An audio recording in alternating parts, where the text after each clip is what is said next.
I have no control over that. That is a public space. People can come and go, park there, do literally whatever they want.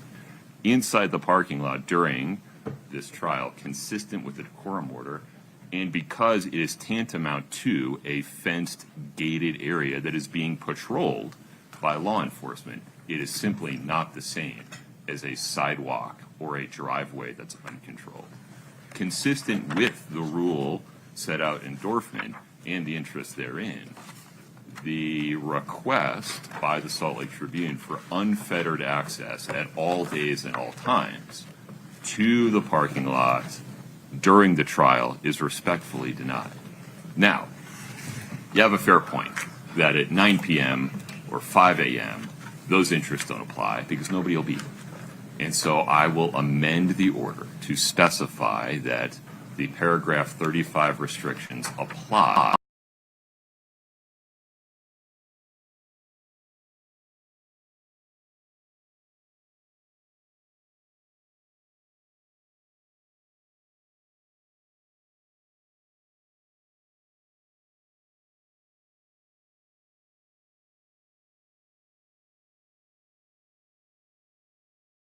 Salt Lake Tribune and other media outlets have the same rights they currently have right now to coordinate with Chris Palmer, the security director, and Tanya Mashburn, the director of communications, to get whatever background you want to get for your shots, or if you want to get some B-roll or, depict the fact that people were lining up at 5 a.m., those are the kind of things you can just ask for. But to have a blanket rule that anybody with a camera can take pictures of whatever they want, given the other restrictions on the parking area, I am not persuaded.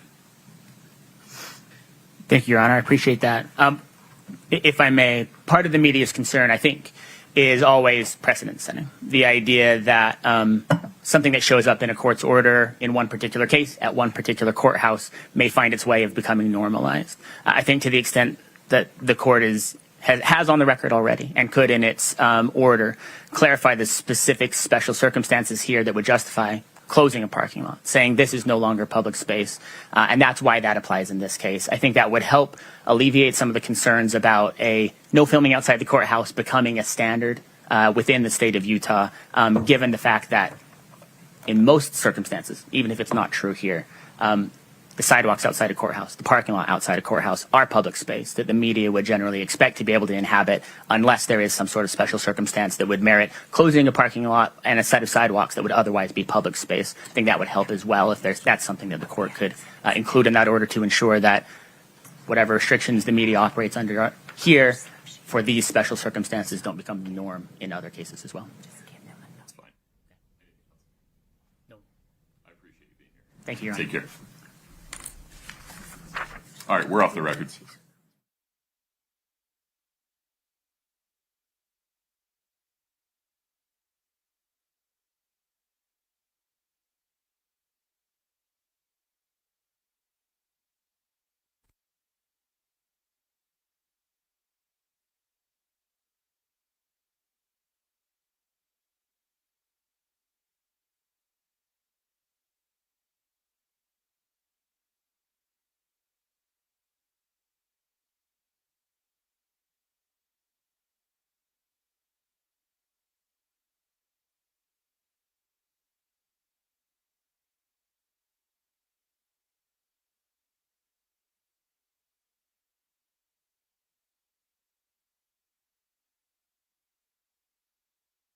Hey, thank you so much for watching the Kouri Richins trial with us. But I'll tell you what a lot of these trials remind me of, the ones that we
Ciao a tutti. This is Prof. Joe at Prof. Joe Explains, coming to you from cold but relatively sunny Italy. We're hoping that this will go well, although the internet here is a little slow, and I did have a little difficulty getting signed in. So we're keeping our fingers crossed about this. And we know this is the Kouri Richins trial. And Kouri is accused of murdering her husband, Eric, by putting fentanyl in a drink. And he died, obviously. She then wrote a children's book. I think she self-published it, talking about how children get over the death of a parent, which, if she killed him, seems to be the height of chutzpah, as we say on the East Coast. She had, evidently, I think what the state is going to claim is she had tried to poison Eric at least once and maybe more times before. He actually was worried that she was trying to kill him. He changed his insurance policy to put his sister's name as beneficiary, and I think he changed a couple of other things. I wanted to review all the facts, and I apologize to you, but the issue that we have with the laptop, I didn't get a chance to go back through and review all the facts of the case. So we're going to hear opening statements today. They picked the jury in just no time at all. It was amazing how fast that jury was picked. And so the jury's been waiting around now for a week to get the trial started. So let me think if there's anything else about this case. The state at one point had thought that it was going to claim that she got the fentanyl through, I believe it is her housekeeper, who got it from her dealer. And then the dealer, who had signed a statement saying that, yes, he had provided the fentanyl, seemed to have had second thoughts about it, and had claimed that he never sold fentanyl to anyone in his life, and that he had provided oxycodone, I think is what he claimed.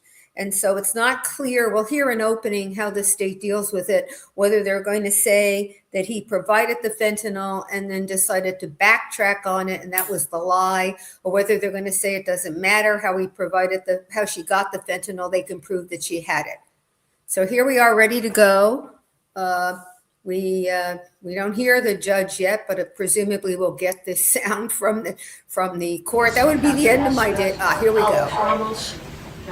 With this council table, probably Katie, Minister, and courtroom. I don't know why I said that. And Ms. Richins is present. Very good. Good morning to all of you. Is the state ready to proceed, Mr. Bloodworth?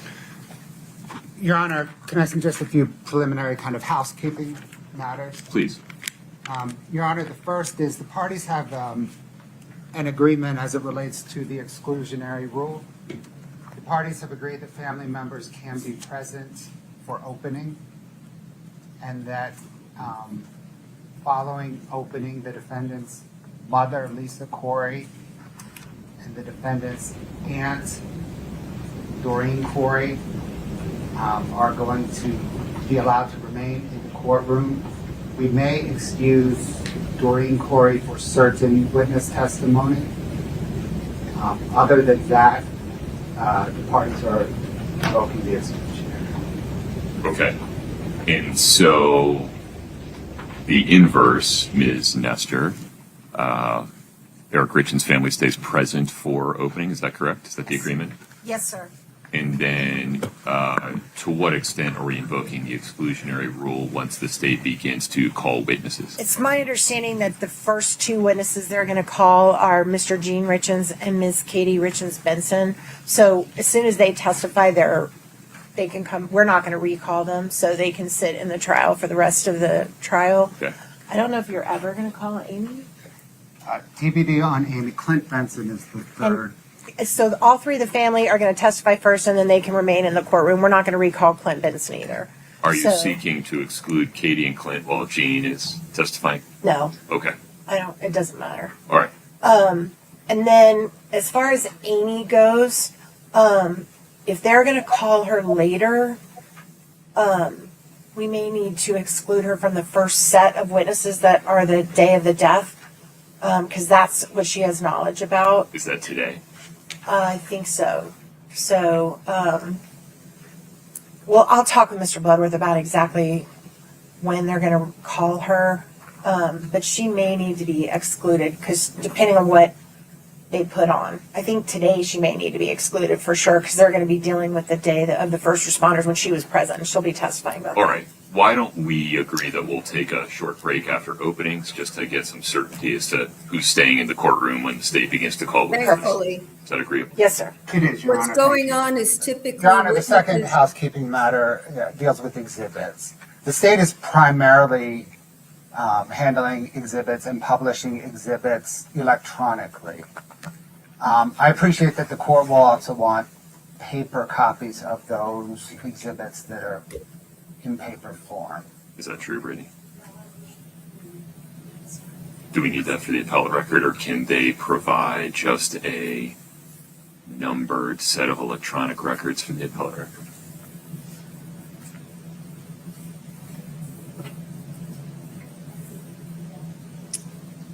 Typically, witnesses are Oh, for going to deliberation. testify. Okay, understood. Yes, Not Your Honor. in And so court. what I propose is rather than add up the paper exhibits as we go, perhaps at a lunch break or the end of the day, we can then add up on the exhibits. No problem. But they have an agreement. Your Honor, the that they'll final allow- housekeeping issue relates to slide presentations for openings. The parties exchanged presentations yesterday. I think we each have a very small number of objections to the others. Okay. Your Honor, to begin with the states, there are, I believe it is 2 photographs. Can you bring up those and we'll bring up ours? Katie, pull up slide number 5.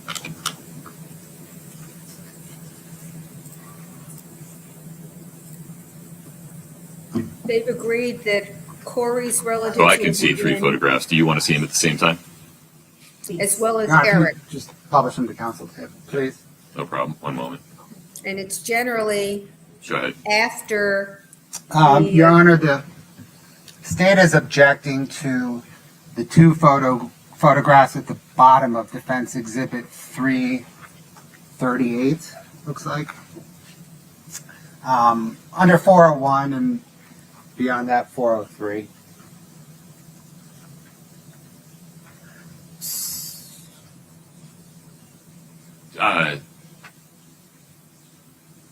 Put a little more meat on that bone for me. These seem to be consistent with all their evidence and defense narrative about things related to Eric Richins being an avid hunter and going on hunting trips, including international. What's the 403 problem?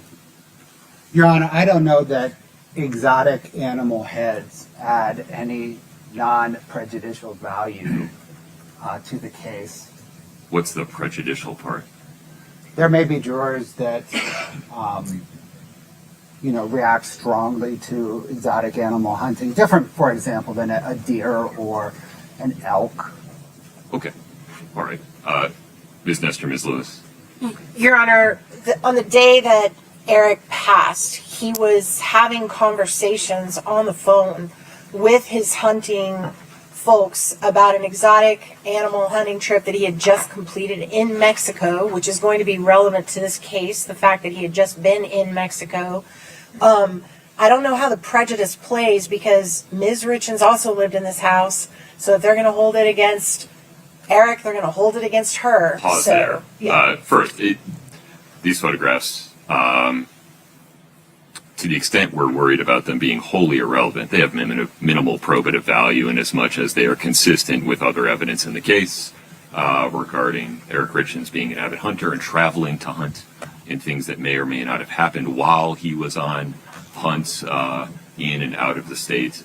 And there's no unfair prejudice here. Candidly, this is Summit County. Every juror in this county knows that people hunt and sometimes have taxidermy trophies from One their of the hunts in their claims homes. This is- is fine.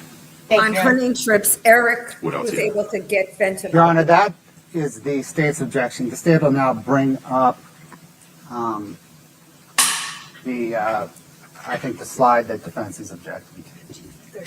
See, there may be two. Scott, you need table 2, right? That's correct, Your Honor. Okay, one moment.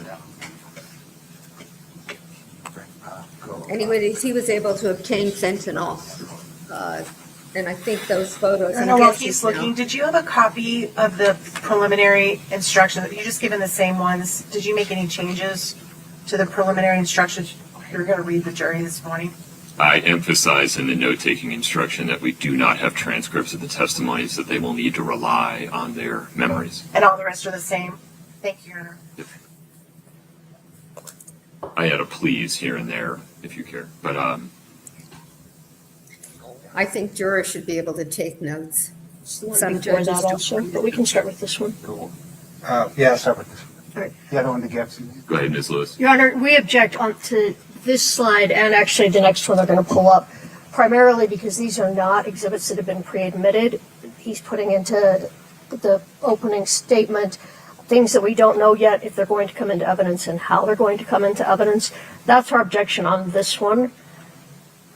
I guess it's the state's risk to run. Preview for me. Which witnesses are you going to get these in through? Your Honor, this one, and we can shut this one down and bring up the next one. This one we'd also object under 403. It's the same objection that we don't know who this is coming in, if this is going to come in, and my guess is they're going to attribute this to somehow that Ms. Richins a greedy person. I think this is extremely prejudicial. I think these, forgive me, Mr. Bloodworth, these are memes that your information technology expert would say were sent from Ms. Richins' device to other people shortly after Ms. Richins' death. Your Honor, not the sent part. So Okay. for both the first exhibit and this second exhibit, the Chris Kochodimos is the witness that the state will move to admit these through. He will essentially testify that when conducting a forensic examination of the defendant's phone, he found that first document in a document folder in her phone, and he found the thumbnails and pathways to these 3 gifts in an image file in her phone. And that image file shows a date and a time that they were accessed, but it doesn't provide information as to whether they were sent or not. What's the date they were accessed? They were accessed at 8:30 a.m. on March the 4th, 2022. And just complete the sentence for me. What had happened on March 3rd? Well, Your Honor, Eric Richins was pronounced dead at 3:58 a.m. on March the 4th. And the very last of medical examiner personnel, sheriff's deputies, crime scene techs exited the house at 8:30 a.m. And Mr. Kostrodimus will testify that the pathways, internet pathways to these 3 gifts were accessed on March 4 at 8:30 a.m. So there's how it's coming in. Ms. Lewis, forgive me, you were making a 403 argument. Yes. Go ahead. Well,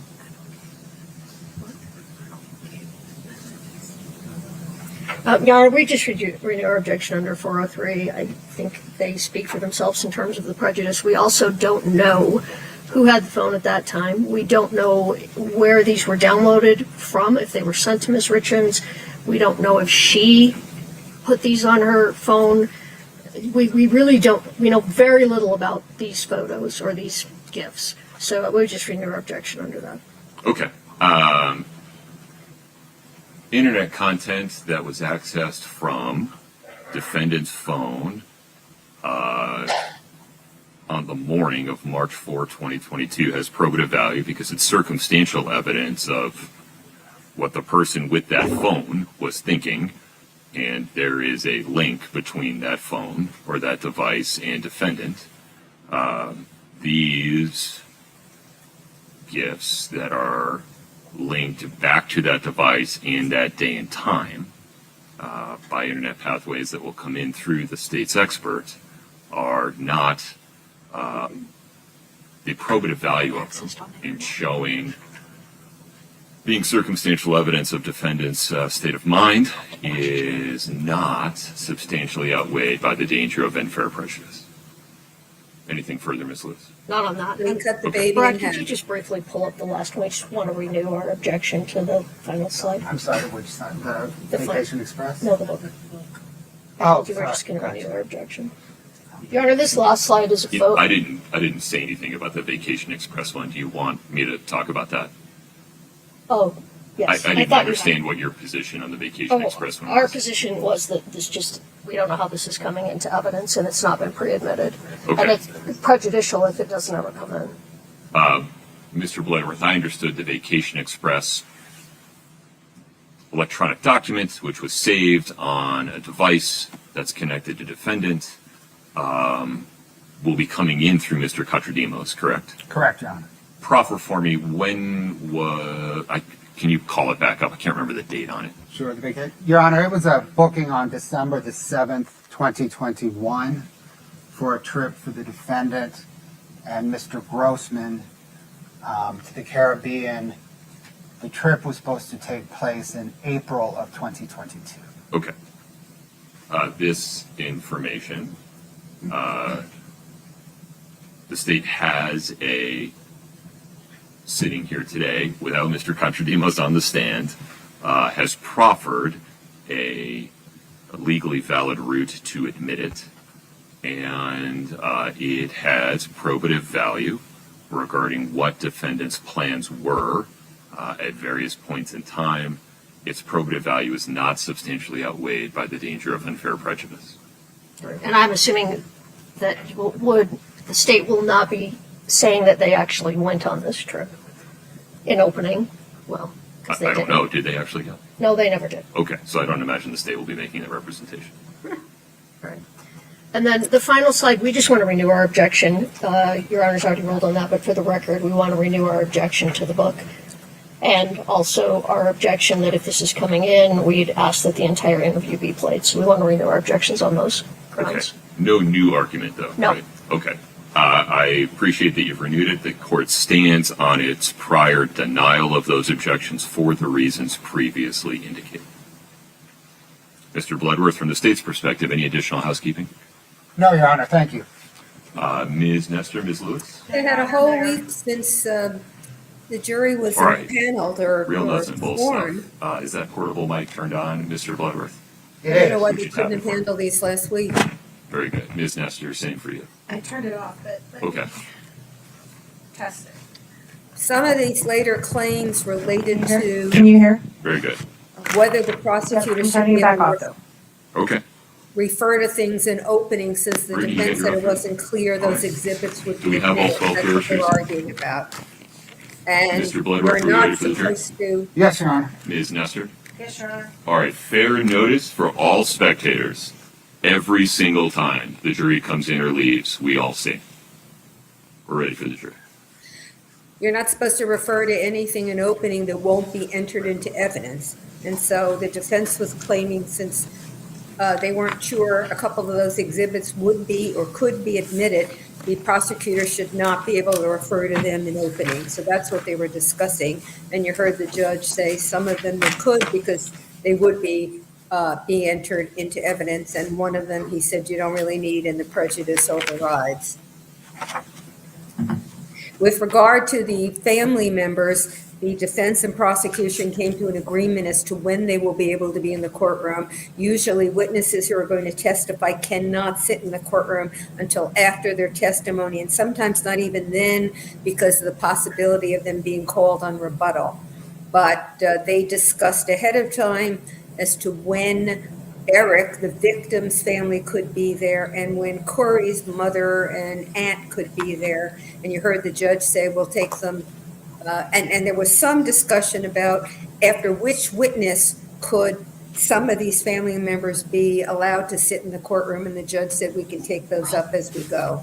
But that was what the argument, that was what the discussion was about. They had agreement that the family members could sit in, but it wasn't quite clear when the agreement letting them sit in would be triggered. In other words, if one or two witnesses had to testify first. And you heard, I think, the prosecutor say he's putting on the first three so that, I think partly so that the family members will be able to sit in the courtroom, because they would be the ones that after they've testified would be able to sit in.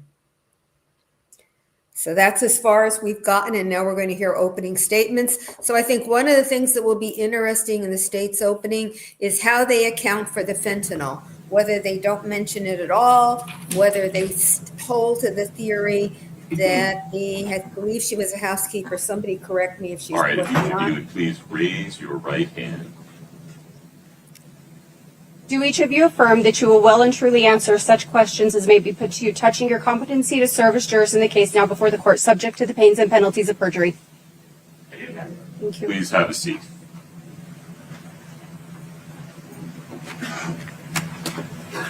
All right, good morning. Thank you for your patience. I assure you that we were working while you were waiting. That will happen from time to time. I appreciate your patience. Members of the jury, you have been selected and sworn as the jury in this case. I'll now give you some instructions explaining how the trial will unfold. I'll give you a larger set of instructions at the end of the trial explaining the law. You are required to consider and follow all of the court's instructions. The defendant is accused of committing one or more crimes. You'll decide if the defendant is guilty or not guilty. Please keep an open mind throughout the trial. At the end of the trial, you will discuss the evidence and reach a verdict. You took an oath to well and truly try the issues pending between the parties and to render a true and just verdict. The oath is your promise to do your duty as a member of the jury. Please be alert, please pay attention, and please follow the court's instructions. The prosecution has filed a document called an information that contains the charges against the defendant. The information is not evidence of anything. It is only a method of accusing a defendant of a crime. I'll now read the information. Count 1, criminal homicide, aggravated murder. Between on or about March 3, 2022 and March 4, 2022 in Summit County, state of Utah, the defendant did intentionally or knowingly cause the death of another individual under any of the following circumstances. The actor committed homicide for pecuniary gain, and or the actor committed homicide by means of the administration of a poison or of any lethal substance, or of any substance administered in a lethal amount, dosage, or quantity. Furthermore, the defendant was a cohabitant with the other individual. Count 2, attempted criminal homicide, aggravated murder. On or about February 14, 2022, in Summit County, state of Utah, the defendant did intentionally or knowingly attempt to cause the death of another individual under any of the following circumstances. The actor attempted to commit homicide for pecuniary gain, and or the actor attempted to commit homicide by means of the administration of a poison, or of any lethal substance, or of any substance administered in a lethal amount, dosage, or quantity. Furthermore, the defendant was a cohabitant with the other individual. Count 3, insurance fraud. Between on or about January 29, 2022, and on or about August 31 of 2022 in Summit County, state of Utah, the defendant did, with intent to deceive or defraud, intentionally, knowingly, or recklessly devise a scheme or artifice to obtain anything of value by means of false or fraudulent pretenses, representations, promises, or material omissions. Furthermore, the value of the property, money, or things obtained or sought to be obtained is or exceeds $5,000. Count 4, insurance fraud. On or about June 14 of 2022 in Summit County, state of Utah, the defendant did, with intent to deceive or defraud, present or cause to be presented any oral or written statement or representation as part of or in support of a claim for payment or other benefit pursuant to an insurance policy, certificate, or contract, knowing that the statement or representation contained false, incomplete, or fraudulent information concerning any fact or thing material to the claim. Furthermore, the value of the property, money, or things obtained or sought to be obtained is or exceeds $5,000. Count 5, forgery. On or about January 29, 2022, in Summit County, State of Utah, the defendant did, with the purpose to defraud someone, make, complete, execute, authenticate, or utter a writing, so that the writing or the making, completion, execution, authentication, or utterance purports to be the act of another person, whether that person is existent or non-existent. The defendant has entered pleas of not guilty and denies committing the crimes. Every crime has component parts called elements. The prosecution must prove each element beyond a reasonable doubt. Until then, you must presume that the defendant is not guilty. The defendant does not have to prove anything. The defendant does not have to testify, call witnesses, or present evidence. You heard one of the counts was attempted murder, another was murder. The The prosecution has the burden of proving the defendant guilty beyond a reasonable doubt. Some of you may have served as jurors in civil cases where you were told that it is only necessary to prove that a fact is more likely true than not true. In criminal cases, the prosecution's proof must be more powerful than that. It must be beyond a reasonable doubt. Proof beyond a reasonable doubt is proof that leaves you firmly convinced of the defendant's guilt. There are very few things in this world that we know with absolute certainty. And in criminal cases, the law does not require proof that overcomes every possible doubt. If, based on your consideration of the evidence, you are firmly convinced that the defendant is guilty of the crime charged, you must find the defendant guilty. If, on the other hand, you think there is a real possibility that the defendant is not guilty, you must give the defendant the benefit of the doubt and find the defendant not guilty. Remember, the fact that the defendant is charged with a crime is not evidence of guilt. The law presumes that the defendant is not guilty of the crimes charged. This presumption persists unless the prosecution's evidence convinces you beyond a reasonable doubt that the defendant is guilty.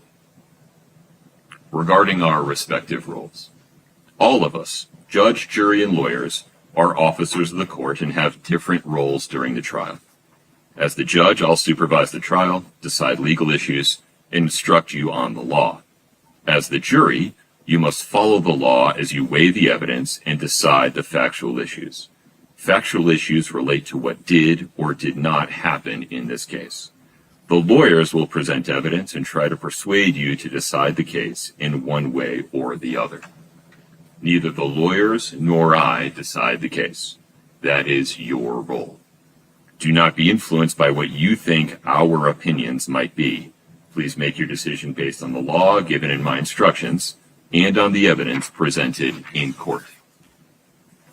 As jurors, you'll decide whether the defendant is guilty or not guilty, and you must base your decision based only on the evidence. Evidence usually consists of the testimony and exhibits presented at trial. Testimony is what witnesses say under oath. Exhibits are things like documents, photographs, or other physical objects.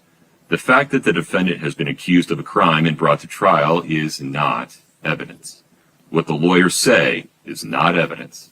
For example, their opening statements and closing arguments are not evidence. You must keep an open mind throughout the trial. Evidence can only be presented one piece at a time. Do not form or express an opinion about this case while the trial is going on. You must not decide on a verdict until after you have heard all the evidence and have discussed it thoroughly with your fellow jurors in your deliberations. Rules govern what evidence may be presented to you. On the basis of these rules, the lawyers may object to proposed evidence. If they do, I'll rule in one of two ways. If I sustain the objection, the proposed evidence will not be allowed. If I overrule the objection, the proposed evidence will be allowed. Please do not evaluate the evidence on the basis of whether objections are made. Regarding the order of the trial, the prosecution will give its opening statement. An opening statement gives an overview of the case from one point of view and summarizes what that lawyer thinks the evidence will show.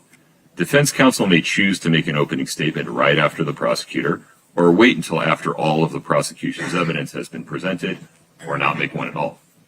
You will then hear the prosecution's evidence. Evidence is usually presented by calling and questioning witnesses. What they say is called testimony. A witness is questioned first by the lawyer who called that witness, and then by the opposing lawyer. Please consider all testimony, whether from direct or cross-examination, regardless of who calls the witness. After the prosecution has presented all of its evidence, the defendant may present evidence, though the defendant has no duty to do so. If the defendant does present evidence, the prosecution may then present additional evidence. After both sides have presented all of their evidence, I'll give you final instructions on the law that you must follow in reaching a verdict. You will then hear closing arguments from the lawyers.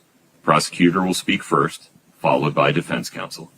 Then the prosecutor speaks last, because the government has the burden of proof. Finally, you will deliberate in the jury room. You may take your notes with you. You will discuss the case and reach a verdict. From time to time, we'll call a recess. It may be for a few minutes or longer. During recesses, please do not talk about this case with anyone. Not family, not friends, and not even with each other.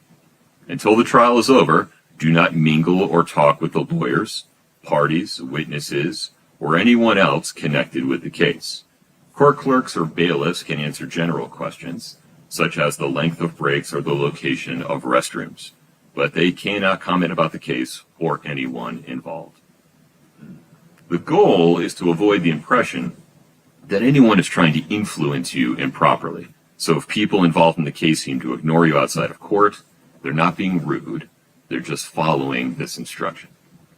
Until the trial is over, please do not read or listen to any news reports or other reports about this case.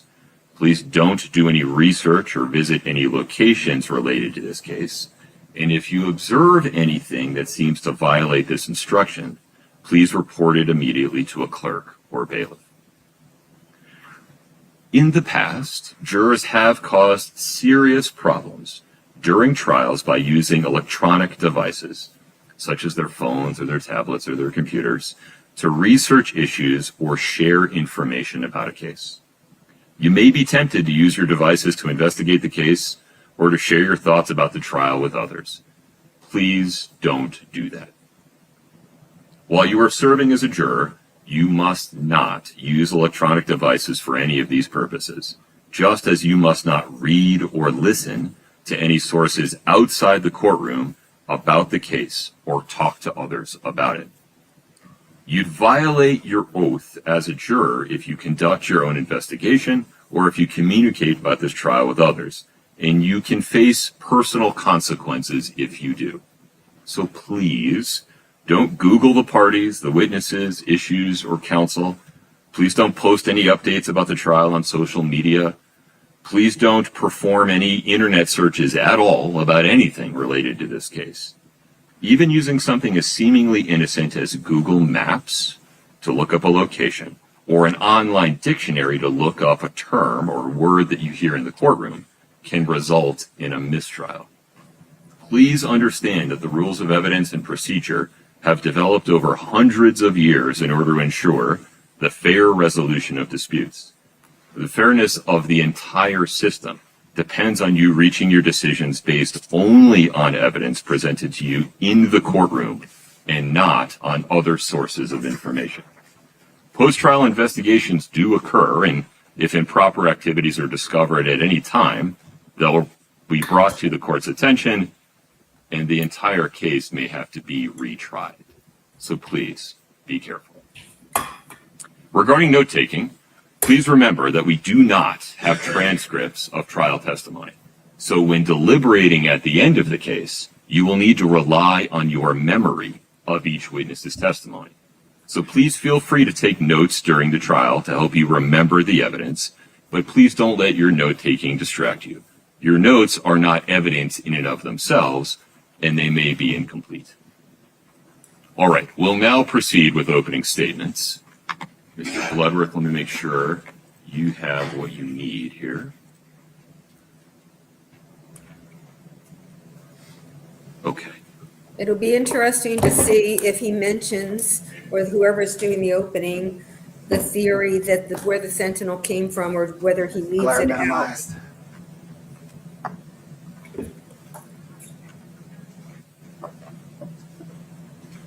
And we're about to find out. It is the evening of March the 3rd, 2022.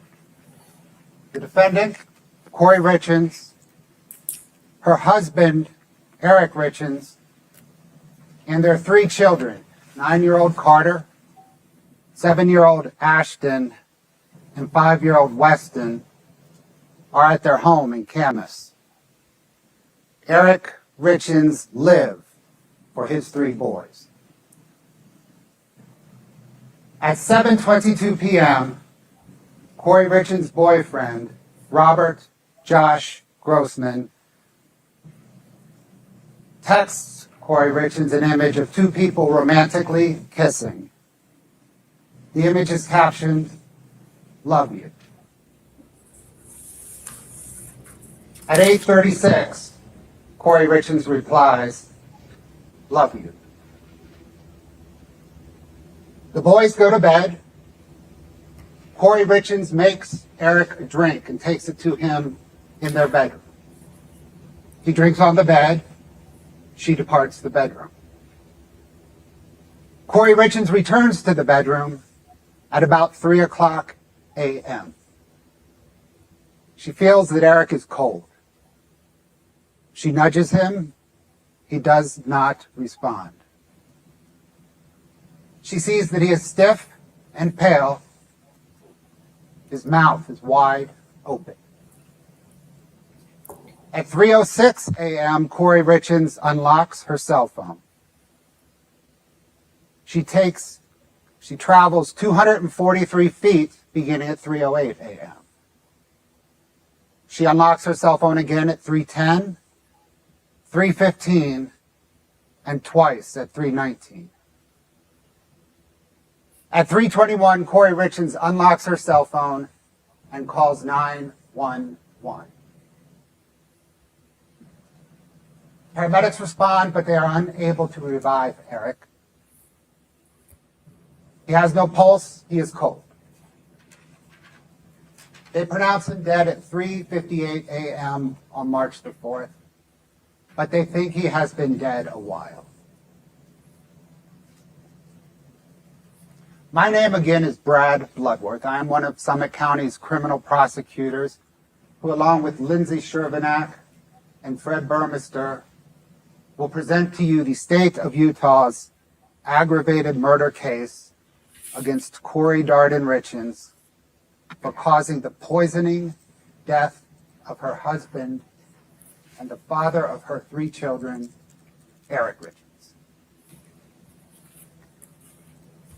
The state will also prove to you that 2 weeks before murdering Eric Richins, Kouri Richins attempted to murder him.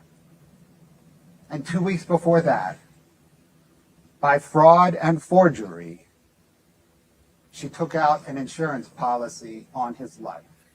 Objection, can we approach?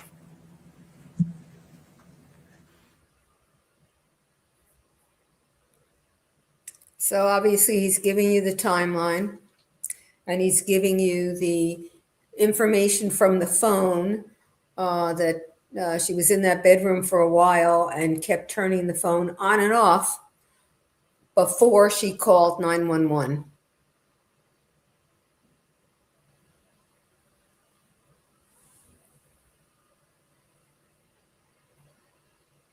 Weeks before attempting to murder Eric Richins, Kouri Richins took out an insurance policy by fraud and forgery on Eric's life. And 2 weeks after Eric died, she submitted a fraudulent claim on yet another insurance policy. In this opening statement, I will summarize for you some of the evidence that the state will present over the next few days, perhaps weeks, so that you have a framework to assemble and analyze all of the evidence. The evidence will prove that Kouri Richins murdered Eric for his money and to get a fresh start at life. More than anything, she wanted his money to perpetuate her facade of privilege, affluence, and success. Kouri Richins owned a house flipping business. She would purchase, rehab, and resell homes. She presented herself to friends and business associates as remarkably successful. The evidence will prove that on the day that Eric died, Kouri Richins owed over $4.5 million to over 20 different lenders. And she did not have the ability to service that debt because her bank accounts were exhausted and her credit was exhausted. She had been taking out new loans to include payday loans to service existing loans, but her new credit was drying up. In the 5 months leading to Eric Richins' death, Kouri Richins overdrafted over 200 transactions, totaling over $300,000.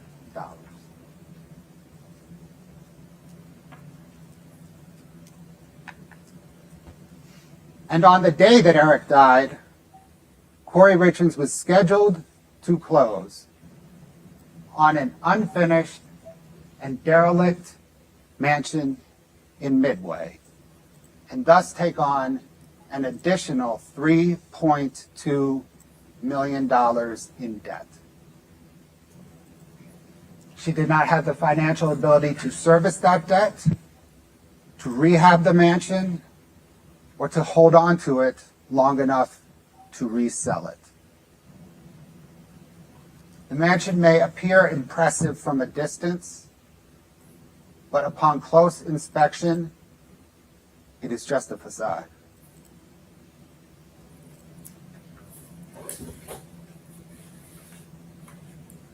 On the other hand, on the day that Eric died, his estate was worth over $4 million.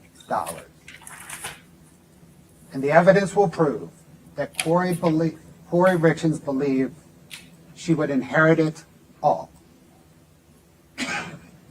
She believed that she would inherit Eric's $2 million interest in a stonemasonry business, an interest that a prenuptial agreement prevented her from getting any part of if they divorced, but permitted her to get all of if Eric died while they were married. She believed that she would inherit the $1 million or so dollar home that they lived in, but that Eric owned separate and apart from her. And she believed that she would benefit from nearly $2 million in insurance on Eric's life, to include the $100,000 policy that she took out a few weeks before he died.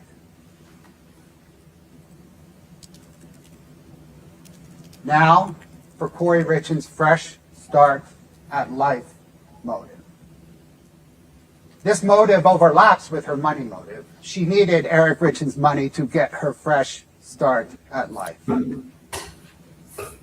The evidence will prove that Kouri Richins was chronically unhappy in her marriage. She thought that having children would make her happier, but it did not. She consulted with a divorce attorney in the months leading up to Eric's death.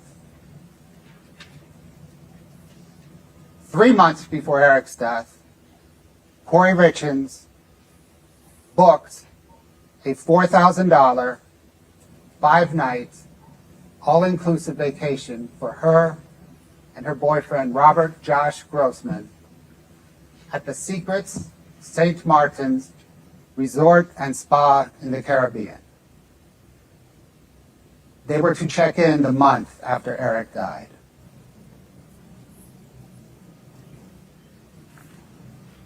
Three weeks before Eric's death,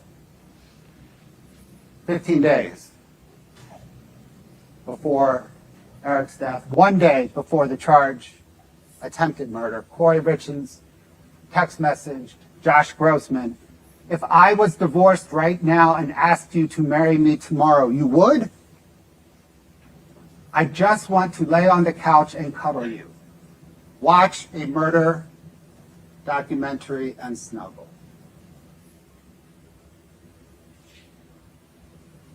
Quite 5 romantic. days after the charged attempted murder and 11 days before the charged murder, Kouri Richins text messaged Josh Grossman, "Babe, I miss you.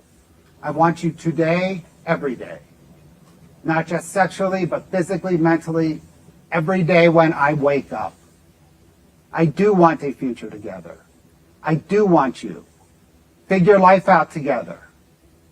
If he could just go away.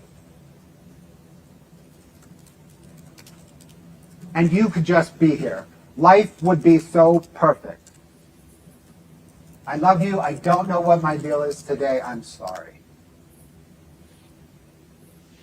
9 days after the charged attempted murder, 1 week before the charged murder, Kouri Richins text messaged her boyfriend, "I have a crazy dream. You quit your job. I divorce and come up with millions and millions. We buy Midway and live in the guest house and rent out the huge house as a big event center. $15,000 a day like they charge down the road, maybe $12,000 to stay competitive.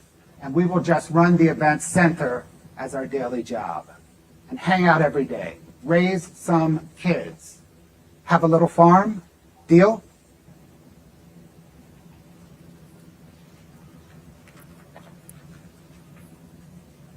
Just over 2 weeks after Eric Richins' death, Kouri Richins text messaged her boyfriend a link to the secret St. Martin's Resort and Spa in the Caribbean and asked, "Are we there yet?"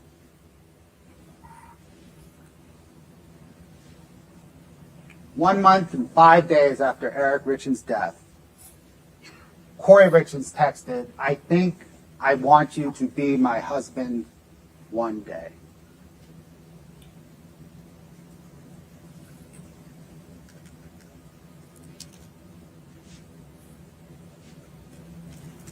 Now for the attempted murder charge. Carmen Lauber was a house cleaner who worked for Kouri Richins' aunt's house cleaning company. She cleaned Kouri Richins' house. She knew Kouri Richins for nearly 9 years. Kouri Richins knew that Carmen Lauber had a criminal history involving drugs. The evidence will prove that on February the 11th, 2022, 3 days before the charged attempted murder, Carmen Lauber, at Kouri Richins' request, purchased illicit pills from a street drug dealer who was a friend of a friend. And she gave those pills to Kouri Richins. That street dealer's name is Robert Crozier, and he sold Carmen Lauber the pills at a draper in Maverick. 3 days later, on Valentine's Day, Kouri Richins purchased a sandwich from the Mirror Lake Diner and left it for Eric Richins. She then departed Camas and met up with Josh Grossman an hour away.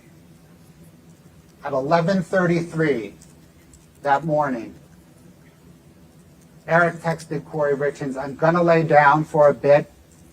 If I don't start getting better, I'm gonna head to the hospital soon." Shortly thereafter, all activity on Eric's cell phone ceased for nearly 90 minutes in the middle of a busy workday. Once activity resumed, Eric Richins called his two best friends. They sounded to him scared, somber, confused, bewildered. A few days after that, Kouri Richins asked Carmen Lauber if she could get something stronger. The evidence will prove that on February the 26th, 5 or 6 days before Eric's death, Carmen Lauber, again at Kouri Richins' request, purchased pills from the same street dealer at the same Maverick in Draper. And she left those pills at a home that Kouri Richins was just finishing up a rehab on. The evidence will prove that those illicit pills contained fentanyl.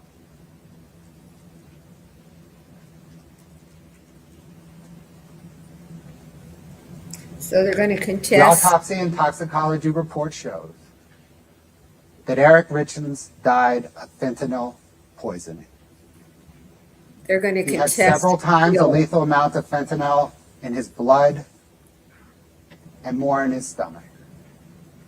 And that extraordinary amount of fentanyl was intentional, not accidental.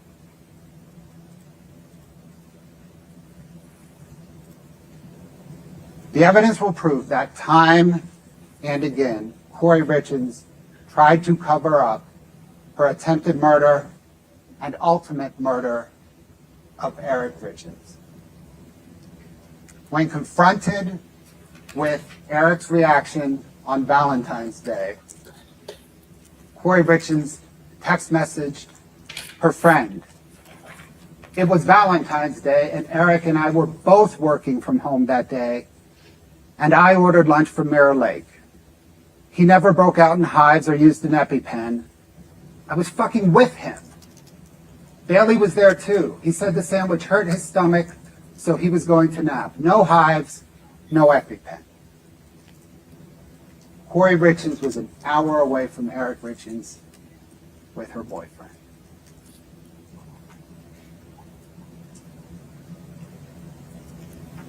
Regarding the morning of Eric Richins' death, Kouri Richins wrote in a notebook that she entered their room at 3:20 a.m. She saw that when she nudged Eric, nothing happened. She grabbed her phone and called 911.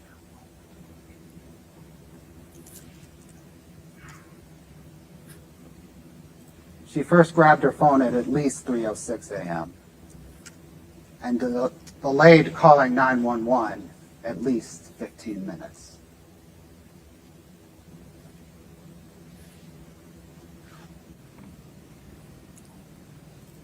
The evidence will also prove that Kouri Richins had a guilty conscience.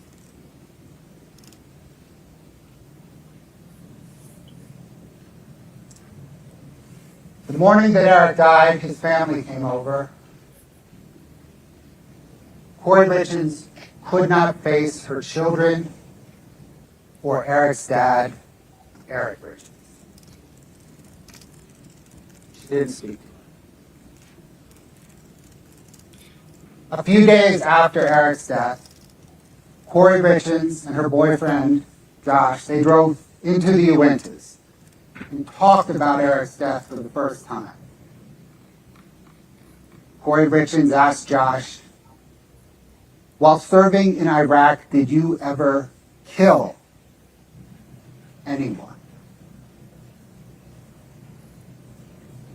When he responded, she asked, how did that make you feel?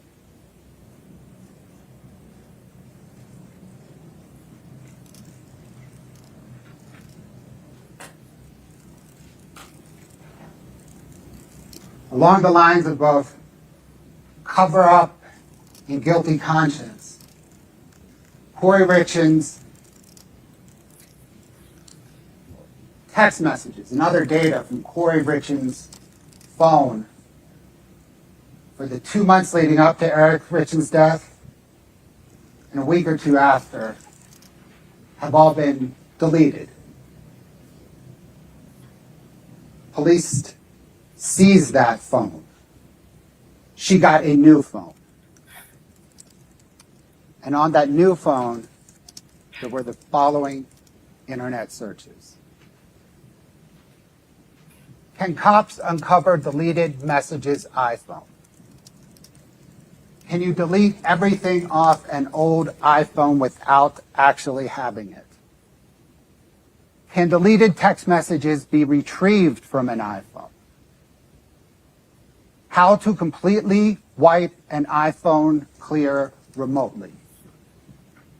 How to permanently delete information from an iPhone remotely.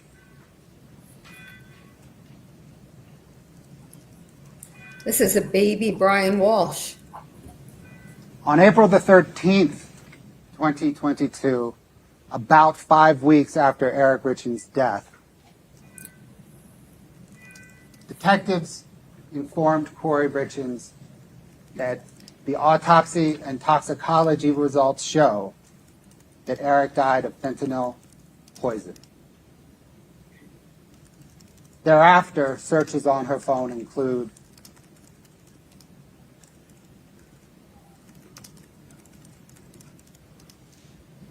if someone is poisoned, what does it go down on the death certificate as? Can cops force you to do a lie detector test? Women, Utah prison, luxury prisons for the rich.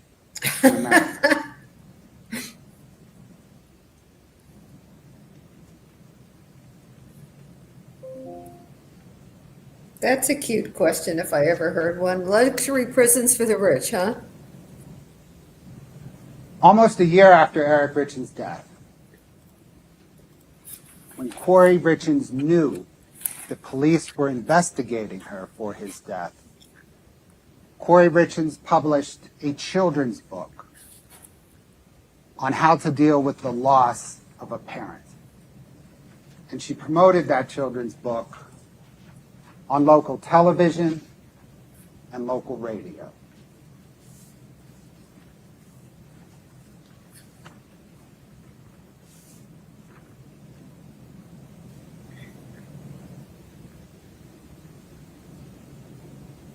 The state will present to you this evidence and more through a series of fact witnesses, expert witnesses, documents, and Kouri Richins' own words. As you evaluate the evidence and you consider it and you weigh it, let me offer 4 recommendations.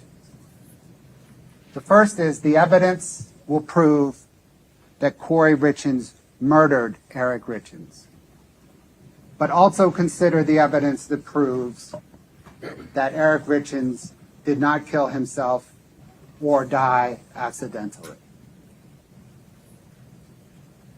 The evidence will prove that Kouri Richins had the means, motive, and opportunity to murder Eric Richins. But please consider the evidence that proves no one else did. Consider the evidence leading up to Eric Richins' death that proves that Kouri Richins murdered him, but also consider the evidence after Eric's death that also proves it. As you evaluate Kouri Richins' conduct, consider the evidence that proves that she richly values and trades on her perceived appearance, affluence, privilege, and success.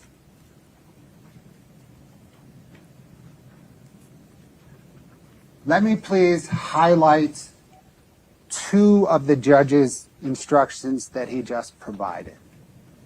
The first is, stay focused on the evidence. What the attorneys say, how they say it, their voice inflection, none of that is evidence.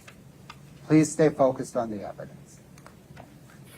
Please take notes. As he said, you will probably only hear from a witness one time, and that is when the witness testifies. At the end of the trial, I'll stand back up here. And in closing argument, we will analyze the evidence. We will apply it to the elements that the judge instructed you on. And the state of Utah will ask you to find Kouri Darden Richins guilty of the aggravated murder of Eric Richins, the attempted aggravated murder of Eric Richins, 2 counts of insurance fraud and forgery. Back for a moment to the morning of March the 4th, 2022. It is 8:30. Medical examiners place Eric's body in a body bag onto a stretcher, and they wheel him out of his home for the last time. His boys are upstairs with their uncle. Kouri Richins has not yet told them that Eric is dead, and she won't for a few more hours. The last of the sheriff's deputies leave, crime scene techs, medical examiners. And on Kouri Richins' phone, the following 3 images are accessed.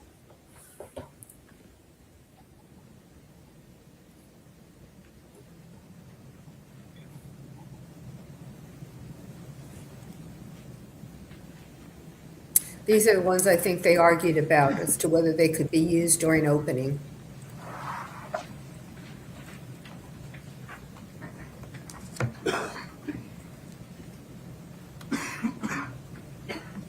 Is your mic on, Ms. Nestor? Yes. Could you tap it for me? We need Katie to be connected. She is. Okay. It's a black screen at the moment. Is that intentional? Turn.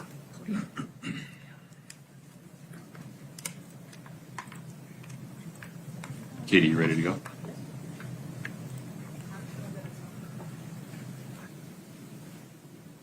My apologies. One moment. My error.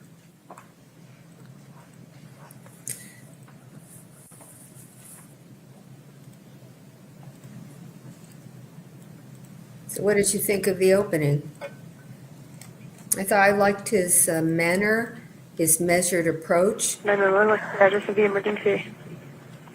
My husband's not breathing. He's cold. Okay, what's the address? 282 Willow Court.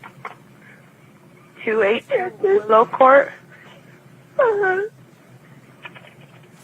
Okay, what's a good phone number in case we get disconnected? 435 671 4987. Okay, it's going to be in Francis. Uh-huh. Okay, tell me exactly what happened. I don't know. I just came in. I was sleeping with my kids. Okay, I can't understand you. I need you to take a deep breath. What's going on? I don't know.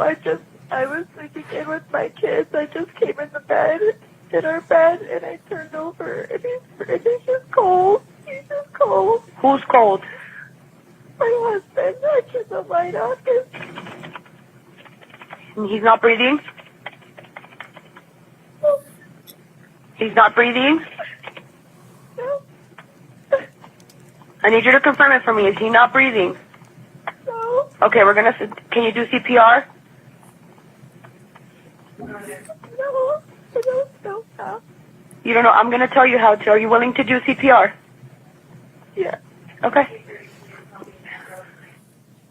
Those were the sounds of a wife becoming a widow. 6.5 hours before that terrible phone call, Eric and Kouri Richins were in that same bedroom, and they were celebrating. They were celebrating because Kouri was about to close on the biggest real estate deal that her company had ever done. She was about to close on something called the Midway Mansion. Slide 2, please. A sprawling, multi-million-dollar home in Midway that had been abandoned before construction was completed.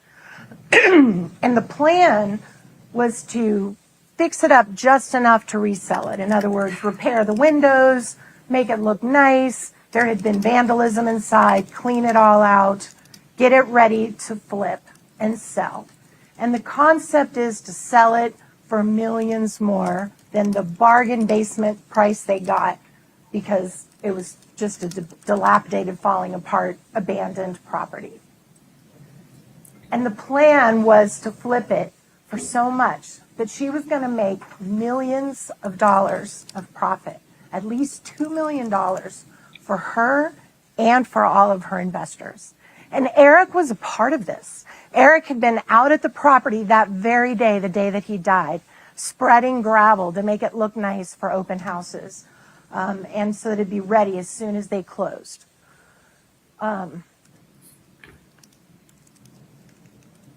These two had other things to celebrate on March 3rd, besides this big deal that was going to make them a lot of money. One of the things they had to celebrate was that Eric's business was doing great. Can we have slide 3? Eric worked as a stonemason, and you're going to see, this is 2020. This isn't even the year before he died. So his income kept going up and up. But he declared to the IRS that he made over $750,000 that year. That was just in 1 year of what Eric was bringing in to their marriage and their family. They also lived in a beautiful home. Slide 4. It was a beautiful home. They got married in that home. That home was half Kouri's. That's how it works in marriage. You get half of a home as soon as you live in it. They also had a 2-story garage that you can kind of see in that picture a little bit back from the house. And it was filled, slide 5. It was filled with exotic animals. Eric was a huge hunter. He went on trips all over the world. They had the kind of money that they were blessed with. He could travel to Africa. Photo the state wanted travel out. to Mexico, which he did 2 weeks before he died. He was in Mexico hunting an exotic sheep, actually. They had four-wheelers. They had lots of vehicles. They had snowmobiles and ATVs and ski equipment. They were very blessed. They had a lot to celebrate. They also had a wonderful family. Slide 6. The one thing that I don't think anybody in this courtroom is ever going to challenge, us included, is that Eric and Kouri adored their boys. They were their world. They were in that place that those of us who've had kids have all been in, where you spend your days driving them around to soccer and all their activities, and they're just the center of your world. And that's how both of these parents felt about their kids. They loved them a lot. And what's more important is that the boys adored their father, adored him. And Kouri knew that about her sons and about her family. Their marriage had survived through some rough times, and you're going to hear about that. Like any marriage, it wasn't a perfect marriage. They'd gone through a really bad year where they both contemplated divorce, and they did what a lot of couples do. They went to marriage counseling, they worked it out, and they decided to stick it out, and they did. You're going to hear testimony from one of Eric's closest friends that in the few weeks before Eric died, he and Kouri were the happiest together that he'd ever seen them. And you're going to hear that from one of Eric's closest friends. Now, on March 3rd, Eric started sending excited texts before their celebration to Kouri, saying, hey, let's get together. Let's have some celebratory shots. Slide 7, please. Oh, I'm sorry, you guys aren't going to be able to read that. It's really small. But it basically says, thank you. You want to grab lunch today with a celebratory shot? That was Kouri saying she can't, that she has other plans. But he's excited. He wants to celebrate about the big closing. When Eric got home the evening of March 3rd, after he'd been out at the property spreading the gravel, he got home and they all had dinner together as a family. Kouri's mom dropped by. They visited with her mom. Her mom had actually been out at the property the same day with a carpenter trying to get some bids and get it ready to start getting it fixed up. Kouri's mom left. They tucked their boys into bed. And around 9 o'clock, they decided to have their celebratory shot. A friend had given them a gift of some of those, I'm sure you guys have seen them, those copper Moscow Mule cups that you make like in breweries and in bars. And they decided to try out their new cups. So Kouri made what's called a Moscow Mule. And they also had a little shot, which is Eric's idea, of a little lemon drop. They had their drinks. They actually didn't finish them and set the cups in the sink at the house, right there. Around 9:30, they were getting ready to go to bed, and they heard one of the children who suffered from something called night terrors, where they scream out, they have nightmares. One of the children was crying out.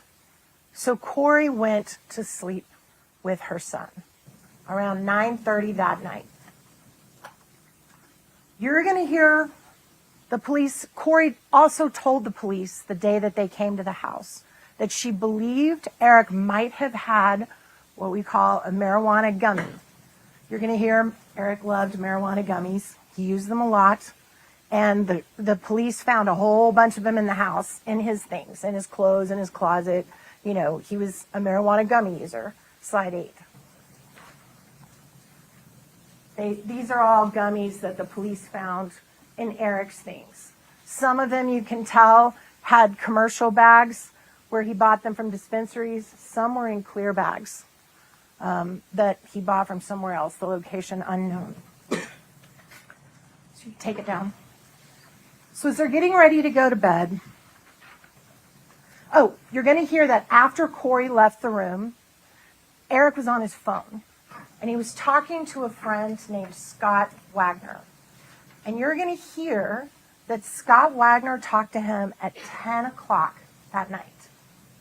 That when Scott Wagner talked to him, he did not sound drunk. He did not sound high. He did not sound like he was on fentanyl or anything else. That there was no sound of the wife or children in the background.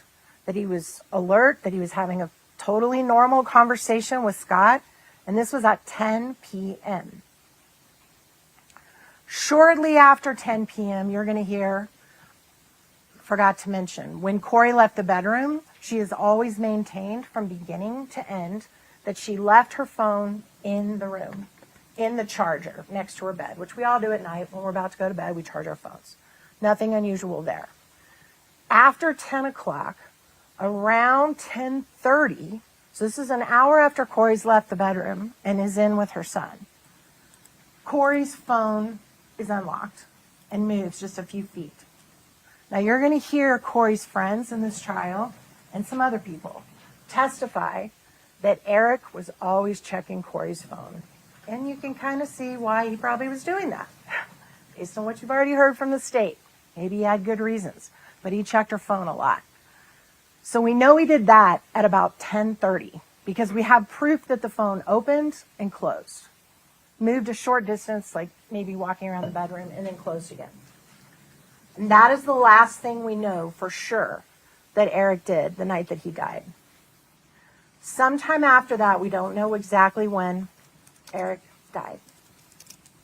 Slide 9.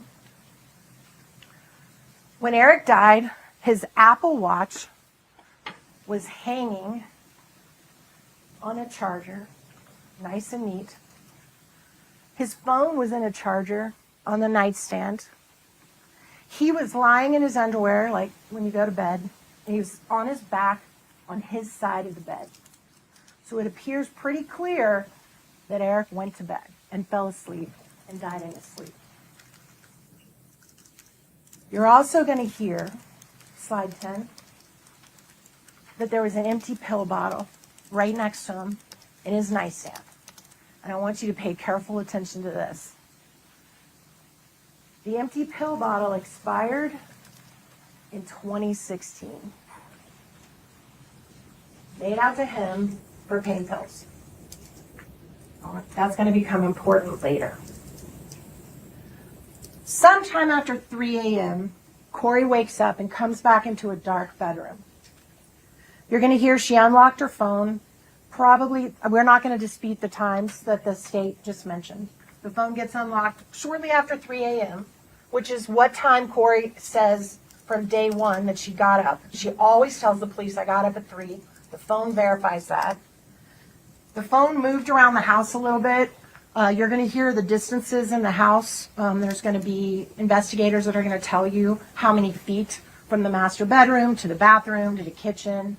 They're going to tell you about how many feet are in that house if you're walking around the house. It appears clear she walked around the house just a little bit for a few minutes.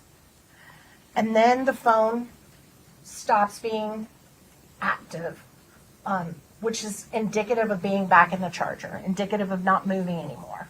And a few minutes later, you hear the 911 call that you guys just heard. So that gives her enough time to crawl into the bed, touch her husband, and realize he's cold. Just about 3 minutes. That's all it took. And she picks her phone up, calls 911. You're going to see that the phone records prove all of this. At that time, I believe everyone's going to agree, and I think the state even admitted it in their opening, it's pretty clear he'd been dead for several hours. And you're going to actually see a photo when we pass. Our blood pools in the position that we lay in. It's not circulating anymore because our heart's not working. And you're going to see a picture of his back. And you're going to see that the blood he had been dead long enough for the blood to pool on his back because he was laying on his back. So that usually indicates he'd been dead for several hours, and the medical examiner is going to tell you that. So those 6 hours, ladies and gentlemen, between 9 p.m. and 3 a.m., somewhere in that time, Eric Richins died. Somewhere in that time, he ingested a fatal dose of fentanyl. What you will never hear after 4 years of investigation, where as recently as 2 weeks ago, they were back searching that house. After 4 years of investigation and 5 weeks of this trial, you know what you're never going to hear? Is how that fentanyl got inside of him. Because there is zero evidence of that. To this day, slide 11, please, you're going to see that his death certificate, oh, that's the wrong thing, Katie. Just take it down. Sorry about that. That's the wrong thing. His death certificate reads that the manner of his death is still unknown to this day. You're going to hear testimony that a medical examiner has the ability to declare the manner of someone's death. It can be homicide, it can be suicide, it can be accidental overdose, it can be murder, it can be anything. To this day, the medical examiner, the professional that's the head of declaring how people die in the state of Utah, has never been able to determine the manner of Eric Richins' death. Now, you're going to hear first responders and law enforcement tell you that no fentanyl was found in the bedroom the night of his death. But you're also going to hear them that they didn't search for it. You know, we've all seen the TV shows, the crime shows. What do you do if there's a murder, right? If you think there's a murder, tape it off. No one gets in or out. It becomes a crime scene. You search everything. You search the closet. You search the bathroom. You search the vehicles. You search the house. You search the office. They didn't do that. all kinds of friends and family, and you're going to see video of all the people that were in the house that day. There was no restrictions on anybody. And guess what was sitting in the sink? The cups. They were sitting there. They were never taken. They were never tested. Nothing. The nanny ended up putting them in the dishwasher the next morning, and they still had fluid in them. You're going to hear the day after Eric died, Kouri, or I'm sorry, not day after, day of, they started interviewing Kouri over and over and over again about what happened that night.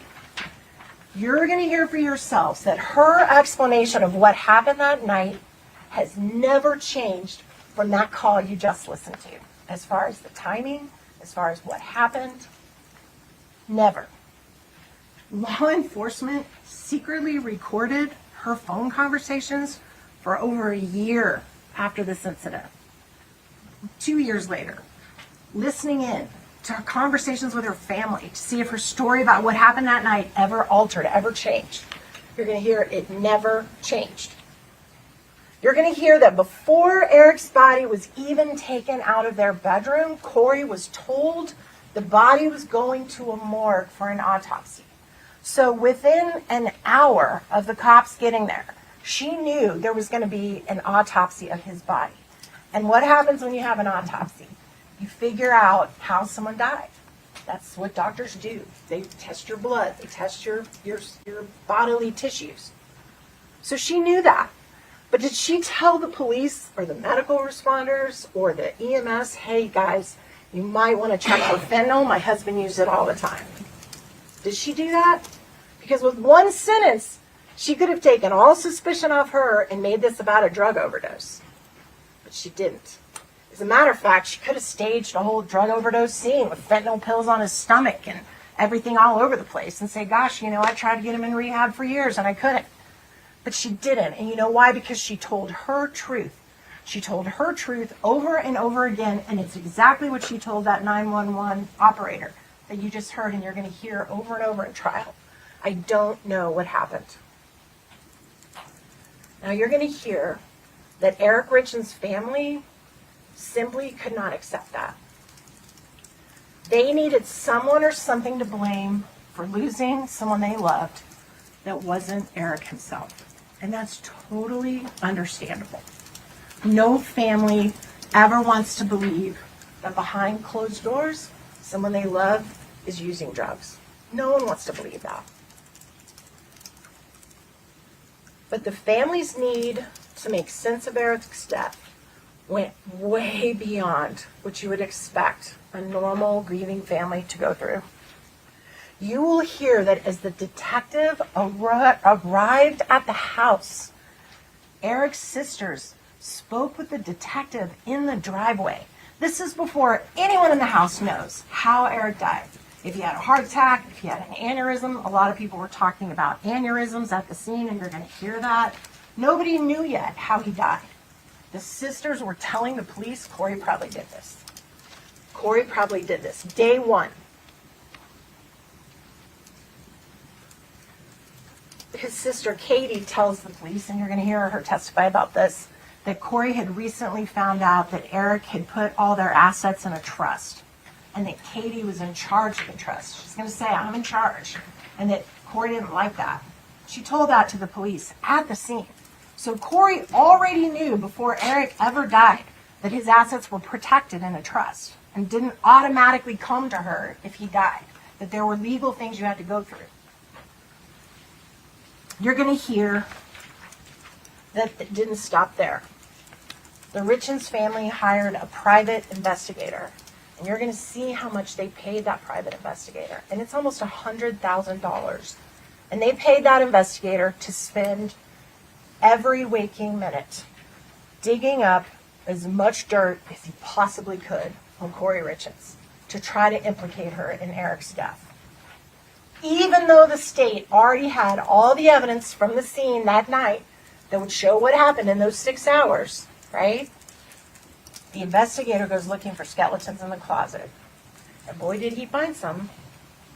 You're going to hear that after an exhaustive private investigation into every single thing about Kouri Richins' life, he uncovered plenty of things that I'm quite sure she's not proud of. She's not a perfect person. She's a flawed person. I would submit we all are.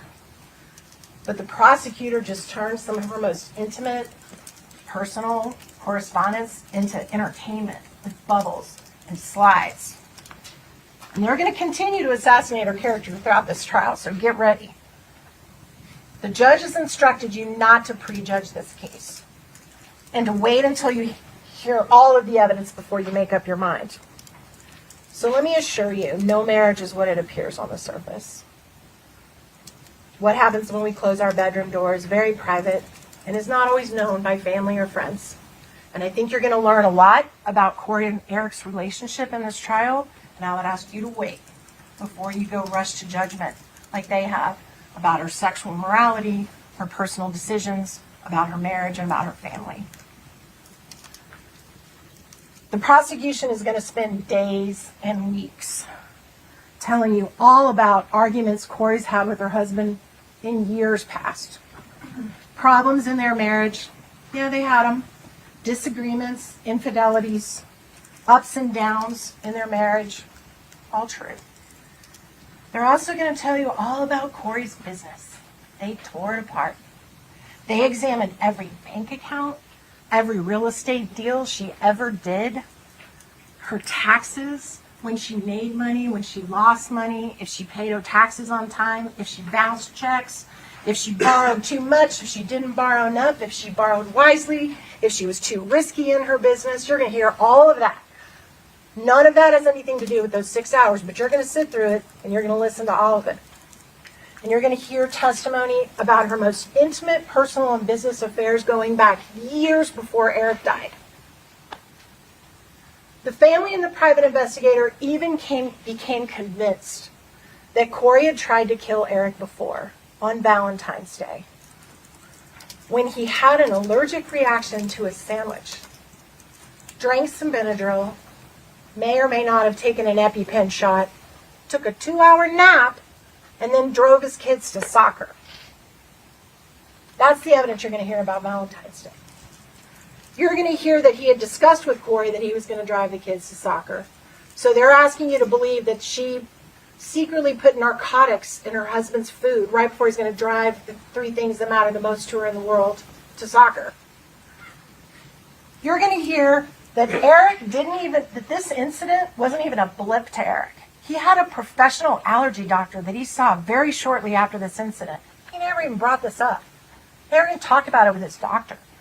You're going to hear that he laughed about it with one of Kouri's friends who visited shortly after. He thought it was funny. Interestingly, you're also going to hear that people who use oxycodone or hydrocodone, like that bottle said, also tend to have allergic reactions. They can have very similar symptoms if you use pain pills to the symptoms described of what Eric experienced on Valentine's Day. Here's what you're not going to see in this trial. You're not going to see one single bit of evidence showing what was in that sandwich, if he went to a doctor, if he had any tests run, because he didn't. No evidence at all. Now, the family's investigator regularly updated law enforcement on his investigation. He sent them everything he found. He sent them witnesses to interview. He sent them interviews he did of the witnesses first. You're going to hear this very same private investigator took Eric's computer before the police got it and had it for a long time in his possession, looking through all of Eric's computer. You're also going to hear Eric's family went and hired experts. They hired experts in toxicology, in finances, in handwriting analysis, paid them all a bunch of money. And now those same people that the family hired are going to appear here as witnesses for the state to testify against Kouri. You're going to hear that the family had constant communications with the prosecution team right up until they decided to charge Kouri a year later. Now, as you've already heard from this prosecutor, they're going to spend weeks in this trial trying to convince you that Kouri had reasons to kill her husband, because they can't show you that she did kill her husband. You're not going to hear a single one of Eric's family, Kouri's investors, Kouri's friends, her lover, her accountant, her broker, her lawyer, her marriage counselor, her accountants, her husband's friends, her husband's co-workers. Not one of those people is ever going to be able to tell you what happened in those 6 hours. Not one of them. You're going to hear me ask each one of them in this trial, do you know whether or not Eric Richins knowingly ingested fentanyl? Do you know whether he accidentally ingested fentanyl thinking he was taking another kind of pill and it had fentanyl in it, and he took it and accidentally ingested it? Do you know whether he mixed fentanyl with alcohol after Kouri went to sleep? The answer every single time from every single one of these witnesses is going to be no. Now here's what you will hear.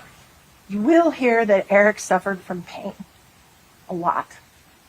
That he suffered from knee and back pain related to his work. He did hard work. He was a stonemason, lifting heavy stones.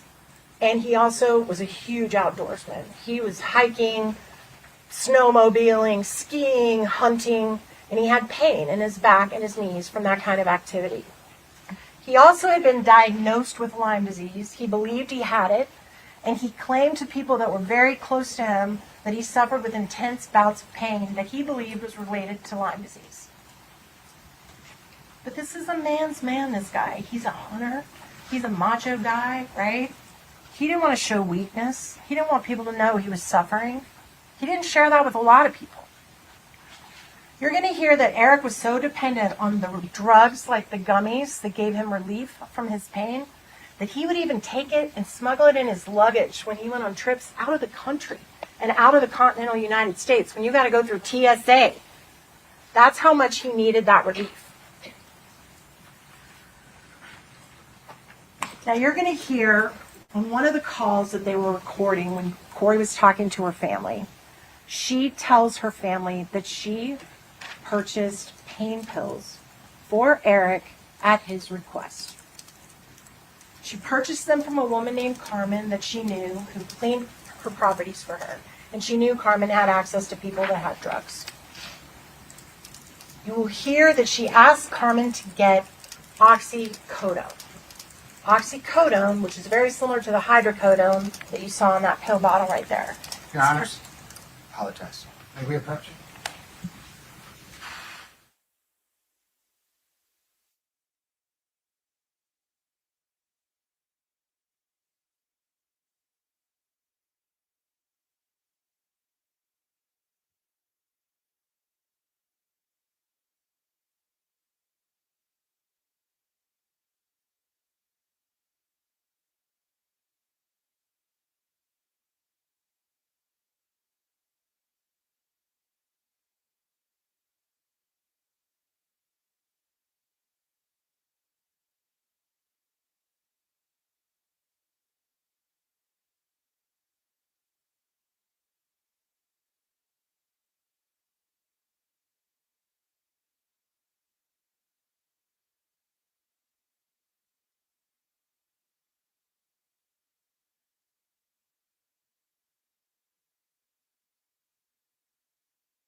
I was chatting away and you missed all of it. I put the mic off because the church bells, which I love, were ringing and I thought it might disturb you.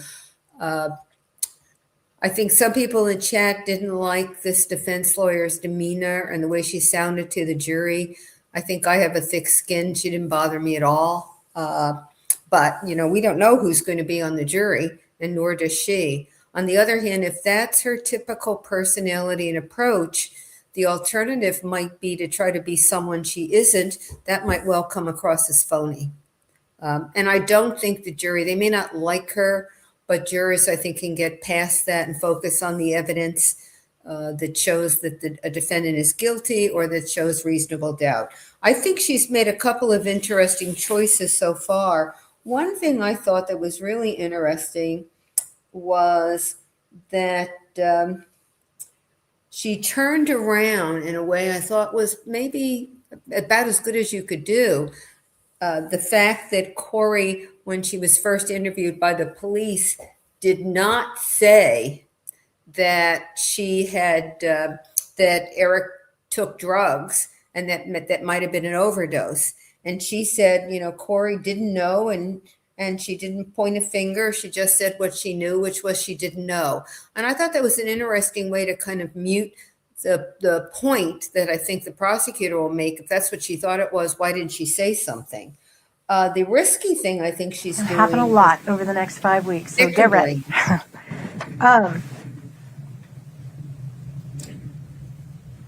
You're going to hear that oxycodone is a fairly low dose pain pill that you can get prescriptions for.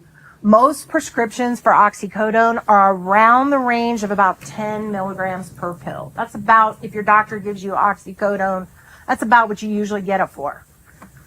If you want stronger oxycodone, like up to 30 milligrams, you generally either have to have a special prescription from a doctor, or you're going to hear that you can get it on the street, right? And the state has talked about this gentleman, Robert Crozier.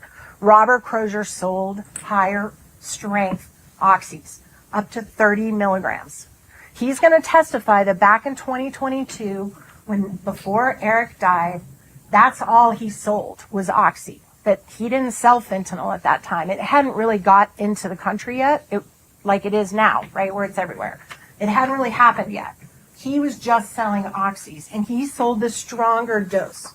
So you're going to hear and you're going to see evidence that Kouri asked Carmen for something stronger, and that Carmen, you're going to hear from Mr. Crozier, purchased 30 milligram oxys from Crozier. Crozier's going to say that is what he sold Carmen Lauber, was 30 milligram oxy pills. You're also going to hear that in Eric's autopsy, there's no oxy in his system. So the pills that were purchased by Carmen Lauber could not have been the cause of Eric's death. The fentanyl had to come from somewhere else. You're going to hear Carmen testify now that Kouri asked her for fentanyl. But what you're going to hear is that that was not Carmen's original story. That when Carmen was originally interviewed, she said no mention of fentanyl. It was all about oxy. There was no fentanyl. Carmen talks like she doesn't even know what fentanyl is, right? Guess when she changes her testimony?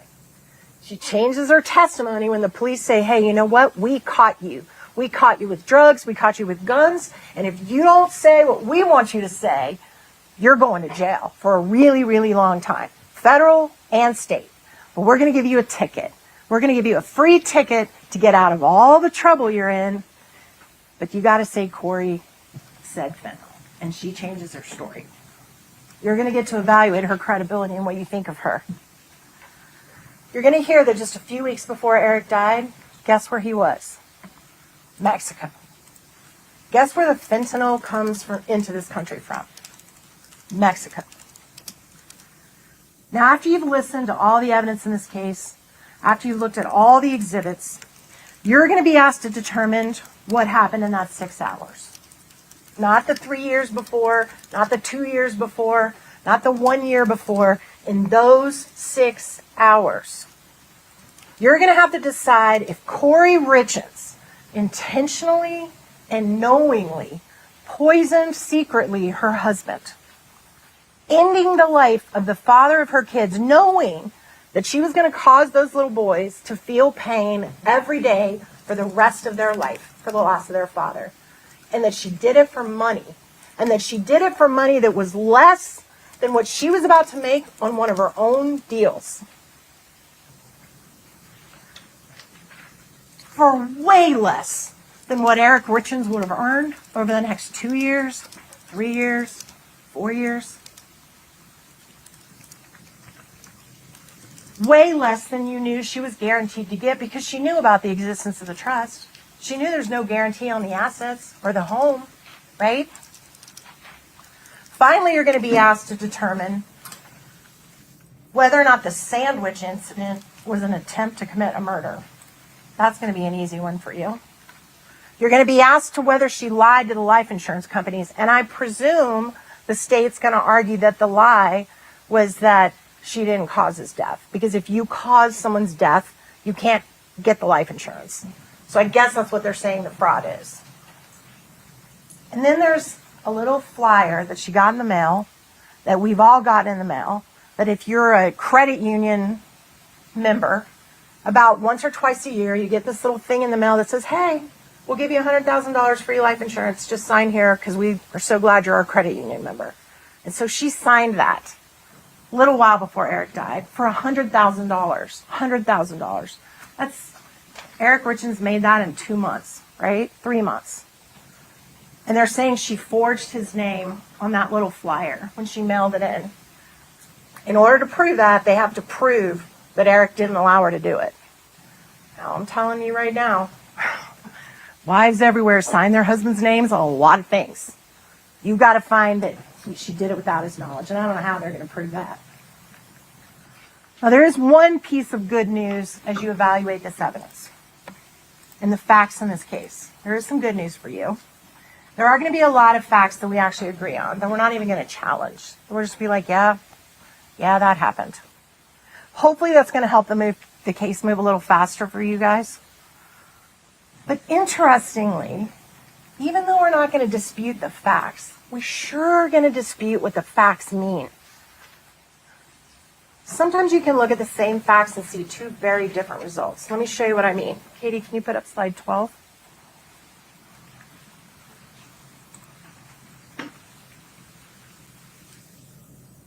Is it up on your screen, Katie? 1 second, please. The judge has to give us the pass to get into the This screen. happens from time to time. I think she should have said, Katie, would you please? There's where I think Okay. that attitude may make a little bit of a difference. I think now she's doing a couple of things I wouldn't recommend. Can you do me a favor? Disconnect from table 1. Saying attempted murder, you're going to find that one Plug easy. Back It's in. never anything I think a lawyer should say to a jury because they may not find it easy. Okay, 1 moment. There it is. So look at this picture of a young woman in a fur coat. See it? We'd Now like look to again. see it too, cameraman. You see a witch? Nose, mouth. There's going to be times in this case where the state is going to discuss facts with certain witnesses, and they're going to show you the witch. And I'm going to take those same facts and those same witnesses, and I'm going to show you a widow. At the end of the trial, if you can still see both faces, that's reasonable doubt. But not The necessarily. judge has true. instructed you that the burden of proof in this case lies with this table. Katie, can you put up slide 13? Can you make it a little bigger, please? The You can see law both presumes sides. the defendant is not guilty of the crime charge. She's innocent right now, and you have to accept that to do your job. The presumption persists unless the prosecution's evidence convinces you beyond a reasonable doubt that the defendant is guilty. Katie, can you put up slide 14? This burden, this is a heavy burden for the state. We know that. And our Constitution gives them that burden. Our Constitution, that same Constitution, promises Kouri Richins a fair trial by a jury of her peers, and that's you, her fellow citizens, who took an oath to swear that you will stand between Kouri and the government and make them meet their duty before they can get through you. And they've got to meet it by proof beyond a reasonable doubt. More powerful than just more likely or not that she did it. It has to be firmly convincing you. There are very few things we know with absolute certainty. The criminal case doesn't require proof that overcomes every possible doubt. But if you think there is a real possibility that she is not guilty, you must give her the benefit of the doubt and find her not guilty. And that's the burden that's on your table. When you go back into that jury room, that's going to be on y'all's table. We're asking you to be courageous, to pay attention, to stand strong, and to hold the government to that burden that's on their table. Hold them to it. And at the end of this case, you will see Kouri Richins is innocent. She is counting on you to do your job. And the only proper verdict to return in this case, which we are going to ask you to return at the end of this case, is to find her not guilty on all charges. Thank you. All right, let's let you stretch your legs, take a restroom break. All rise for the jury.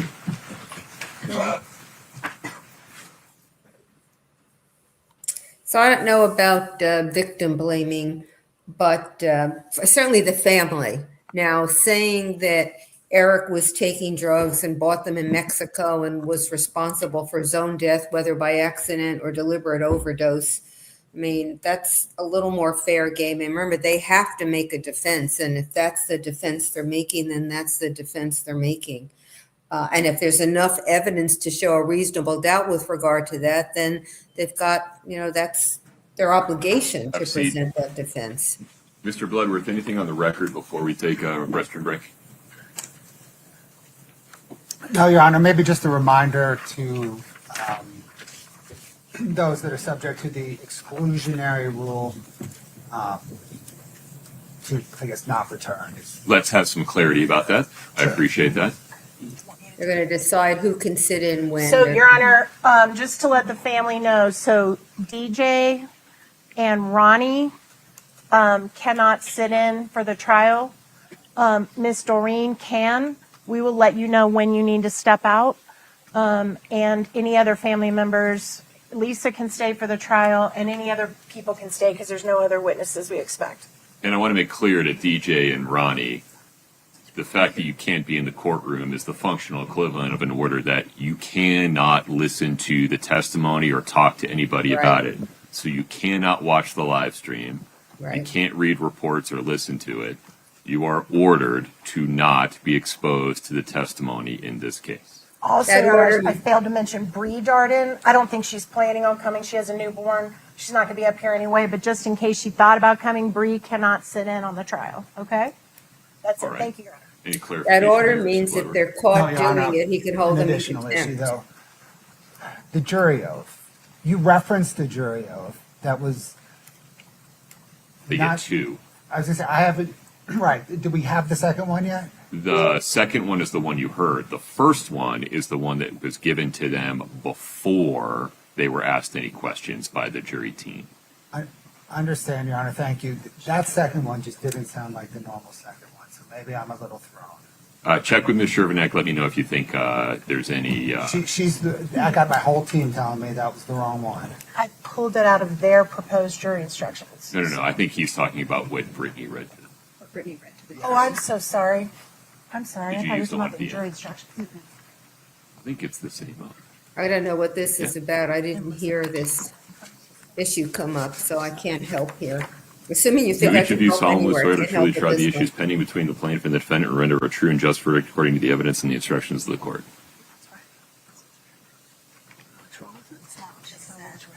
What did you read? It sounded to me like the witness of. It was the witness of. Oh, that's the one before there. That is the wrong one. That's the wrong one. That's okay. We can fix it. We'll re-swear them. Yeah, no problem. Arguments aren't evidence anyway. Good catch. No problem. She used That's the the one wrong they jury get before instruction. the They usually go over That's them. okay. and I will agree fix with it when they estimates come and back in. edits. Thank you for the catch. Anything else? No, sir. Thank you. Okay. Ms. Nestor, Ms. Lewis, Mr. Ramos? No, sir. All right, Nothing. folks, let's say 10:35. Thank you for your patience. Okay. Court's in recess. All right. If you have any questions, put up cues or something. I've seen a couple of questions sort of about the walk the dog letter. I thought it was interesting that the prosecutor made no mention of the walk the dog letter in opening. They had a couple, I think more than one hearing on whether that letter could be introduced, and the judge decided as I recall, that the major part of that letter will be introduced. And for the people who don't know what that is, after Kouri was arrested and in jail, she wrote a letter, and at the top of actually have a video on it. If you go back, you should be able to find it, where I actually read the letter and talked about what the letter meant.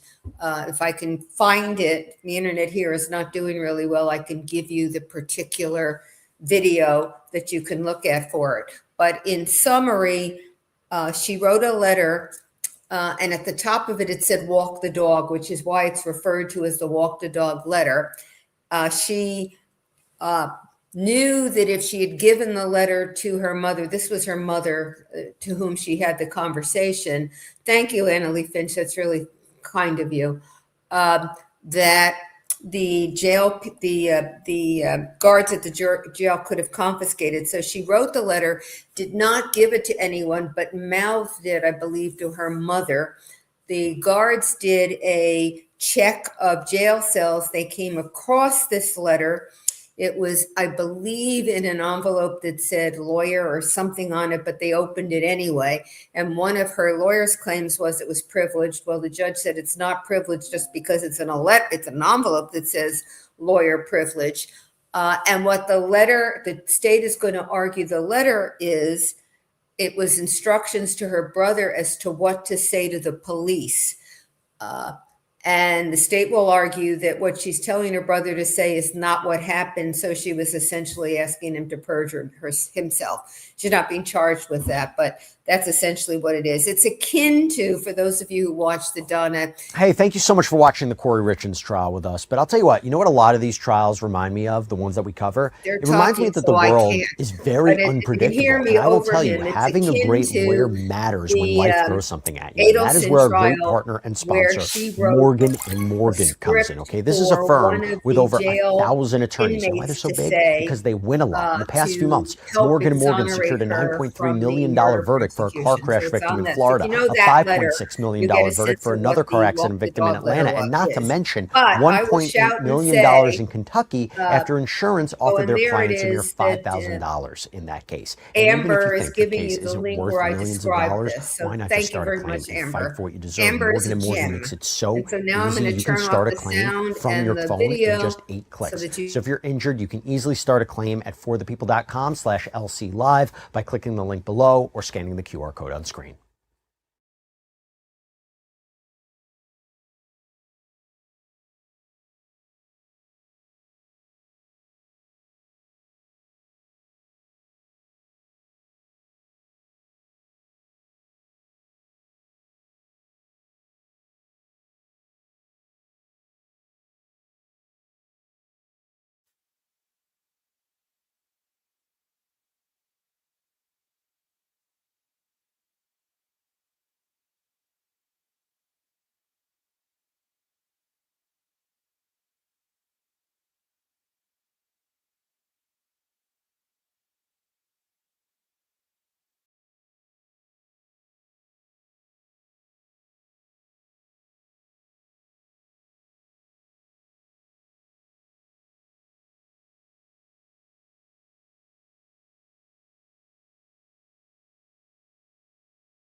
Go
back on the record in 231-500-139. Ready for the jury, Mr. Blevin? Yes, Your Honor. Ms. Nestor? Yes, Your Honor. I'll swear at the Yes. jury, and then we'll go from there. Thank you. Okay, we're ready for the jury.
forgot you said that. Ladies and gentlemen, stay standing for a minute as you come in. I need to fix a mistake that I made when I initially instructed you.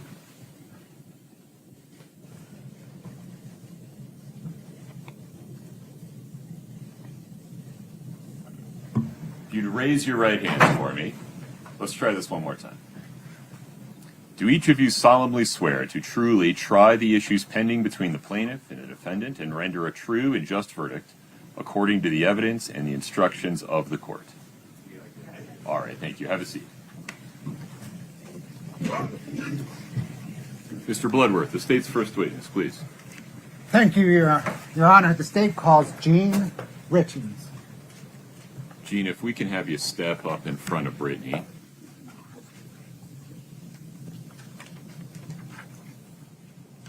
Please raise your right hand.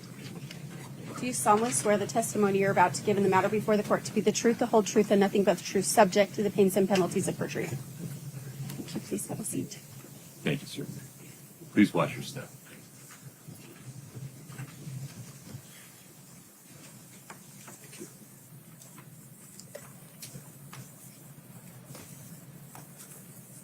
Good morning, sir. Good morning.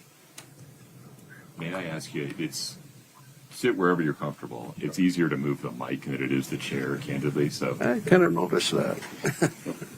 Okay, go ahead. What, sir, is your name? Eugene F. Richins. And do you spell your last name Richins? Yes, I do. Did you know Eric Richins? Yes. How did you know him? Eric is my son. Scott, can I get 842 Romeo?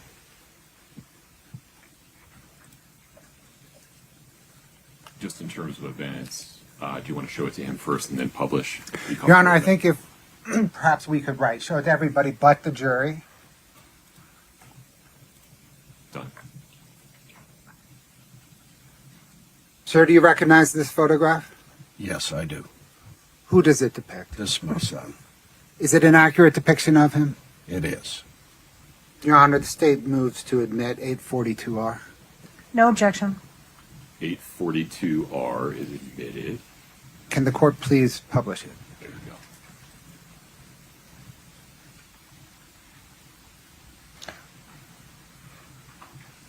Sir, how old was Eric when he died? He was 39. Do you know Kouri Richins? I do. How do you know her? She was the wife of my son.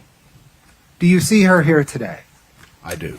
Can you please point out where and describe her? Right here with a black blazer on.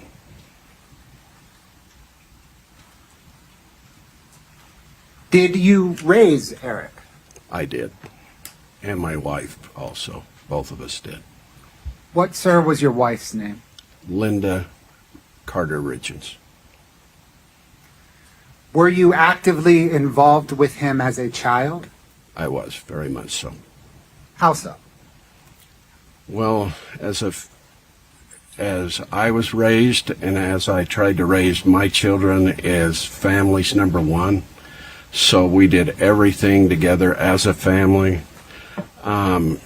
Education was extremely important for us as a family, as was a strong work ethic, as was religion. So those were kind of my top priorities of how we raised our children.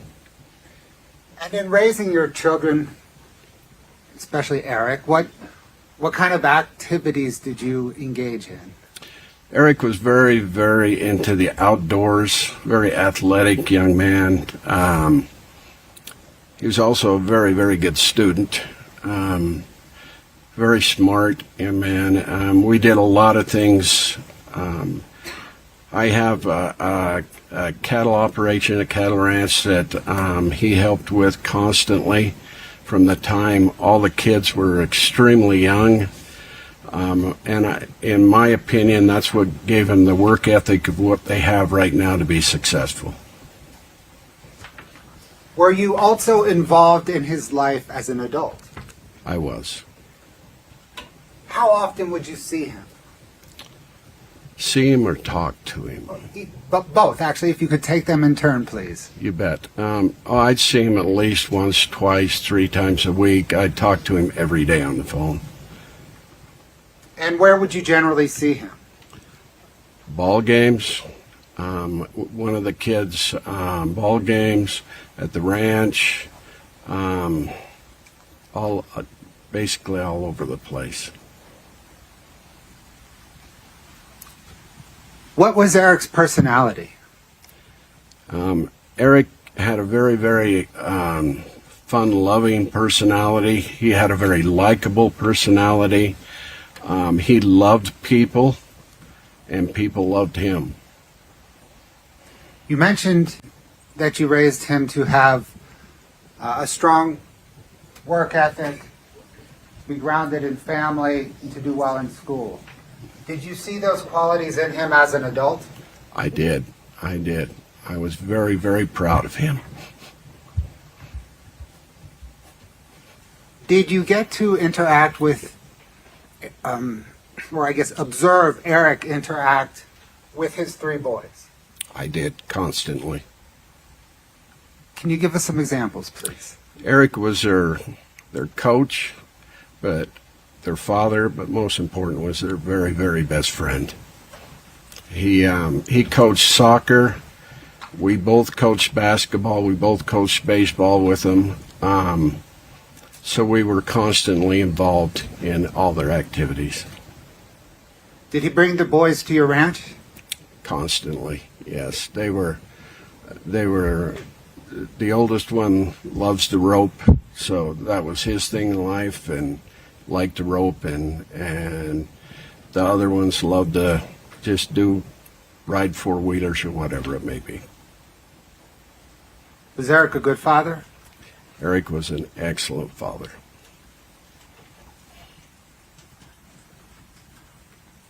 Were you and Eric working on any future plans together when he died? We were. We were going to buy a cabin together up in the Uintas. And then, believe it or not, I'm getting older, and I would like to retire someday from ranching, and I'm trying to put it into him and his other siblings' laps.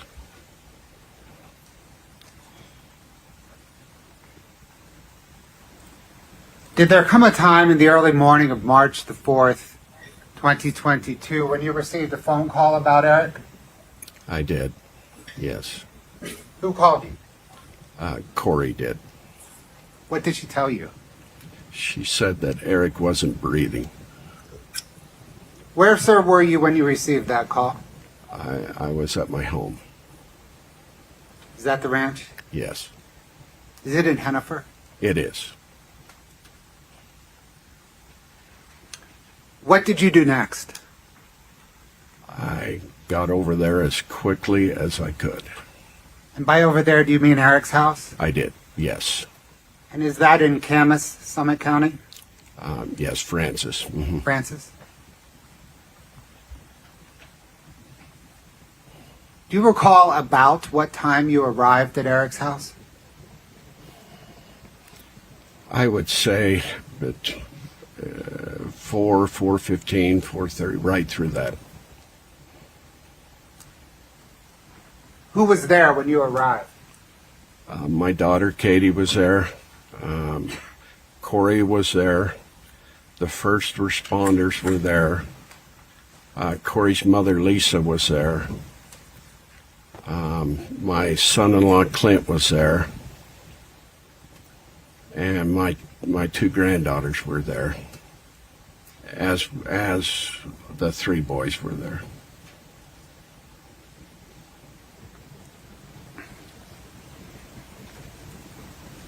About how long were you there that morning? Oh, approximately to 10:30, I believe. During that morning, what, if anything, did Kouri Richins say to you?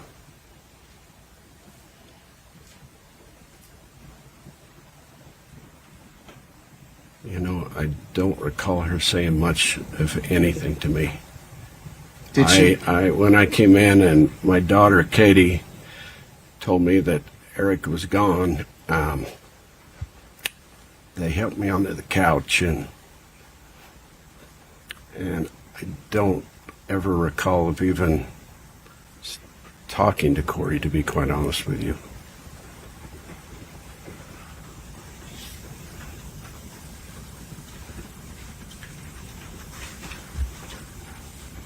Did there come a time later when Kouri Richins told you what caused Eric's death?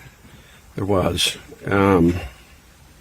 I can't tell you the exact date, but it was between Eric's funeral and when the medical examiner had declared what he had passed away of.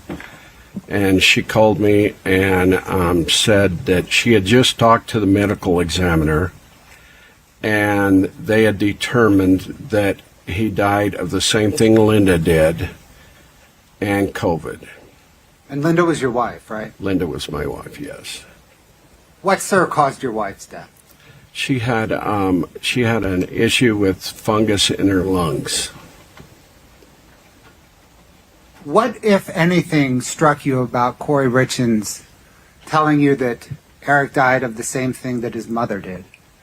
Well, right after I finished talking with Kouri, I called my daughter, Katie, who in turn called the medical examiner, and they had never received a call from Kouri. Your Honor.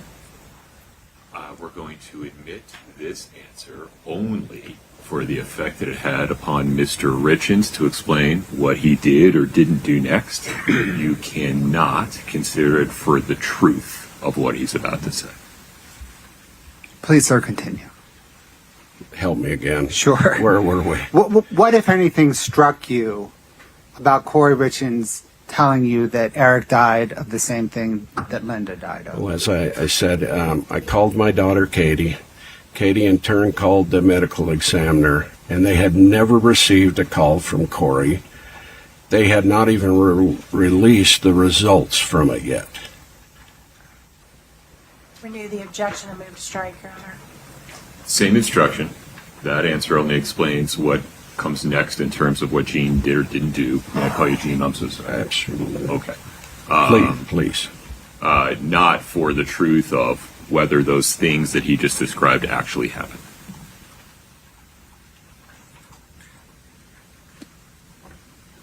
Sir, were you with your wife as she was battling the lung fungus? I was. Did Eric Richins suffer from the same symptoms that your wife did? No, not at all.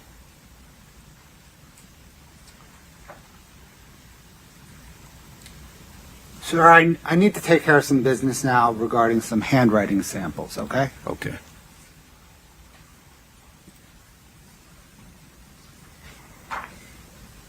Your Honor, may I approach the witness? Yes. It's the collection example.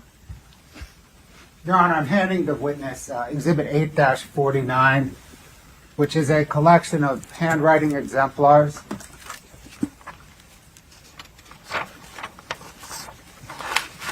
Mr. Richins, can you please turn to tab 14?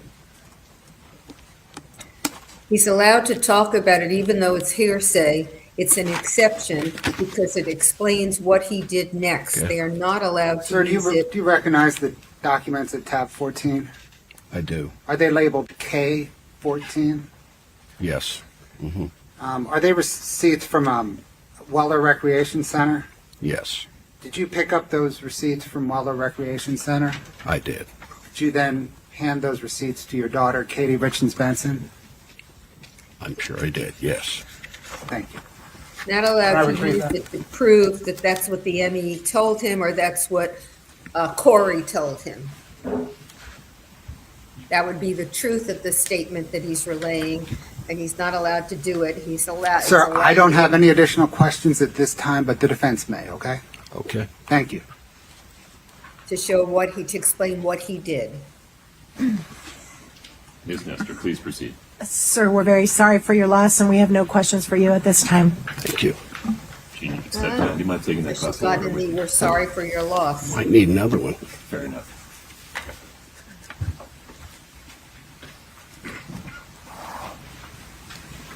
Mr. Blow. Your Honor, the state calls Katie Richins Benson.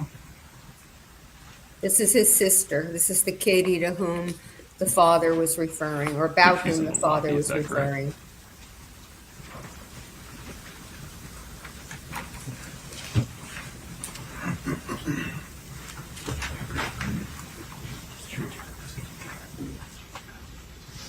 Someone in the chat may know for sure, but I believe she and Kouri got into an altercation that got a little physical.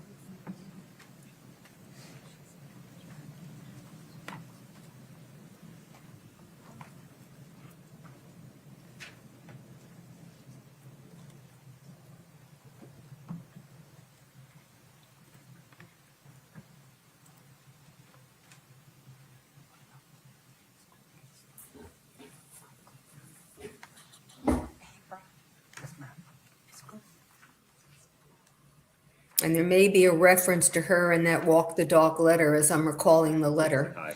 Those of you who go back and watch that video, you can confirm.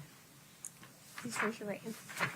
Do you solemnly swear the testimony you're about to give in the matter before the court to be the truth, the whole truth, and nothing but the truth, subject to the fees and penalties? And let me say, while this is happening, with the internet issue, I think the glass to say at the beginning that Surviving the Survivor is running the stream, and they've allowed Prof. Joe Explains to Feel free to move that chair wherever you're comfortable. Close stream. You can also move the mic.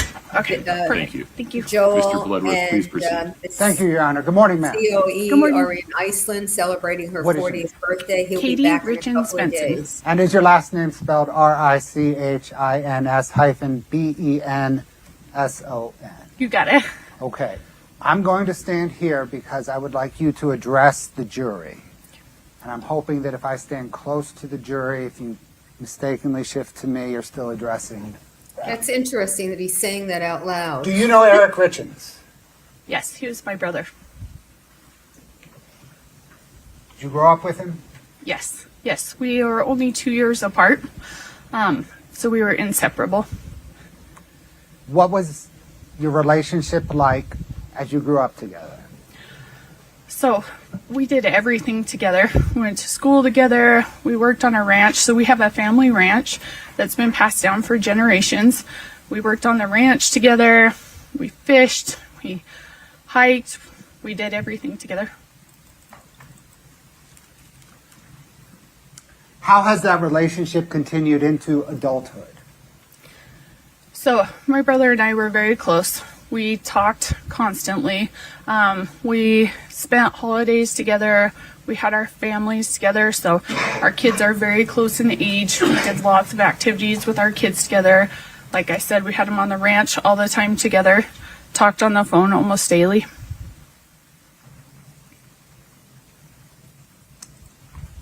What was Eric's personality like as an adult? Eric was one of the most likable people. I'm sorry, guys. Okay. There are tissues if you'd like. Okay. So, he was one of... Sorry, I'm trying so hard. He was one of the most likable people you've ever met. So, Eric was the kind of person that loved everyone. It did not matter who you were, where you came from, where he met you. Everyone thought they were his best friend. If you talked to him, they all said, I'm Eric's best friend, because that's the way Eric made you feel. He was upbeat. He was positive. He literally would give a stranger he met on the side of the road his jacket, anything to help anyone out. That's the kind of person he was. What did he like to do? How did he spend his time? So, the number one thing that Eric loved was his kids. So he would do anything for his boys. He was the best dad you would ever see. He was a phenomenal uncle. If there were kids involved, he was there. He would show up. So whether it be soccer games, so he coached my nephew's soccer. And he was the dad that coached, that went and got all the signs that were special so he'd get there before the soccer games, put all the signs up so the kids had their team name everywhere. He also was adamant about making sure they learned how to work. So my parents were very focused on teaching us how to work, to have that strong work ethic. So he had his kids on the ranch, teaching them how to work. He loved the outdoors. He loved to play sports. Anything that revolved around his family, the outdoors, is what my brother loved. Did he plan for his children's future? Yes. So there's not a waking moment that my brother was not focused on his kids. So he had money set aside every single month to go into a fund so that by the time the kids got to college, they could pay for their college and hopefully have some left over for like a down payment on a house or something like that. He had every aspect planned. This is the kind of dad Eric was. So I told you we have a ranch. I love horses. My brother did too, but not quite as much as me. He liked ATVs a little bit better. So his oldest son, Carter, loved horses from the day he was born. He and I share that. So Eric tried to get Carter with me as much as possible on the horse because that's what Carter loved. I would ride the horse with my little nephew in front of me, and my brother would be to the side of me with an ATV with food, snacks, anything that Carter needed. He would have it right there so that Carter didn't have to get off the horse because he wanted Carter to be able to do whatever he wanted.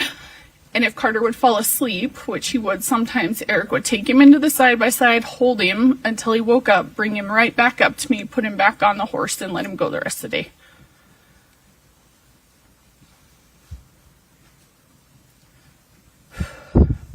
Have you ever observed Eric sick or injured? Yes. So my brother and I are very close. And so when he was an adult, he played sports all growing up. But when he was adult, he liked to play adult softball. He did get hit a few times. He got hit by a ball, and these games would go to like midnight, 1 o'clock. He would call me at 1 o'clock in the morning if he got hit to tell me my leg hurts. I don't know if something happened, if it is broken a little bit, if it's just bruised. And I would answer the phone no matter what time it was and say, hey, do you need me to come get you? What can I do to help you? And he'd be like, oh, I think I can toughen it out. I'll call you in the morning and let you know. But honestly, it didn't matter if he was in another country. He called me from other countries to tell me he didn't feel well. So if his mental or physical well-being was ever in question, he would call me.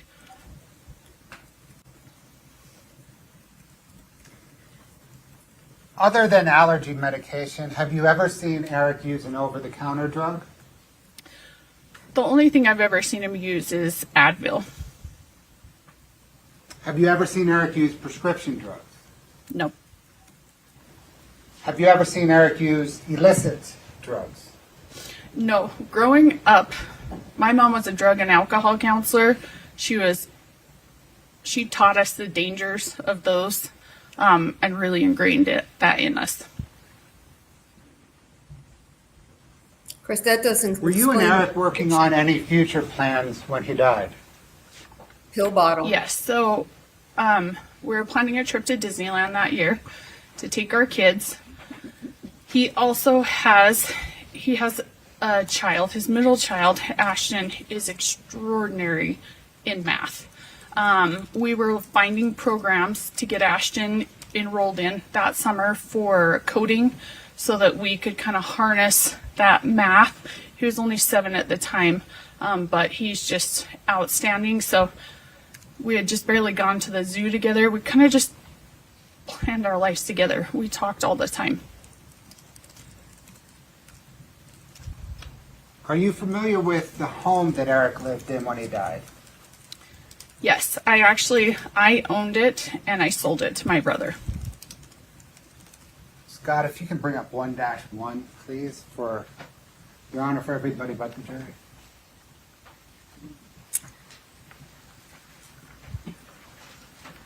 Do you recognize that photograph? Yes. Is that the home that you Yes. sold to Eric and he lived in? Yes. Is it an accurate depiction of that home? Yes, it is. Your Honor, the state moves to admit 1-1. No These objection. cameramen who don't show us what's on the screen, I cannot understand it. There you go. Finally, thank you, cameraman or woman. Where, Miss Richins Benson, is that home located? That is in Francis, Utah. And is it, it looks like it's on a cul-de-sac. Is it on a cul-de-sac? Correct. It's on a cul-de-sac. When did you sell him the home? In the latter part of 2012. Had you been to the home regularly between then and when Eric died? Yes. Do you know how many homes are on that cul-de-sac today? So on that cul-de-sac, there's 7 homes with driveways that go into that road and cul-de-sac. And do you know how many homes and roads were on, homes and driveways were on that cul-de-sac in 2019? Yeah, all the homes were built out by 2016.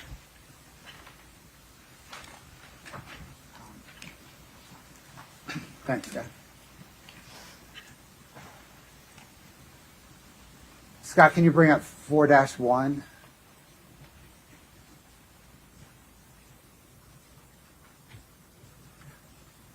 Can you scroll through it, please?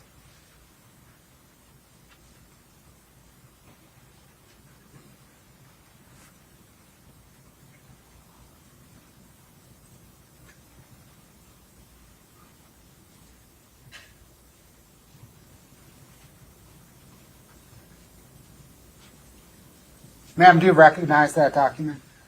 Yes, this is my brother's prenuptial agreement with Kouri. And how do you recognize it? I saw it the day they signed it. So on the day of his wedding is when they both signed it, and I read through it with him on the day of his wedding. Your Honor, state moves to admit 4-1. No objection. 4-1's admitted. I'm going to leave it up there just for a minute for the jury, but I'm going to come back to that with them later. I'm not going to Okay. discuss that with you. Okay. Thanks, Scott.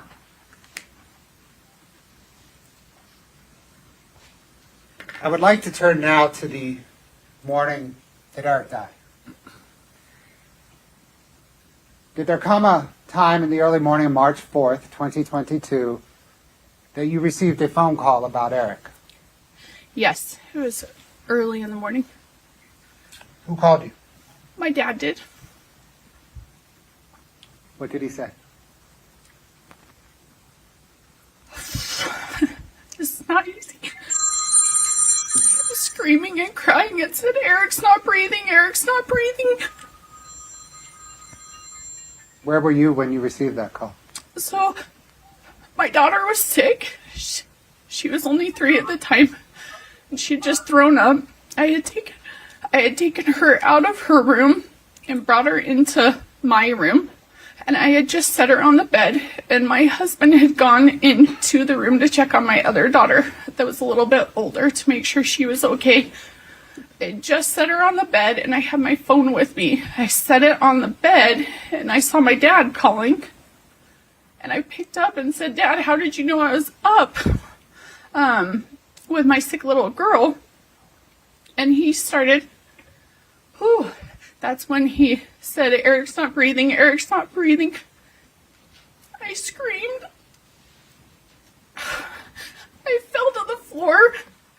My husband heard me and came running in, and I was screaming, "He's not breathing." My husband thought that it was my daughter, since she had just thrown up. So he ran over to her and said, "She's okay, Katie, she's okay." And I said, "No, it's Eric." And so I picked up my daughter that was right there. My husband went and got my other baby out of bed, and we ran out of the house.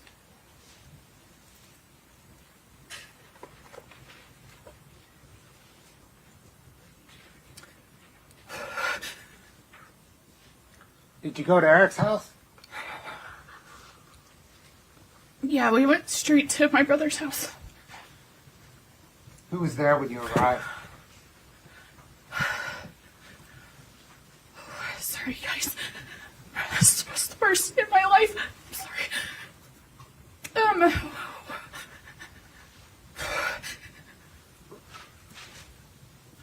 When I got there was a bunch of emergency personnel, police officers, and Kouri and her mom, Lisa, were there.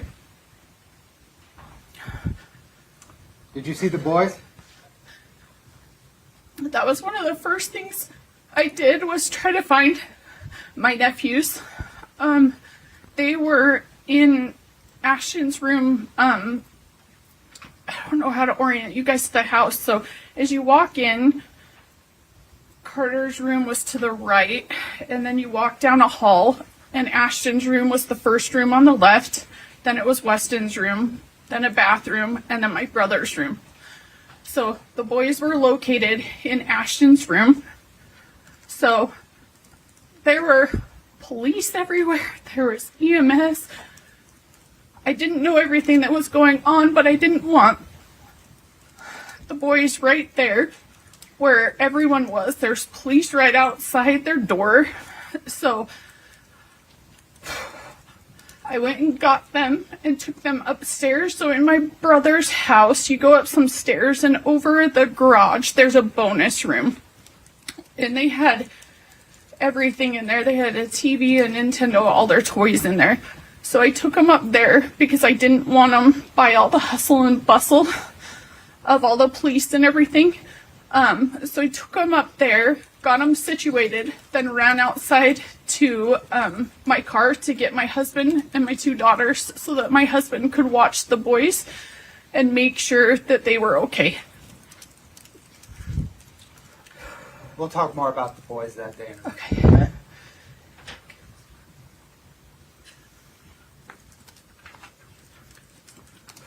Were you able to observe Kouri Richins that morning? Yes, I did. When you walked into the home, what were your immediate observations of her? So like I had told you, we had gone on plenty of family vacations together. Kouri had been on the family vacations with us. I walked in, I kind of flung through the door, and I saw Kouri standing on the other side of the staircase. She just shook her head at me. Sorry guys, bear with me, I apologize. And I knew right then my brother was gone. And I fell to the floor. She stayed over there. I observed that she was not how she normally was when we would go on overnights. She was very well put together. She had a matching pajama-esque outfit on. Her hair was all done up. She wasn't crying like I was. She wasn't hysterical. Just stood there and shook her head no at me.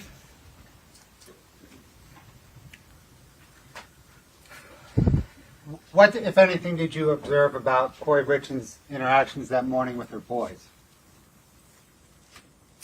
There weren't any until later in the morning. So, like I told you, my husband stayed up with the boys.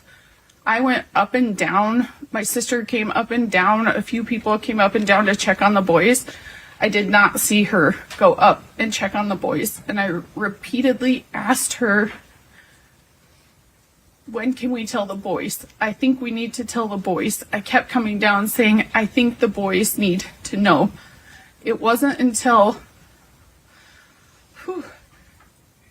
they wheeled my brother's body out, and I stood by the stairs, at the top of the stairs, to make sure my nephews didn't come out to see, because we didn't want it to see, and my husband was in the room with them. So they wheeled my brother's body out. My husband did his best. My daughter was throwing up, and he was trying to block it from the boys so that they didn't see my brother being wheeled out. The boys did see my brother being wheeled out. My husband came out and told me that they were upset. And so we walked down and talked to Lisa, Kouri's mom, and Kouri again. And I said, the boys are really upset. They just saw Eric wheeled out. I think we need to tell them. And Lisa said, I guess we better. And Kouri said, yep, bring him down. So then we brought him down. And that's the first I saw her interact with him.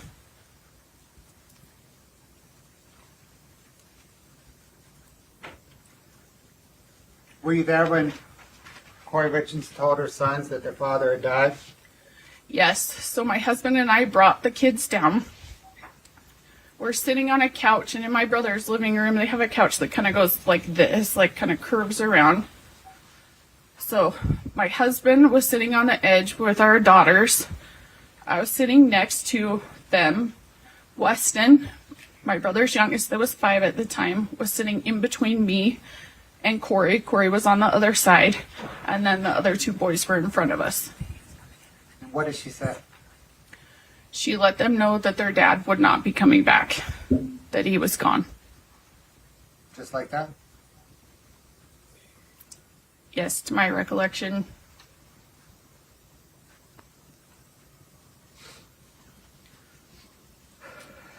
Did there come a time shortly after that when she spoke alone with her middle son, Ashton?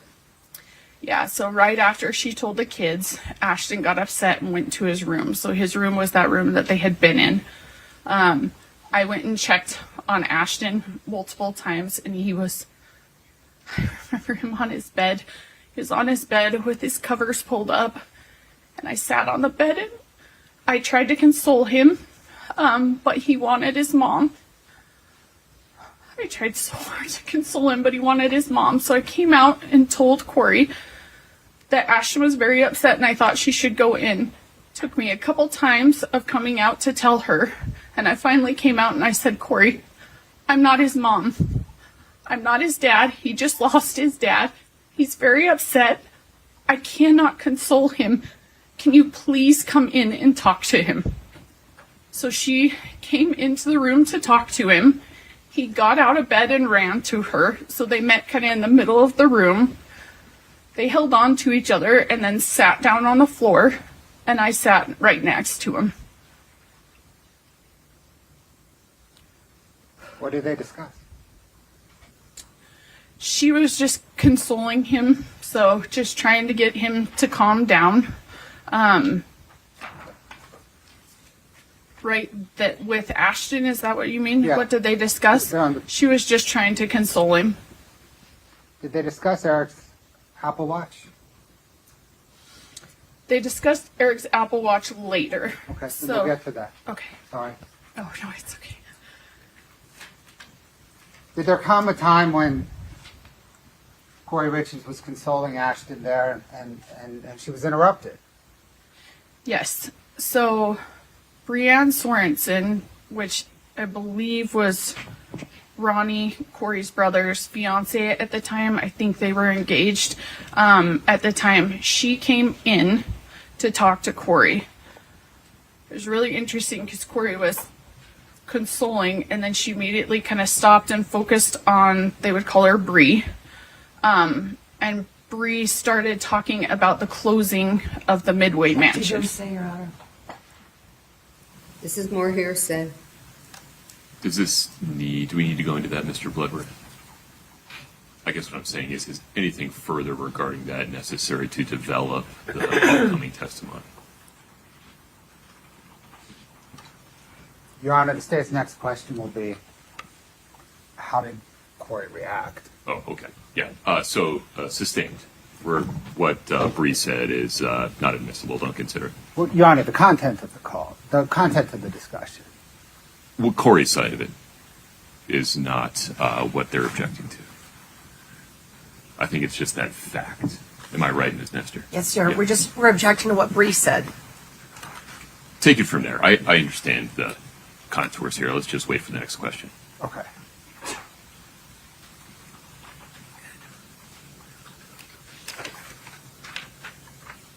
How did Kouri react to what Bree said? Kouri was very businesslike, very telling Bree exactly what to do, and I was dumbfounded. And I looked at Kouri and said, "You can't tell me you're going to close on that Midway mansion when my brother just died." And she looked at me matter of fact and said, "Yeah, absolutely. He has nothing to do with it. The money's already gone through. It's all my business. I'm going to."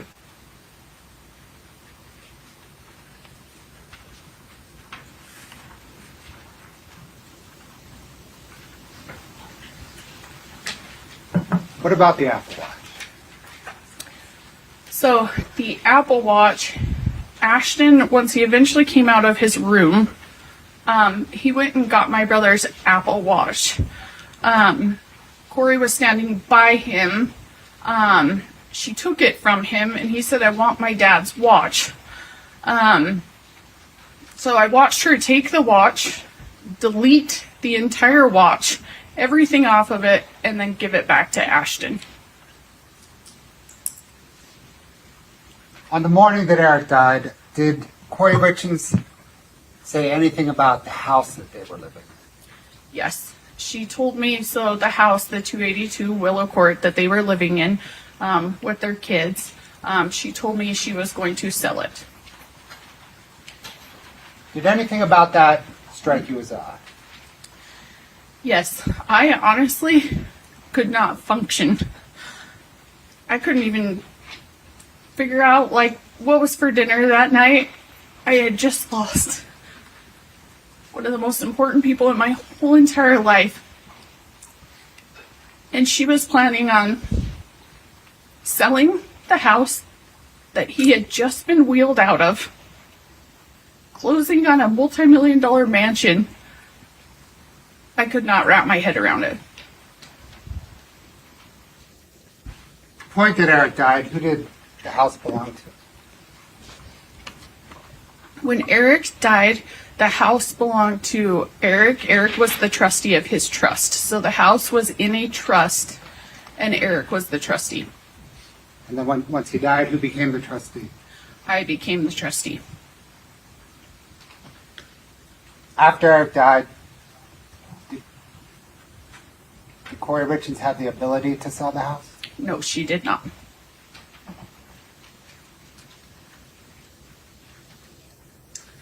That morning, did Kouri Richins say anything about Eric's stonemasonry business? Yes. She had a plan for how she was going to run his stonemasonry business. She was going to hire one of his best friends. His name is TJ. TJ worked for Eric's business partner's dad and had grown up working with Eric and Eric's business partner, Cody, and Cody's family in their family business. And he still worked with Cody's dad, Shannon. So she said that she was going to hire TJ to run Eric's portion of the business for her and that he would take care of all of it. So am I right that the morning of Eric's death, Kouri Richins told you her plans on purchasing the Midway mansion, selling the home she lived in, and running Eric Richins' business? Correct.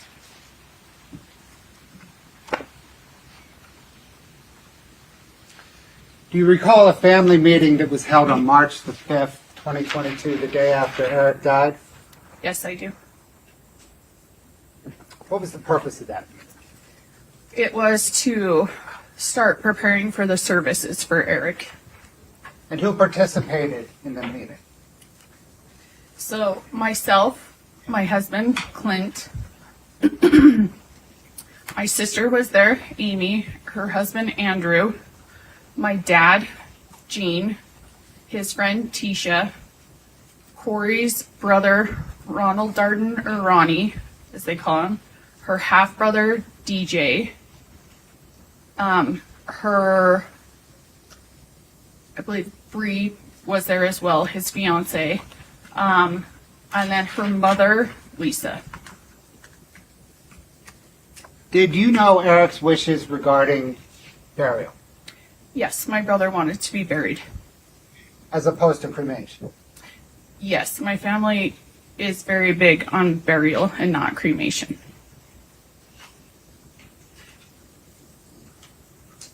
Did in the course of that family meeting the topic of cremation arise? Yes, so we had gone through and planned the whole funeral. My brother would be buried by my mom, where he would be buried at, who the pallbearers would be, everything to like who would talk, who would say prayers, stuff like that. And at the very end, when I thought we kind of had it all wrapped up, Lisa Darden, Kouri's mother, said, when are we going to talk about that Eric wanted to be cremated? Did you observe Kouri react to her mother raising cremation? Yes, I did. She looked shocked, like she was caught off guard at first. And then she went into it and said, oh yeah, he told me that he didn't want any bugs crawling on him after he was dead. It freaked him out, so we're cremating him. And I went on to ask, I said, Kouri, why did we just do a whole entire funeral based around the casket, the burial, the pallbearers, and now you're just bringing up cremation? And she played it off and said, oh, well, isn't that what you do when you cremate them? And to that point, I said no. And then my dad started getting visibly upset because he knew his son wanted to be buried.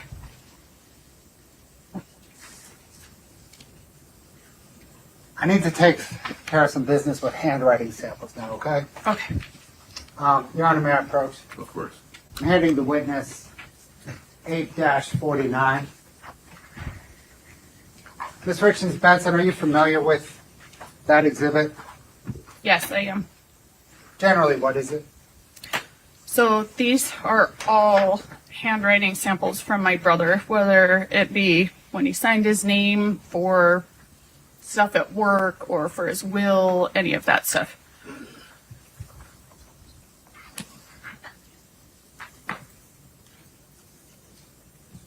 Can you please just thumb through each of the tabs? I think, is there 14 of them? 16. 16.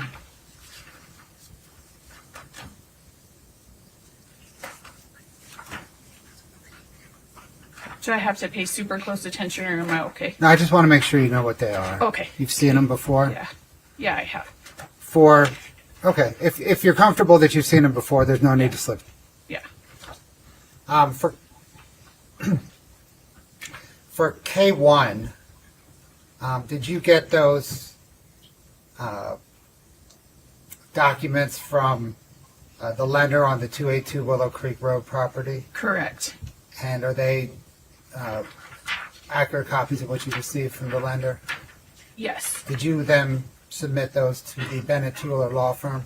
Correct. On K2, did you receive those haircut receipts from Kouri Wright? Yep. So they are also receipts from like Wasatch Steel, different.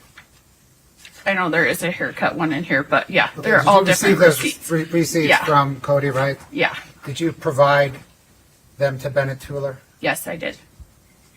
Turn please to K3 or tab 3. Under that tab, did you receive some tax documents from Greg White, some payroll documents from Integrated Solutions, and a hunting license? Yes, these are all my brother's documents. And did you submit those under tab 3 to Bennett Tueller? Yeah. Only one I'm not 100% sure about is the hunting license, if I submitted that or not. I can't remember that one. Okay.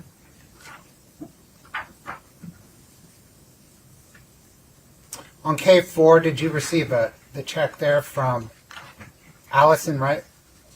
Correct. And did you get the loan documents on K4 from the lender on the 282 Willow Creek Road property? Yes. Did you submit those documents to tab 4 to Bennett Tueller? Yes.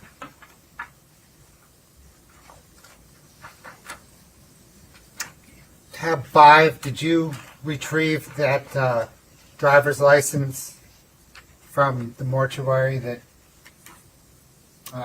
Eric's body was taken to? Yes. And did you submit that to Bennett Tueller? Yes.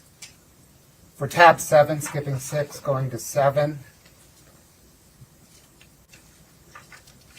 did you receive those various construction contracts from Cody Wright? Yes. And then did you give them to Bennett Tueller? Correct. For K11, did you obtain those healthcare records from IHC? Was Yes. that Intermountain Health something? Yeah, Intermountain Healthcare. Got it. IHC's their old branding. Did you submit those to Bennett Tueller? Yes, I did. For K12, did you receive copies of those checks and C&E business records from Allison Wright? Yes. And did you give them to Bennett Tueller? Yes, I did. For K13, there's some materials from a Ford dealership. Did you receive those from your husband, Clint Benson? Yes. And did you submit those to Bennett Tueller? Yes. Finally, for K14, is that a document from Weller Recreation Center that you received from your father? Yes.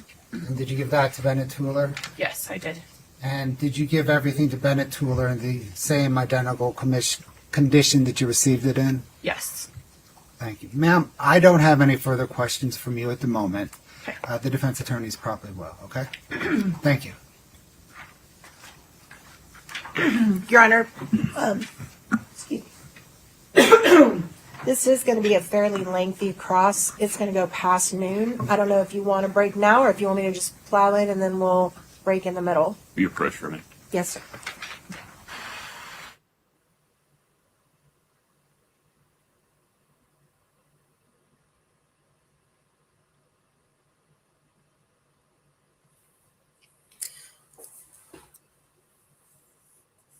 I thought one effective thing she did in the opening was she used a lot of exhibits, the photos and things, to give a visual. Some people are visual, are better absorbing information visually, some orally. And she did both, which I thought was really effective. From what I could tell, the prosecutor did very little of it.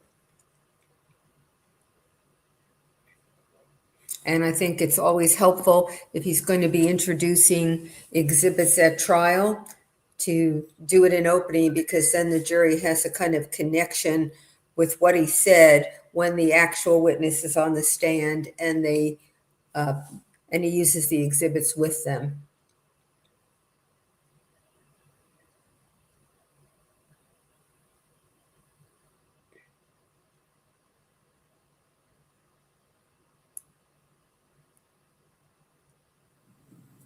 Folks, let's let you stretch your legs. We're going to come up with a plan here about what to do about the lunch hour. I just need a few minutes to figure it out. Okay. Please rise for the jury. They're going to waste a few minutes deciding what they're going to do about lunch. Oh, well. This is proceeding fairly quickly, though, so.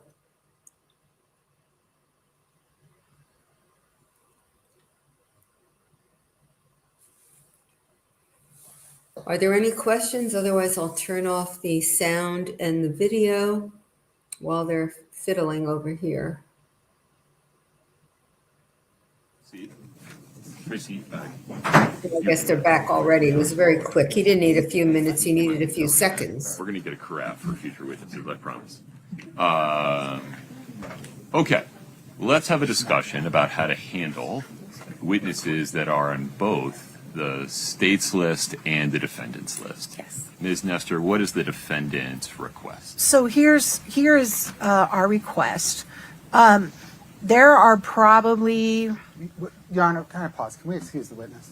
yeah, that's fine with me. She can That sit. would make sense, yeah. And is that so that she doesn't hear this discussion? Correct. Yeah. Do you mind stepping out into the lobby for a minute? Yeah. The issue is if they're the Yeah, sure. state's witness She can cross. She can't go outside the scope of what the prosecutor did. She can ask leading questions. If it's her witness, she cannot ask leading questions, but there is no scope she's limited to. She'll be limited to what is relevant and what the rules of evidence permit, Nestor, please as with proceed. any witness. Thank you, Your Honor. So I knew this was coming because of conversations we've had with witnesses, but there are multiple witnesses that the state is going to call, including Ms. Richins Benson, who also have information that relates to our case. She's just one, there's lots more. Obviously, if the state is going to shut us down from asking any topic that he didn't cover in direct, then we're going to have to recall all of these people. And this trial is going to get a lot longer, inconvenience a lot more people. Well, it's the exact same amount of time. Tell me why it would be longer. It Because just complicates the directed verdict motion. because of the fact that all of these witnesses will be required to come back twice, get resworn. We're going to have to lay foundation again that's already been laid to refresh the memory of jurors. We're going to have to go back over topics that have already been talked about just to refresh the memory of the jurors. We're going to be using exhibits that are already here, keyed up, ready to go. This court has the ability to control what happens in this courtroom. If you want us to call all these people twice, we will, but it seems a ridiculous imposition of burden on not only the witnesses, but the jurors to have to say, we're going to hear from them now and in 2 weeks from now. There's perfectly within your power to say, we're going to do everything this jury needs to do now. The state has the ability to come back on redirect and address anything that we bring up that they didn't bring up. But it seems a very inefficient way to run a trial, and it seems to be super hard on these witnesses to have to come back here twice and go through this. That you should have said. 2 weeks apart.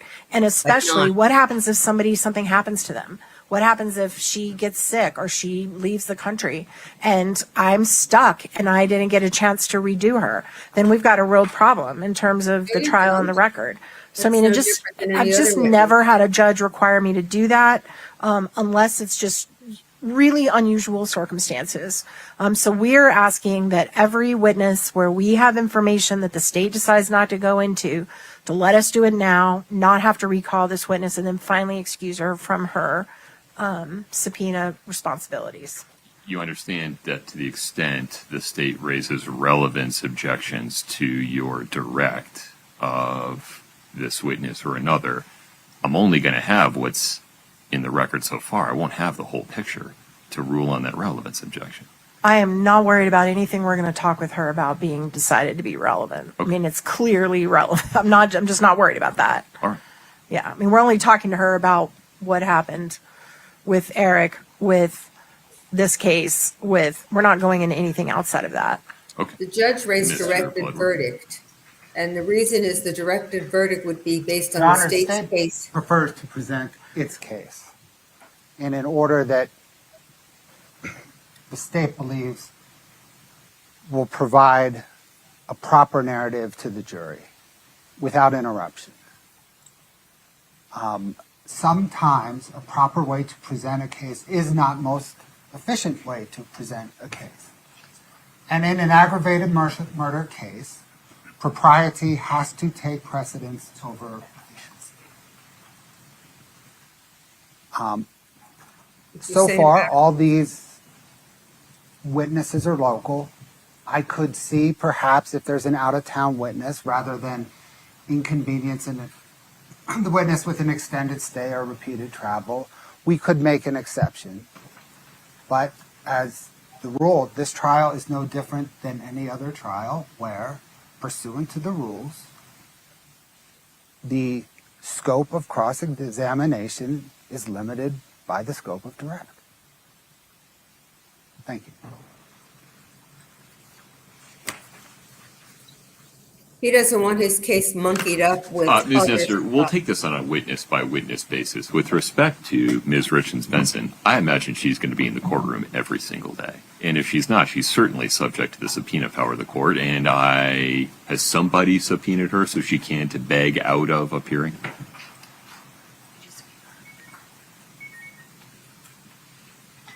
I mean, Katie appeared today pursuant to the state's subpoena. Okay. And that subpoena lists the entire trial, correct? It does. I have not yet released her from it, as Right. we do some witnesses. Right. And so as long as I make clear to her that pursuant to that subpoena, she can be recalled at the order of the court, any danger that you were describing, Ms. Nestor, is mitigated. It also means she can't stay in the trial for the rest. She's going to have to be excused under the exclusionary rule. Is it Katie or Amy that's the Amy. designated victim rep? Amy. Your Honor, the state had designated 2 victim reps, and it was Katie and Amy. I understand you objecting to the 2. We do. We object to 2. We don't object to Amy. Right. Right. The state has to make a choice. If you'd like to proceed as you suggest, you're entitled to do so. That's fine, especially because Katie is subject to the subpoena power of the court. We can make sure that she comes back. But the statute talks in terms of 1 victim rep.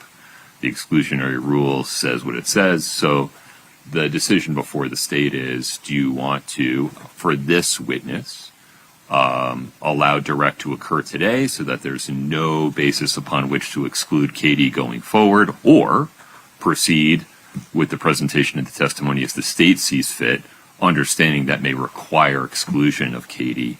And I apologize for using first names. There's a lot of Richins. It's just easier. No informality is intended. Exclusion of Katie until her direct is completed in the defense case. Your Honor, how about this? Was the court about to take a lunch break with the jury? Well, is food here? No. Okay, so it'll be a bit. So I want to keep using time. So I thought we could use another, it would have been an hour, now 45 minutes. Sure. Your Honor, can we use that time for examination within the scope of direct? And then we take a lunch break. It will allow me to consult with Eric's family regarding exclusion. The exclusion. It will also allow me, Your Honor, to refresh my memory. We had at the time, the state had appointed 2 victim representatives. Despite the language of the statute, we had briefed case law which expanded that language. And I just need to look back at that. Yeah, I'm happy to be educated. But Ms. Nestor, may we proceed stepwise in that fashion? Yes, sir. Okay, so just so I'm clear, we'll invite Katie back in, we'll invite the jury back in, we will complete cross-examination of Ms. Richins Benson. We'll take a lunch break, we'll sort out whether you want to proceed with her, whether I will allow you to proceed with her direct examination in your defense case today. Also, just to make sure I'm clear, so Mr. Bloodworth brought up to Ms. Richins Benson the fact that she was the trustee. She testified about that, about the trustee and the assets being in the trustee, and that Kouri could not sell the home according to her. That was her understanding, right? Correct. So that means I can go into anything about the trust? Well, it means you can ask her, you can seek to show that her understanding was incorrect. Well, I have a pretty lengthy cross dealing with the trust, and I want to bring in the actual trust itself, the document, and I do believe the door's been open, so I'm just clarifying I can go into all that as part of following up on what he brought out in direct. Well, you gotta be a little bit more. Oh, hold on. My apologies. Missed call. My bad. You're speaking in generalities, so it's hard for me to give you a ruling. So one of the documents I want to use is the trust document itself. Sure. The state has not introduced it, but they have opened the door to it, in my opinion. Well, they opened the door to questions about what is your understanding based on. Perfect. Why do you think that? Perfect. That's what I need. Have you ever seen this document? That's what I need. But the trust is, to my memory, several pages long. I don't know that her testimony relates to most of it. I probably won't even admit it. I'm just going to use it for her to look at it to refresh, and when she's answering questions. Okay. Yeah. Okay. Thank you. Your Honor, just to be clear, that within the scope of Kouri Richins' ability to dispose of the home. Yeah, more specifically, Ms. Richins Benson's personal subjective understanding of correct Kouri Richins' ability to dispose of the home. And not all the myriad of other subjects. Like there's all the C, like isn't the trust going to all the C&E masonry interest and all that stuff? It does, yeah. Yeah. She didn't testify to any of that. Okay. All right. Everybody Well, follow I that? assume they'll object and let me know if they think I go too far. As both sides Yes. of the V do in trial. Anything further before we invite Ms. Richins Benson back in? No, sir. Mr. Bloodworth? No, sir. Let's do that first. State wants to keep it simple. They want to get their story in. They don't want it muddied up with what the defense's defense is. They also tactically want their story to be presented to the jury before the defense gets to present its sides. In addition, the judge mentioned directed verdict. Directed verdict would come after the state rests. And his issue there was he's supposed to rule on the state's case only and not anything the defense might raise as a defense. And would that make it more difficult to separate out for a directed verdict? I don't think that's so difficult because the defense is not going to get a directed verdict in this case, in my opinion. But that was the other reference that he made. And you can see on cross, she can ask leading questions, but she has to stay within what the prosecutor raised in his direct examination. On if this was her witness and it was the defense side of the case, she could ask anything that was relevant that isn't excluded by an evidence rule, but she can't ask leading questions because then it's her witness. So it'll be interesting to follow this. I think both sides have a legitimate argument, and the question is, you can't balance it so both sides can have their way, even though each of them has, a basis in what they want. It has to go one way or the other, and I think the judge will rule in the way the state wants because the state has the burden of proof. It's entitled to put down its case in the way most effective for it, and not to have to accommodate what would be more convenient for witnesses. And by the way, the defense says they're going to call all these witnesses again. The defense may not. Thank you for your patience. Probably We'll proceed with cross-examination of Ms. Richins Benson. Because the other thing is, then on we'll take a anything lunch break. Thank you for your that the patience. defense Ms. asks on Nestor, take it direct, away. May it the please the court. prosecutor then has the opportunity to cross on. We've never officially been introduced, but I know we've seen each other a whole lot. But again, my name's Kathy Nestor, and I'm one of Kouri's attorneys. So I want to talk to you about, I want to go back a couple of years before Eric passed. You mentioned in your direct testimony that you are the trustee of a trust that Eric created. Is that right? Correct. And may I approach the witness, Your Honor? Of course.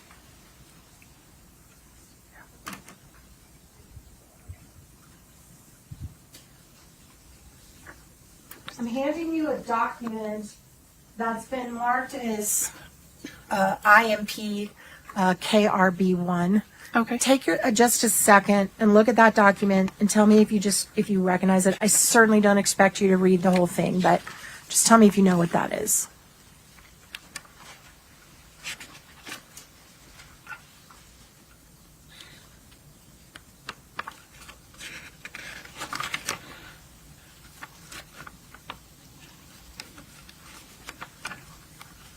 Sorry, I just want to make sure. Sure, no worries. Take your time.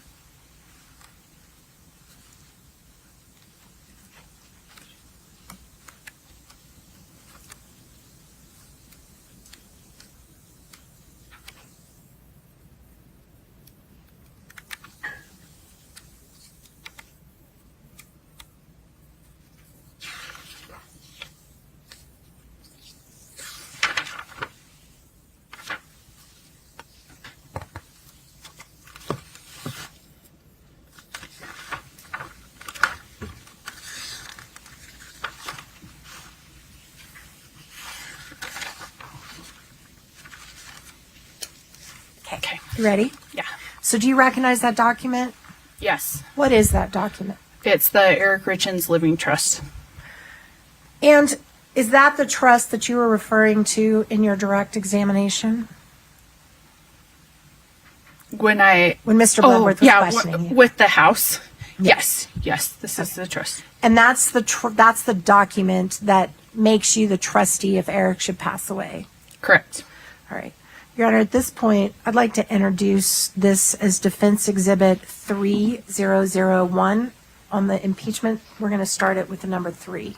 Mr. Bloodworth.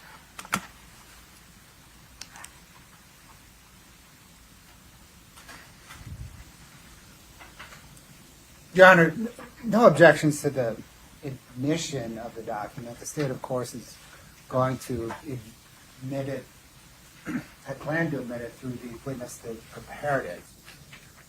The state's just pausing on the nomenclature. We've referenced this document in other briefings by other exhibit numbers, which... We can resolve that going forward. We can come up with a common vernacular at some point. Right. Okay. Okay, but as to admission, no objection. So just so the record is clear, if anybody ever has to read this, the Eric Richins Living Trust dated November 3rd, 2020 is admitted.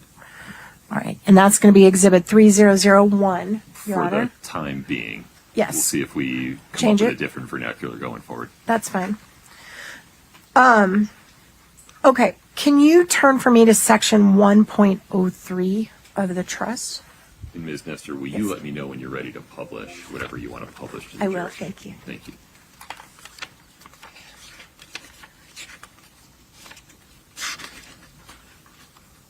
Do you see that? Does that list the objectives of the trust?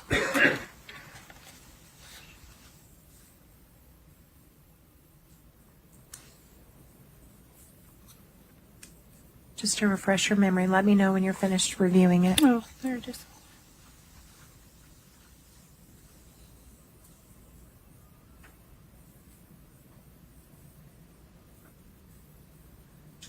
Welcome, Lauren. Thank you.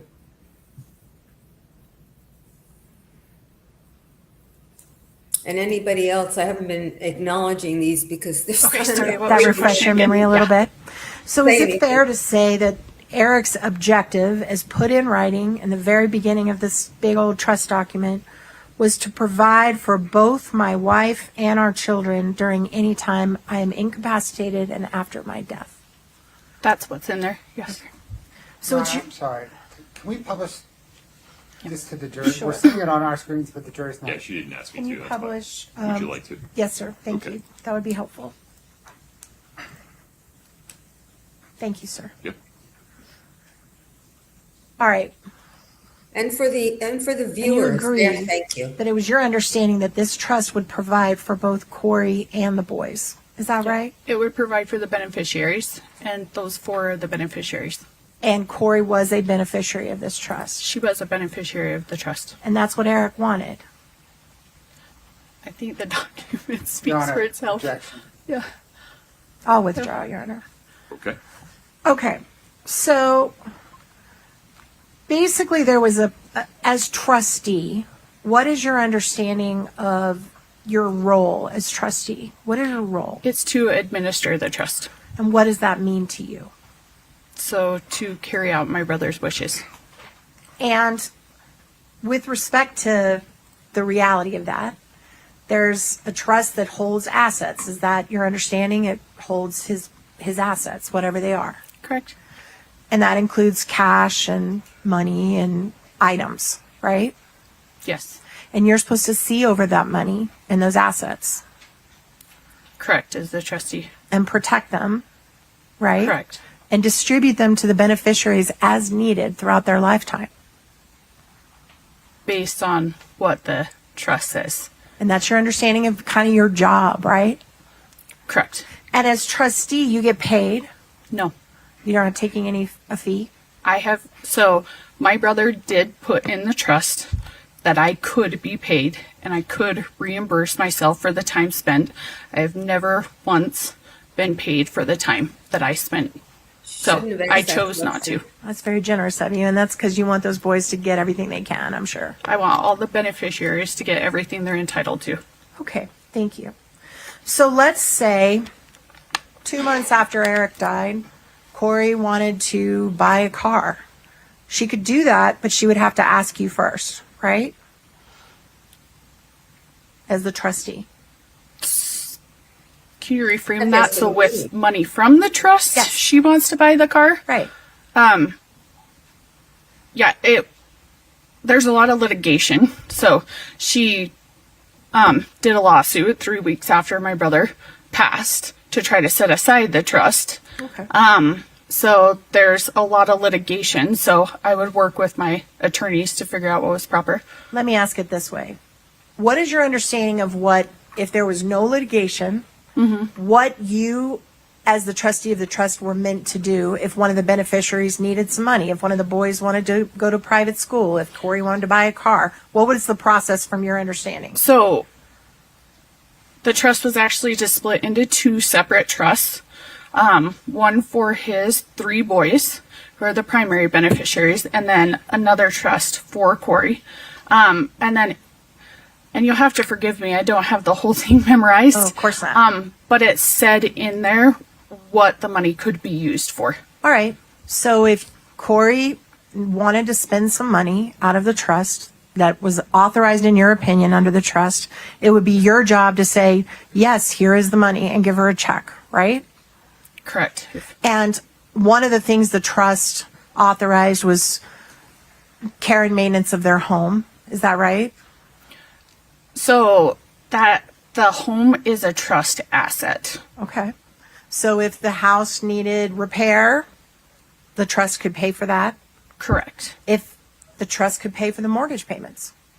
Correct. The trust could pay for insurance on the house? Correct. So in the year after Eric died, how much money did Kouri ask you for to pay for anything related to the house, to her, to anything? Pause for 1 second. Okay. Your Honor, objection in reference to the discussion. Exceeds the scope. Yes. Sustained. Okay. Did the trust pay any mortgage payments on the home after Eric died? Ms. Nestor, it's the same objection. Okay. He started to get up. You could see that.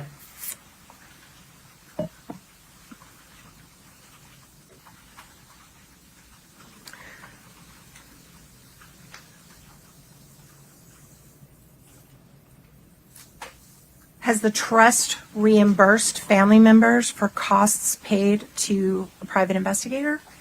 Pause for 1 second. Go ahead. Same objection scope, Your Honor. We're well outside the scope of direct, Ms. Nestor. Sustained. She said she understood, and now she's pushing. She doesn't want to call her as her own witness. Has nothing to do with convenience of this witness.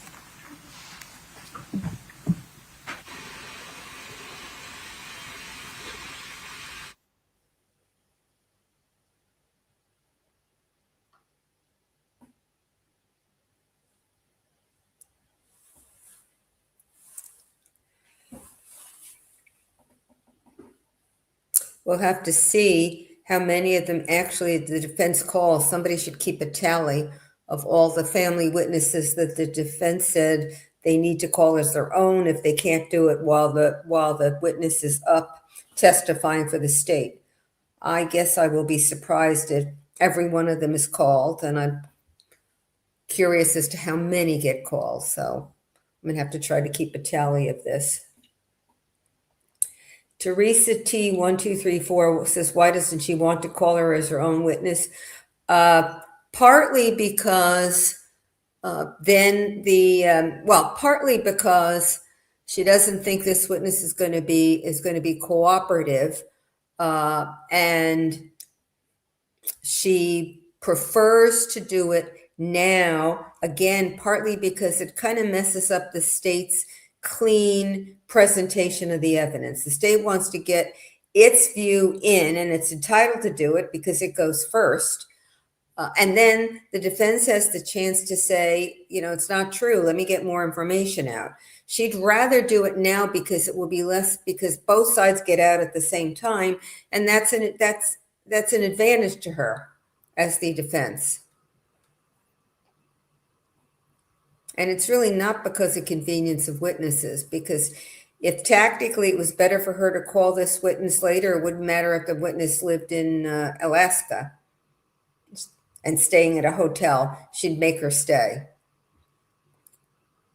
Doesn't look like she succeeded, but I can't read faces that well.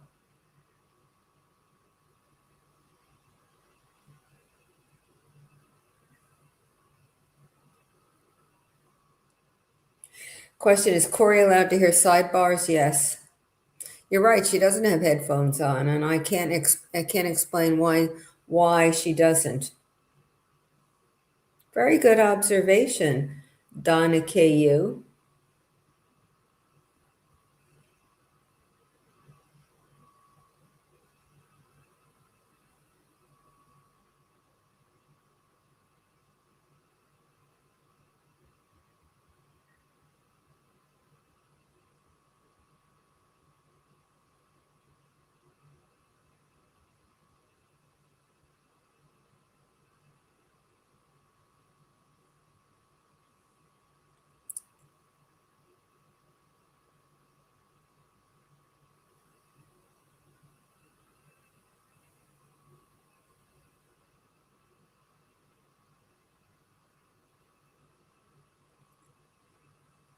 I wonder where her eyes are focused. It's hard to tell. It was hard to tell when. Ms. Nestor, please proceed. Thank you, Your Honor. Good.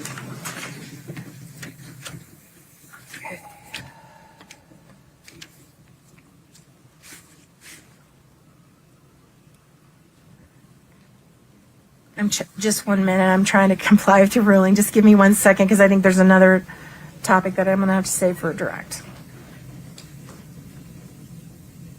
Yeah, I think so. All right. All right. I want to talk to you about the day of Eric's death. So the state succeeded. That objection was sustained. You mentioned, I believe you mentioned that when you got there, Kouri looked put together. Correct. She was in pajamas. Is that right? Like a matching sweatsuit. She was in a matching sweatsuit. Like sweatsuit, pajamas. I don't know the technical, Okay. what they were sold as. And you said her hair was fixed? It was pulled up. It was pulled up in a messy bun? Is that what you recall? But yeah, it was pulled up, neatly done. Her hair was neatly done. That's what you recall? Yeah, looked similar to today, just on top of her head. And you also said that you went to the ground and she just stood there and did not comfort you in any way? Not that I recall. Okay. Katie, can you please, just for the witness only, Your Honor, we'd like to play a clip. This is State's Exhibit 1-4. Pause 1 second. Does this have sound? It won't now. Doesn't have sound, I don't think. Okay. So only for her to review. Well, hold on a second. It's real hard for me to do only the witness. Oh, I mean the witness and counsel. Okay. Sorry. Mr. Bloodworth. It's S1-4. Donna, Of course.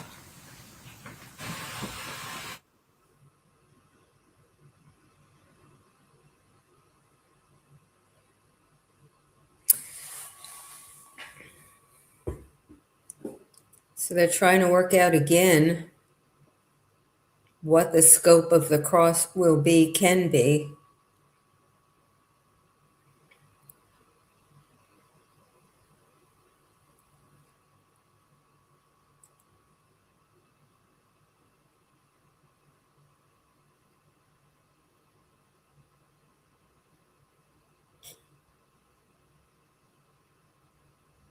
Oh, I see what she's talking about. That was very cooperative of Kouri to turn her head when she did.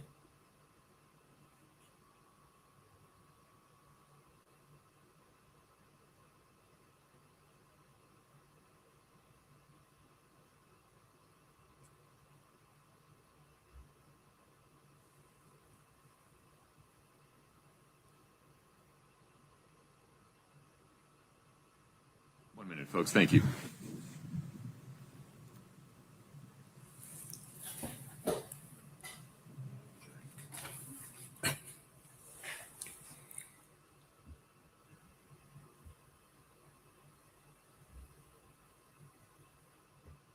Boy, that officer seemed to have, is that a, whatever it is on, it's not a, for me, a normal uniform for inside a courtroom.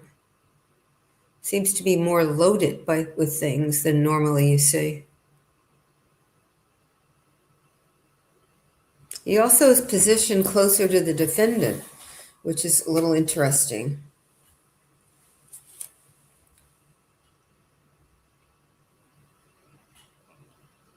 I'm waiting on them.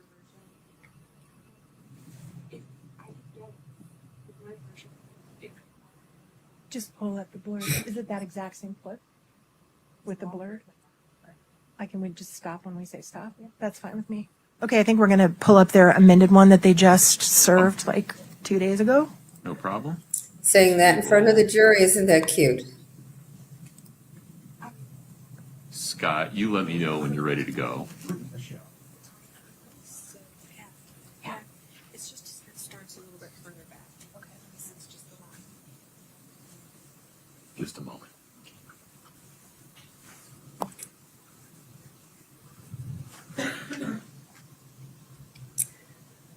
Link 35, sure, they could have, and I think they may have. But the question, you heard the judge say he's going to do this witness by witness. It's hard to do it in a This is vacuum. no one's fault. This was a brand new version that we have not even seen yet, so we're trying to accommodate their new version. No problem. Sorry, just 1 second. Is the jury there? Maybe the jury's not there yet. Otherwise, I think her comments are not appropriate.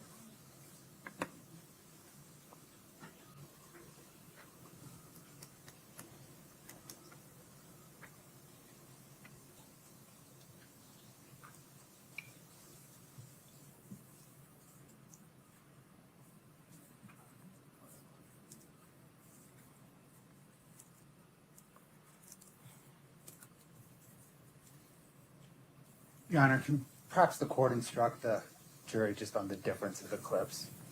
We're just making sure that the faces of children are blurred. Something we need to do throughout the case. They are still photographs that are on the wall depicted in an exercise of caution. We just want to make sure we blur those before we publish them. This is going out to the world. It's not just the people in here.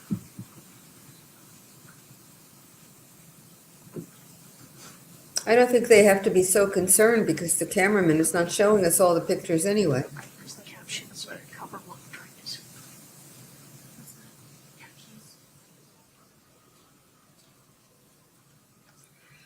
Rhonda Hyde, I don't know if you watched the Canaro Brothers trial that I commented on, but this is going 1,000 times faster than that trial.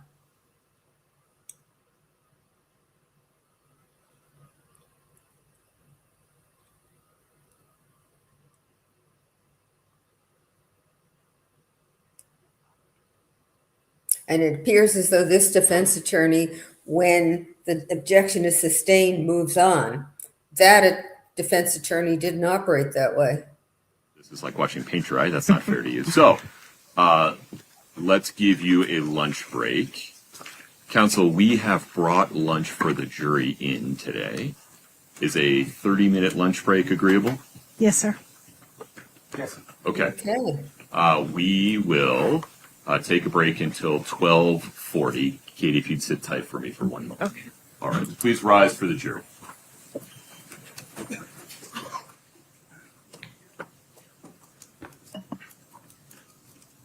So that's 6:40 Eastern time that we're coming back.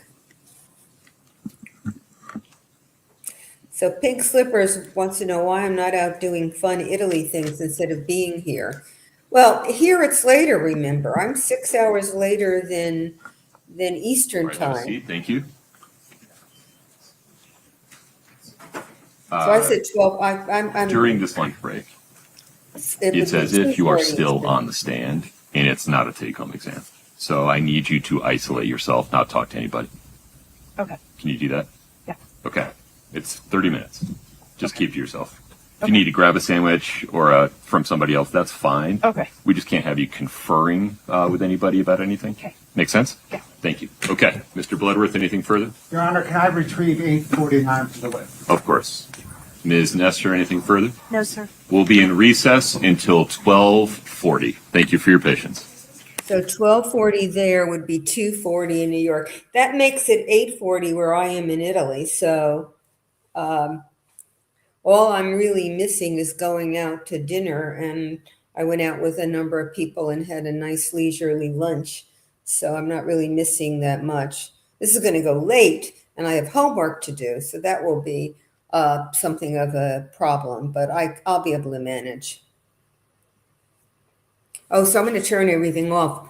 Donna KU wants to know how I'm doing with not having wine. Can you have it on Sundays? Yes, and I did yesterday. So thank you very much. I'll tell you one other thing, and then I'm going to turn anything off because it's only a half hour for lunch.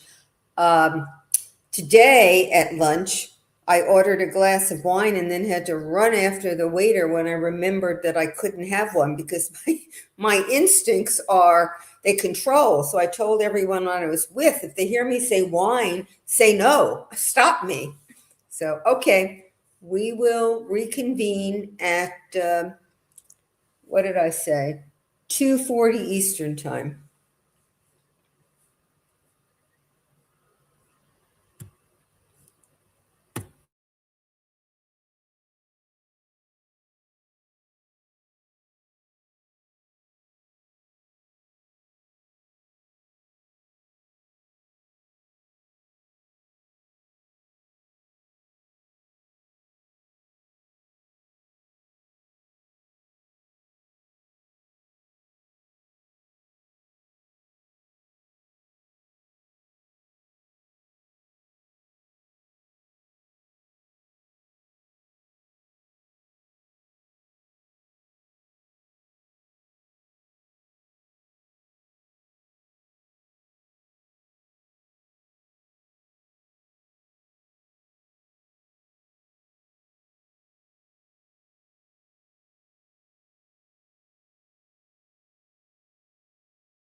Mr. Blair.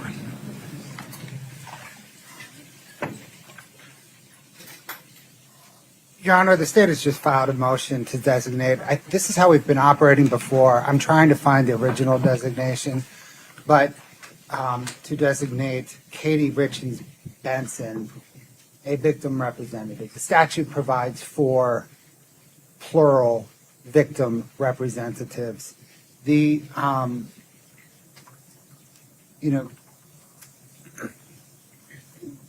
beginning with defense counsel's cross-examination today was the first time that the state had any notice that the defense wanted to call Katie Richins Benson as a witness.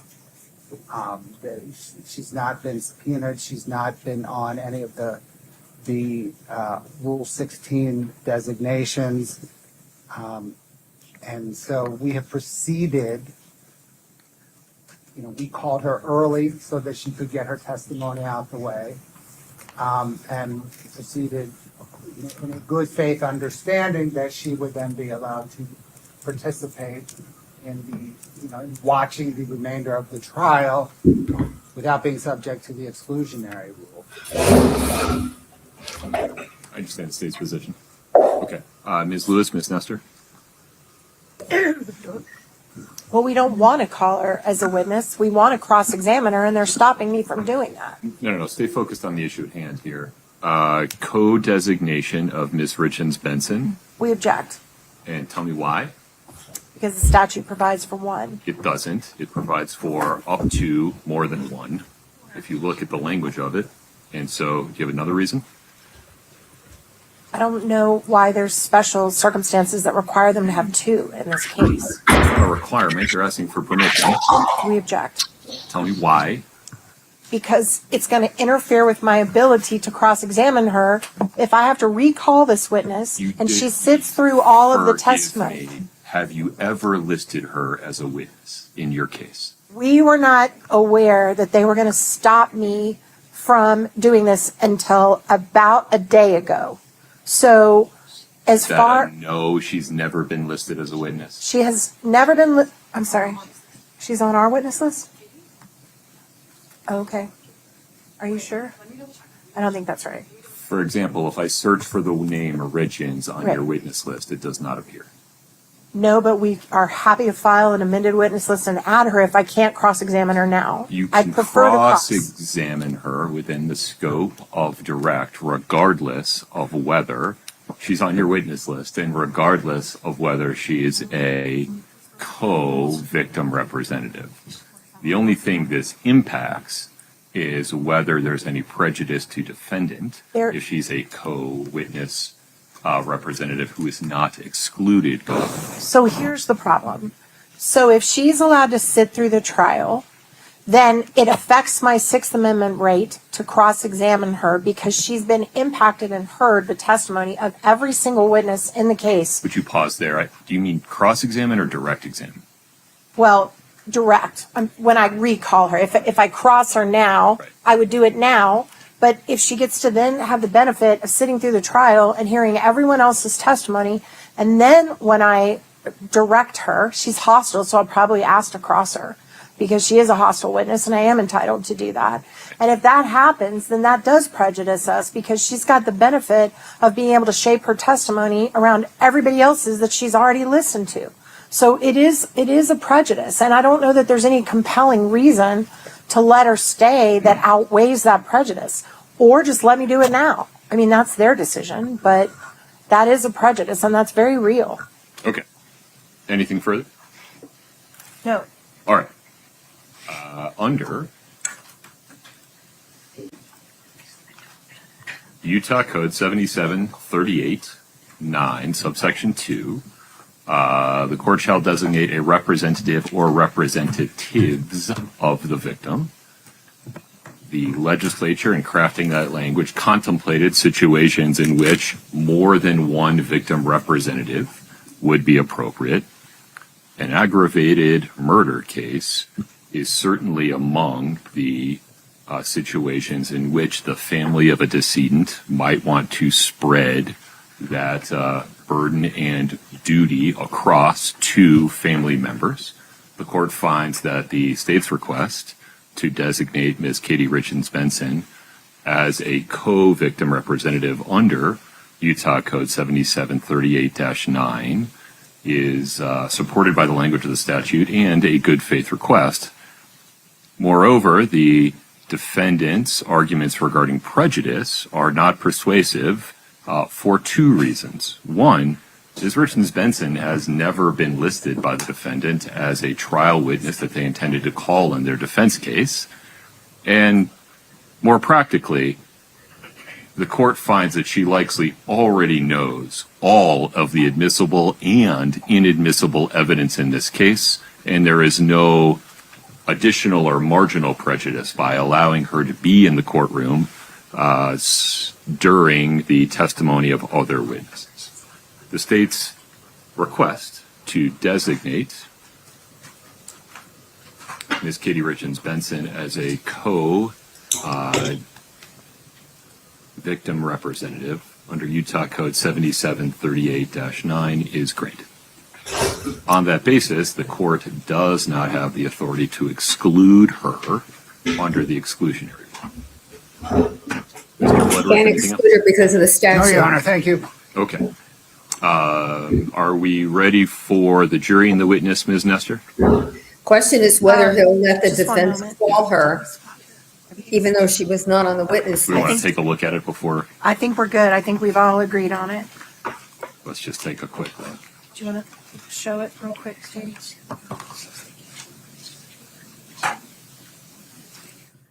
This judge is good because he's Clip or just decisive. still? It's a clip. Okay.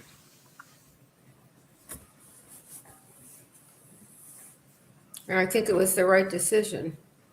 Is that the clip? Okay. Very good. Let's invite Ms. Richins Benson back in. Very good.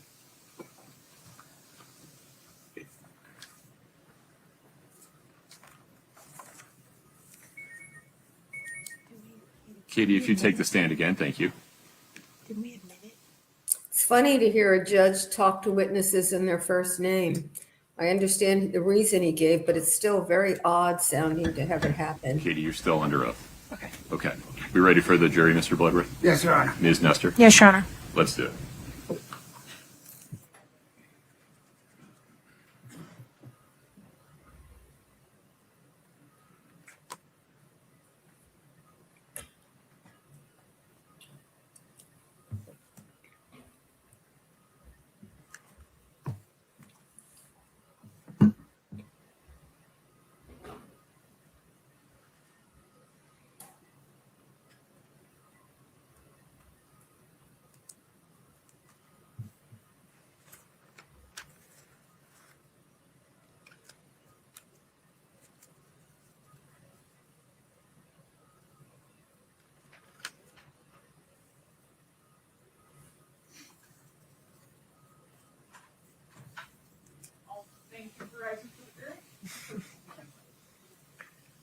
Stealing her thunder.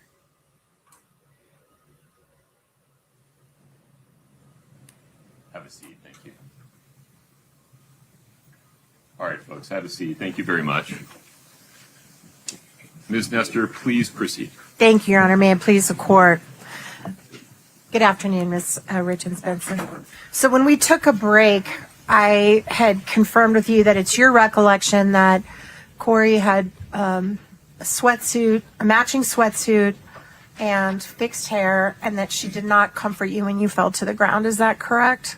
To my recollection. Okay, I'm going to ask you to watch a clip from that morning that was taken off of an officer's body cam and see if you can confirm that that's in fact you and Kouri that morning.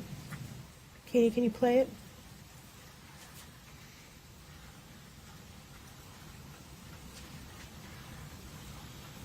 Is that you in the clip? Yes, that's me. Okay. Your Honor, at this point, I'd move to admit as exhibit maybe 3001 for now. The clip. 3002. I'm sorry.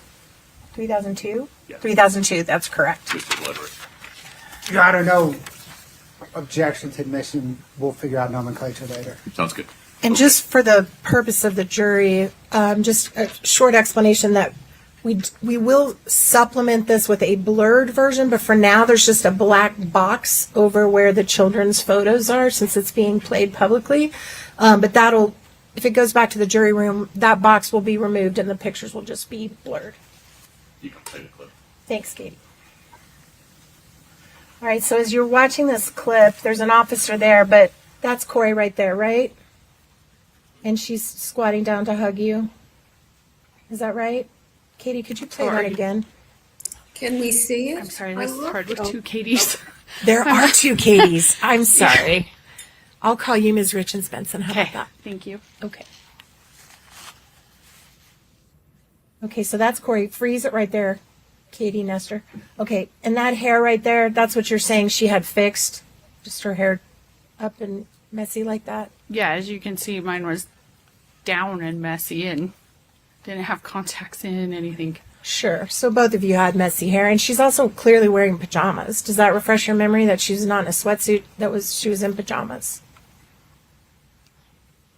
I am not a fashionista, so to me that's a sweatsuit or pajamas, just to be honest. Okay, and then keep playing, Miss Nestor. And that's her squatting down to comfort you while you're on the ground, and that's y'all hugging, right? Correct. So your memory about that was clearly wrong. To be fair, it was 4 years ago. Okay. And everything you're testifying about here about that morning was 4 years ago, is that right? Correct. Okay. You can take that down, Katie. Thank you. Other Katie. And shortly after this scene where Kouri hugs you, and obviously everyone's completely understandably upset, was there a time where you went out into the driveway and spoke with an investigating officer that morning? I went and spoke to an investigator in their car out front of the house. Okay. Maybe not in the driveway. Might have been in front of the house. Correct. Your Honor, objections. Your Honor, she's testified about her memory of that morning. This happened that morning. I'll give you a limited latitude here. Thank you. And who was the officer that you spoke to? Detective Woody, I believe. All right. And that was just to help, because there's so many officers that are going to testify in front of this jury. It's a female officer, right? Correct. Okay. And when you talked to Officer Woody, or I think she was a detective then, did you tell her that you believed Kouri was involved in your brother's death? No. Did you tell the officer that you were suspicious that Kouri may have been involved in your brother's death? Pause there. Okay. Oh, well, I'm going to allow her to answer that question, then we'll have a conversation. Sure. Go ahead. You can answer that. I'm sorry. I let her know that Kouri had stolen money from my brother, and I thought she needed to know that. And what else did you think she needed to know at that moment? I left at that moment to go back in the house. You didn't tell her anything else?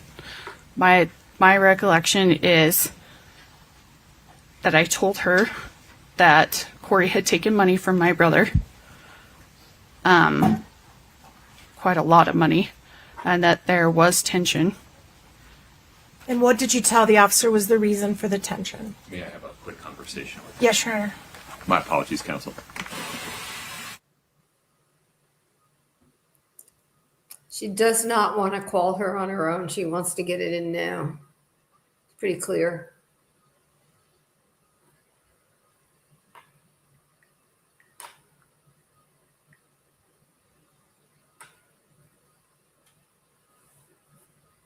It's not a question as to whether she can ask those questions. It's a question as to whether she needs to call this witness as her own witness to do it. And you heard her say she would consider her a hostile witness. What that means is if you get a witness designated as hostile, you're saying this witness is not really my witness. I'm subpoenaing and forcing this witness to testify. And therefore, I should be able to treat her as though she were the witness for the other side. In other words, hostile to our side. That would allow her to ask leading questions.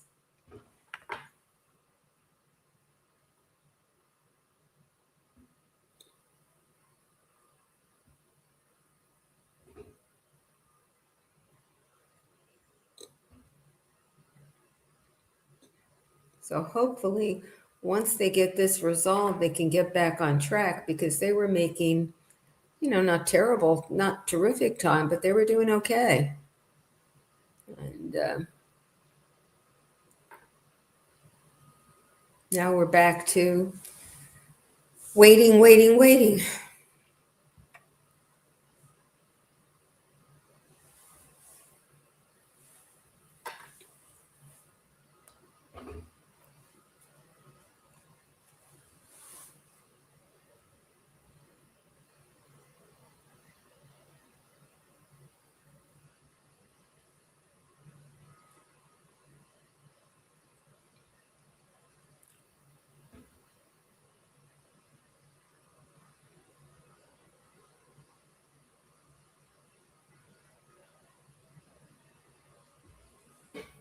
Eric Kleiber, this pace is blistering compared to Canaro. I agree with you. But I don't think Canaro should be our standard. We should consider Canaro the real outlier and leave it there. Crumb cake lady, you wish you were in Italy. Well, it's pretty nice here, although it's cold. It's not 80 degrees. It's chilly. Of course, it's not 2 feet of snow the way I understand New Jersey is right now and other parts, but it's chilly.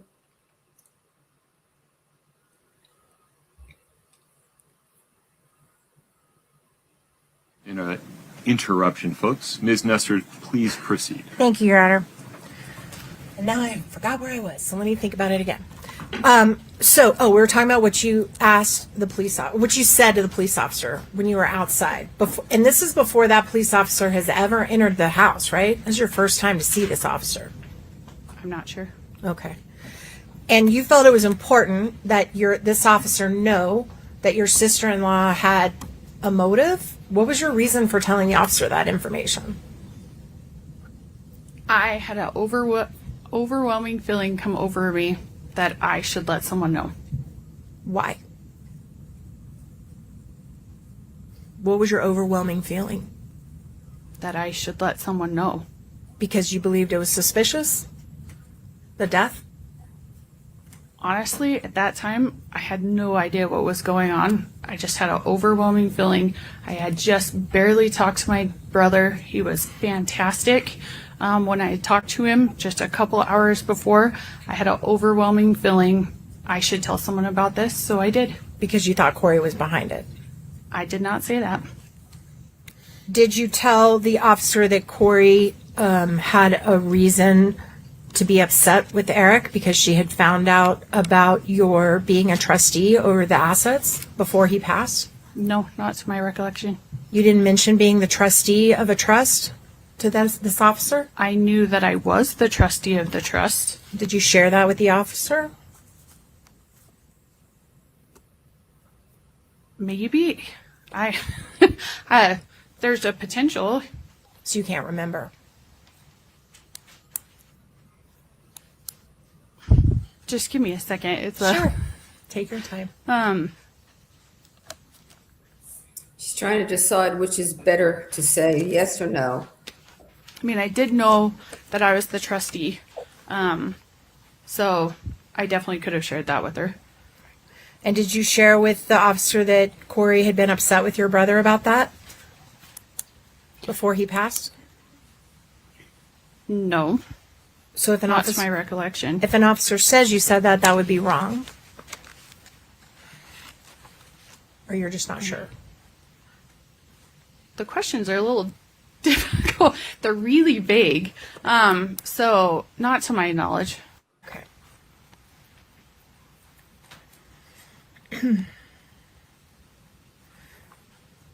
You mentioned that Kouri's son asked if he could have his dad's watch. Is that right? Correct. And you mentioned that Kouri just reset the watch and gave it to him. Correct. So Kouri didn't go through the watch trying to pick certain things out to delete, right? I just watched her swipe it and give it to him. Or delete it and give it to him. If she hadn't swiped it, and I'm not an Apple Watch person, so maybe you know this better than I do, but that would have meant her son could read everything her husband had ever put on his on his iPhone, right? I'm not an Apple Watch person either, so I can't answer that for you. Is it your understanding the watches match the phone, basically?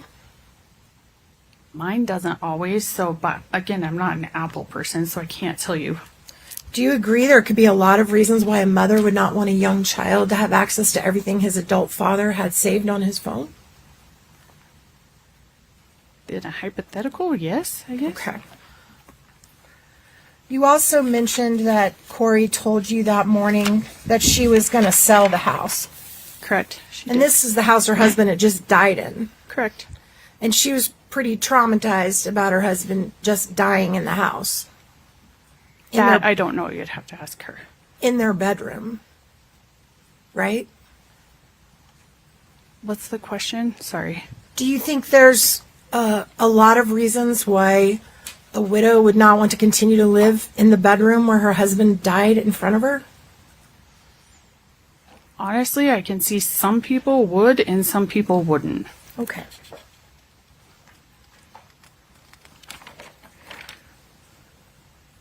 You also mentioned just now, and also when you were on direct with Mr. Bloodworth, that you never knew your brother to use anything other than Advil. Is that right? When he asked what I had seen him take, correct. Okay. Are you aware that your brother did use other substances? After his death, from his medical records that I got, it said that he occasionally took it for back pain. Took what? THC. Okay. Which is marijuana? Marijuana. So when he was alive, he didn't share with you that he used marijuana, did he? Not directly, no. And you talked about your mom, which I think is great, was a drug and alcohol counselor. Correct. And that it was important to her that your family not be engaged with the use of drugs when she was alive. No, I said prescription medication. Okay. So your brother knew that it was important to your family. Sobriety was an important thing to your family. I'll be honest with you, my mom was not against marijuana use. Okay. But you said you were? I said prescription medication earlier. Okay. But for whatever reason, your brother didn't share with you during his lifetime that he used marijuana. No. And I know you were here during the opening statement, Your Honor. You saw this slide of all those gummies that were seized from Eric's. You didn't know that was in his house. He didn't share. I knew that Kouri had some in there. He had shared that with me. But he didn't tell you he did. No. Okay. And you also, did you know that your brother drank alcohol? I knew that he socially drank, but he was responsible. And he chose not to do that in front of you. Is that fair? Correct. And it's also fair and totally understandable that your brother's not going to talk about his sex life with you. He actually did. Oh, did he? Yes. Did your brother share with you that he was taking testosterone? Yes, he did. And you knew that? Yes. Did, I'll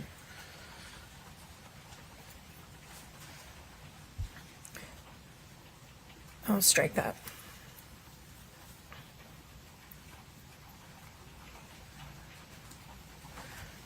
Did you go through your brother's phone ever? No.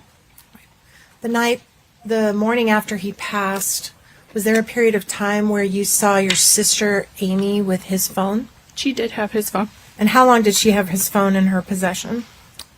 Honestly, I wasn't watching Amy very close, so I can't tell you. Okay. Did you ever have his phone that day? No. Your Honor, stay within the scope. Objection. Same morning, Your Honor. Let's keep moving. The objection is overruled. As to that last question.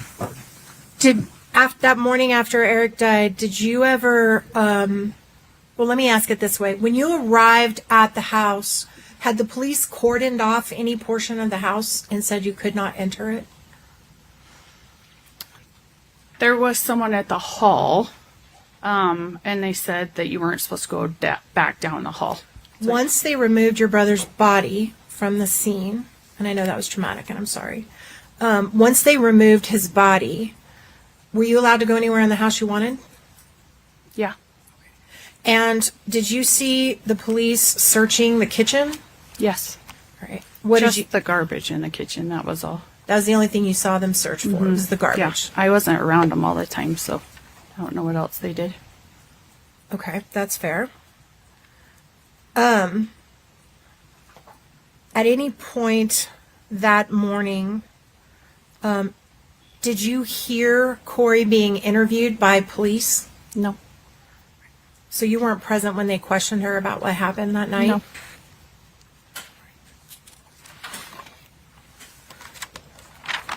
Did Eric share with you that he had used hydrocodone in the past, like in that pill bottle that we saw on the screen? So Eric and I had talked about that. So that pill bottle on the screen, it was old. It was 2016, right? Right. Because Eric had a procedure, but Eric did not want to use much of it. So actually, Eric and I had several conversations. When his back hurt and everything, I actually set him up with an acupuncturist and everything so that he didn't have to use any. So Let me stop It you was- right there. Just 1 minute. Okay. Let's just break it down. Okay. So you knew that he had used hydrocodone in the past for pain? He did not like to, but if it was extreme, He did use it. yeah. But he would never like take the whole finish And- prescription. And, well, as far as you knew. Mm-hmm. And you knew that he had back pain. Correct. And you knew it because you're the person that he would go to when he was in pain. Correct. And you helped him try to find an acupuncturist for his pain. Yeah, he went to an acupuncturist. How often did he do that? I set up the appointments. They actually helped really quickly. So he went to a couple appointments I can't give you the exact amount, but And when... Okay. I'll strike that. You also talked about the prenuptial agreement correct. that you saw Kouri sign at their wedding. Is that right? I saw it before she signed it. Right. And is it true that in the prenuptial agreement that Kouri knew that if something happened to Eric, she would not recover? She wasn't entitled. She surrendered. Let me ask it this way: were you aware that as part of the prenuptial agreement, she was surrendering any claim on his business of C&E? Objection. The prenup's into evidence. It says what it says. I don't think that's an accurate characterization. I can rephrase. The question is about what Ms. She Richins Benson that's- understood. That's what I was And going to so say. you will be able to point out later whether her understanding matches the text or not. So was it your understanding that she was surrendering any claim to his business at C&E in the prenuptial agreement? Only if they divorced. If he died, then she would get the business while they were still married. Okay. But if he died, once she became trustee, you were aware that his business would actually go into the trust, not to her, correct? The business is a trust asset. His partnership is in the trust. Okay. And that was done before he passed. Correct.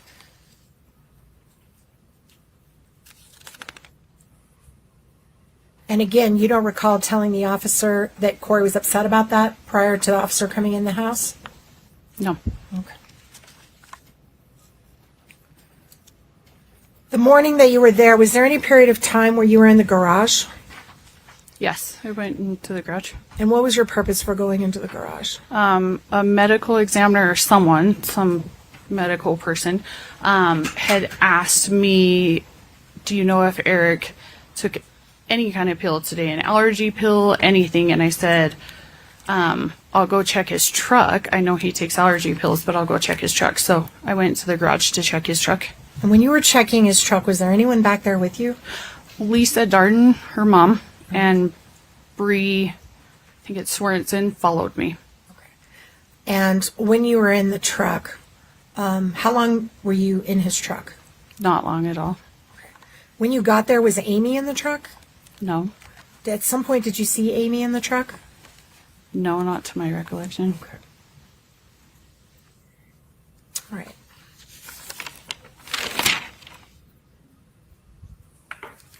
You also mentioned that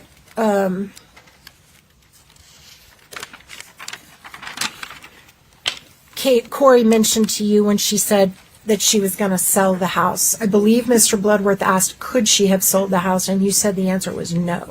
Is that right? Correct. And the reason the answer is no is because why?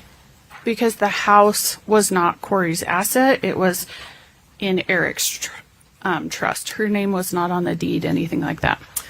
But she was his spouse under the law, right?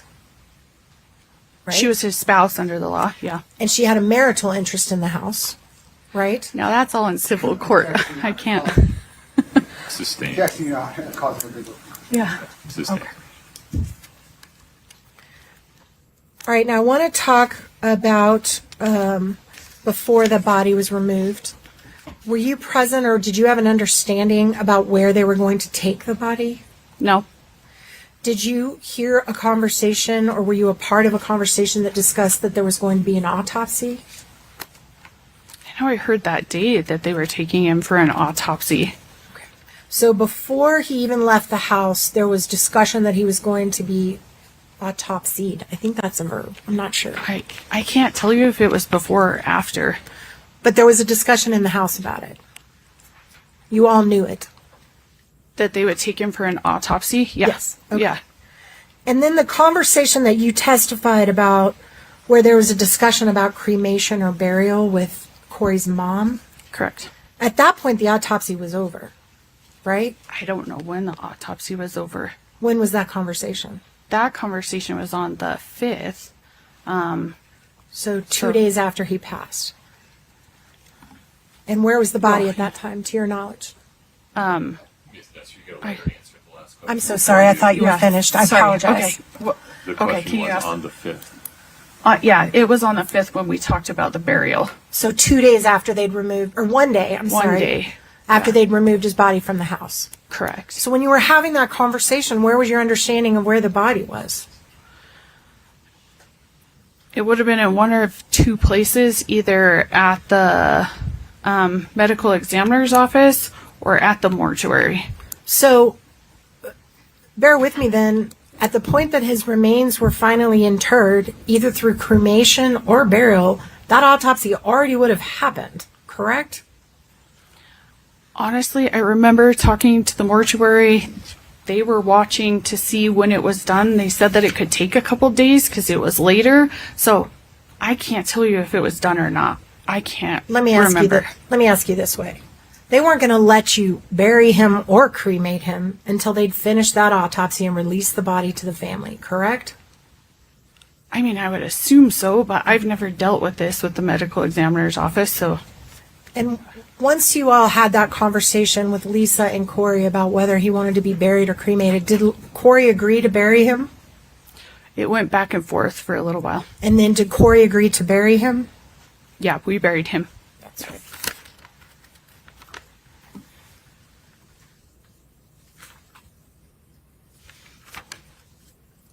The handwriting samples that Mr. Bloodworth asked you to identify.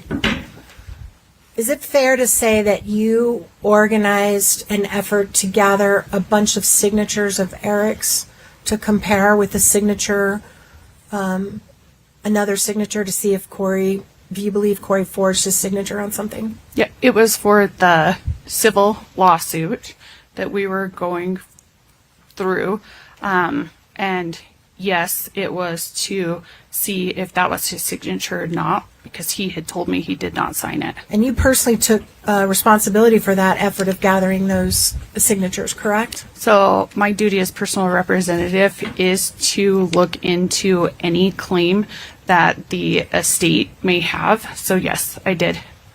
And you sent that information to the prosecution team in this case? I did not personally send it. No. You did hire an expert to look at it, right? Yeah. And Yes, I just told you that's my fiduciary duty as a representative of my brother, so over his estate, to look into any claims that the estate has. And who was the expert that you hired to look at those handwriting samples? His last name's Throckmorton. And it's Matthew Throckmorton? I only ever met him once. I think his first name's Matthew, yeah. And you guys paid him a fee to do that? I actually didn't pay him. My law firm did, but then it went on the bill, so I didn't directly pay him. May I approach, Your Honor? Yes.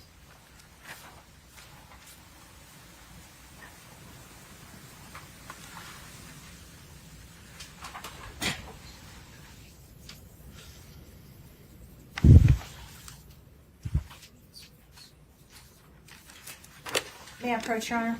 Yes. I'm handing you a document that's been marked INP ARB3. Okay. Do you recognize that document? I actually do not. I have not seen this before. Okay. Okay, I'll take it back. Thank you so much.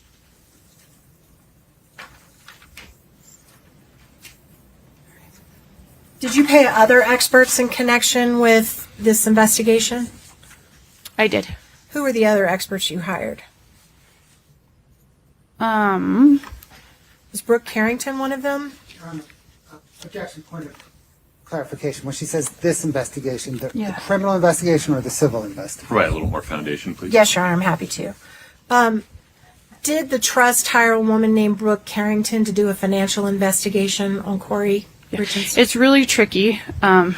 It would actually be the estate that did, not the trust that did. Okay. So Brooke Carrington worked for the estate. And were you also in charge of the estate? Correct. I am a personal representative for my brother. And you personally paid Brooke Carrington? Correct. Okay. May I approach, Your Honor? Yes.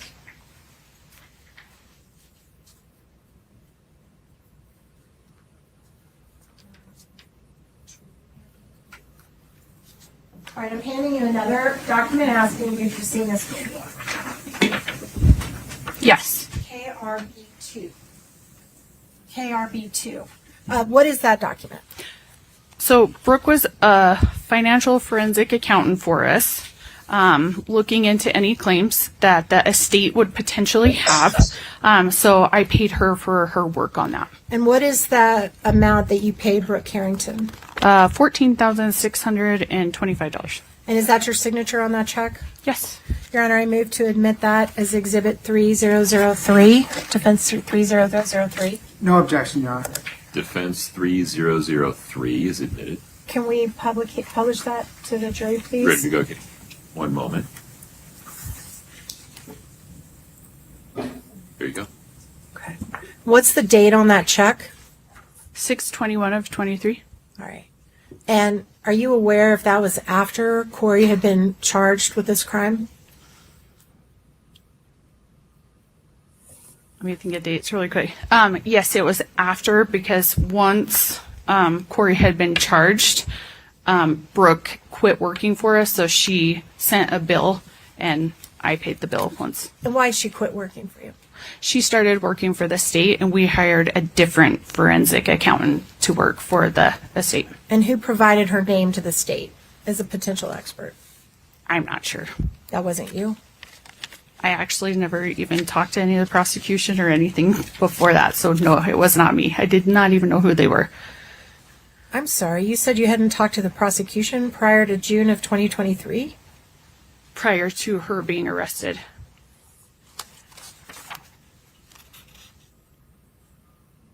Let me clarify to make sure that I don't impeach you for something you're not meaning to say. Oh, okay.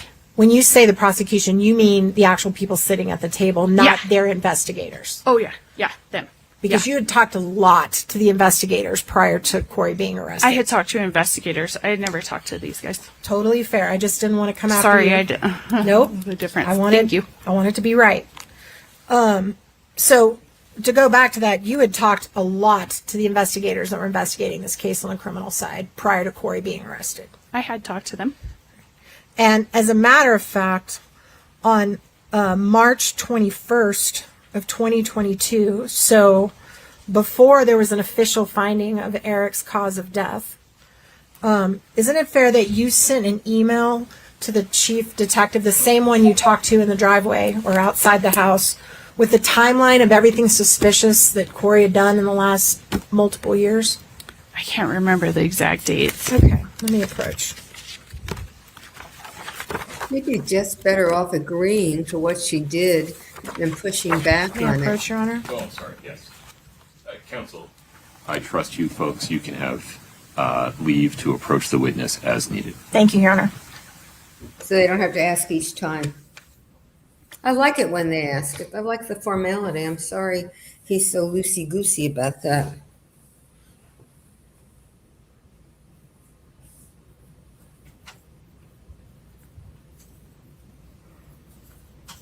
Crom Creek lady says if she calls her, she can't ask leading questions, right? Unless the judge designates her as a hostile witness. If she's designated as a hostile witness, then the defense is entitled to treat her as though if they were cross-examining her. Okay, I'm showing you a document that's been marked as KRB 6. Just take a second, as much as you need, and tell me if you recognize that document.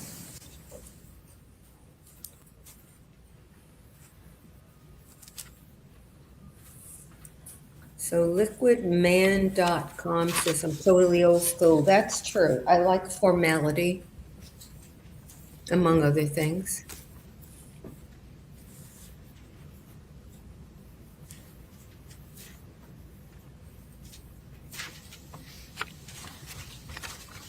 Well, it's her brother, but, and she can be as unhappy with the defense lawyer as she wants. I think the jury will understand. But quibbling and having to have to look at documents and then agree all the time is just not an effective way to do it. I mean, maybe she doesn't remember any of this.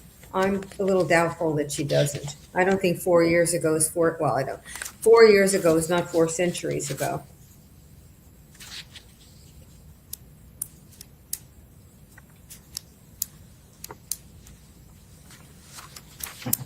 So some things I can imagine she doesn't remember. Other things it's harder for me to believe she doesn't remember. Okay, do you recognize that document? Yes. And is that the email that I was just talking about that you sent to Detective Woody on March 21st of 2022? Correct.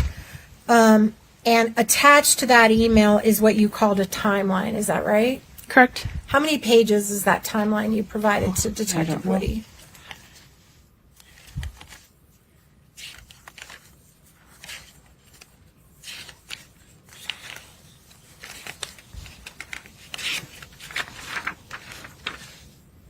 Nine, if I'm counting right. Okay.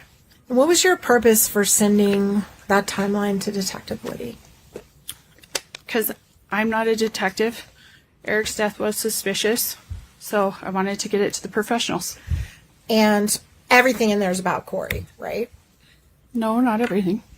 Did you identify anyone else you thought might have been involved in Eric's death in this timeline? It talks about... Don't read it because it's not in evidence, but you can just generally talk about the topics. I know it talks about Lisa in there. I saw as I was flipping through it talks about Ronnie's fiance or girlfriend, Bree. Talks about a lot of different people. All right. And that timeline goes back years, probably. Is that fair? Does it start way before he died? Yeah, 2016. So you go all the way back to 2016 in the information you gave the investigators. Mm-hmm. Is that right? Correct. Okay. And then do you remember shortly after that you did some investigation into Kouri's business online and forwarded that to an investigator? Do you remember doing that? I did not personally do the investigation, but if you show it to me, I can definitely tell you. Okay.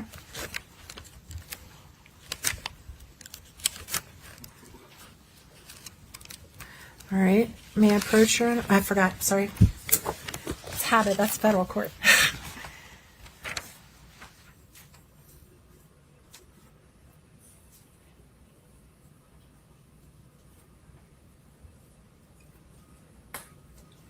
I wonder if the prosecutor went over with her all these documents. The mark for identification is KRB 11. See if that refreshes your memory a little bit. Is that your email address? Who is this? Correct, it is. So that's you forwarding to the investigator background information on Kouri's businesses? Correct. All right. And then do you also remember forwarding on March 28th to the same investigator reporting that Kouri had asked for her wedding ring back from the medical examiner and you thought that was suspicious? Remember doing that? Can you show me the email Sure. again? Somebody in the chat said he or she doesn't know what the defense is getting at. What they're trying to show is what she opened with, that the family went after Kouri and push the prosecution to Showing bring a you prosecution KRB here. 12. Let's see if that refreshes your memory a little bit. Thanks.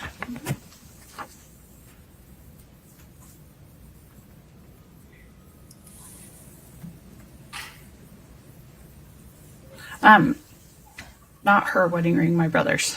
I'm sorry, the ring that he wore Correct. on his finger, and she was asking for it back, right? Correct. And you thought the detective should maybe test the ring, or you thought that was suspicious and you reported that? Yeah. Also in there, you talk about ring cameras. Did you share ring camera information with the investigators? I did not have the ring camera information. Okay. Do you remember in May of 2022 suggesting with the officers, the investigating officer, that Kouri may have tried to kill your brother on Valentine's Day with Yes. a sandwich? Yeah. Okay. Because my brother talked to me about it. Okay. As far as you know, had that information ever been imparted to them before you gave that to them? I would have no way of knowing that. Okay, fair. Did you also do some online sleuthing into her mom's Venmo and Susan Kohler's Venmo? I did not personally. Did you forward that information to the investigators to use in their Can I see investigation? the Sure. email, please? Yep.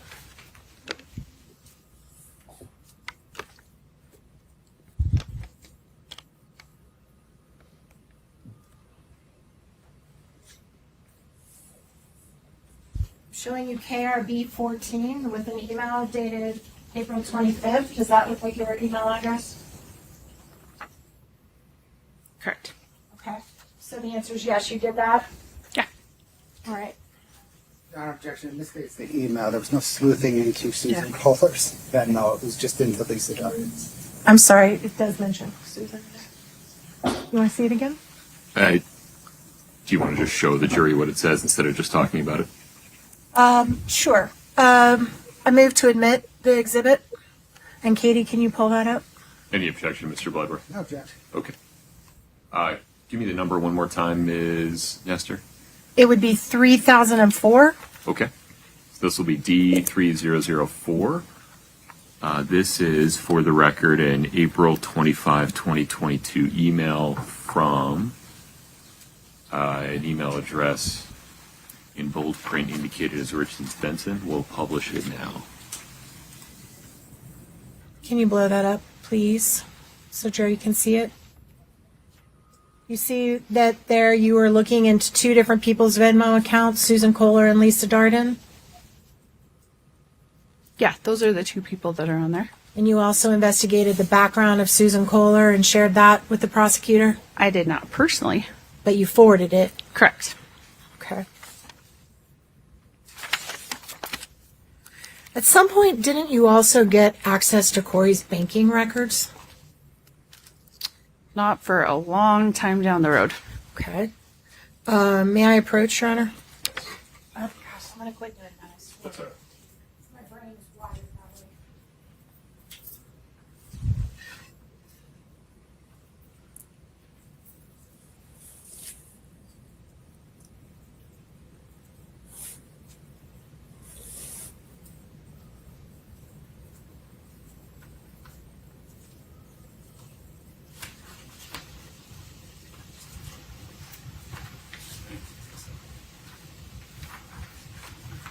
I'm showing you a letter that's marked for identification as KRB 16. A letter dated November 7th of 2022, which was a few months after Eric died. Can you just read that for a minute and tell me if you remember that letter?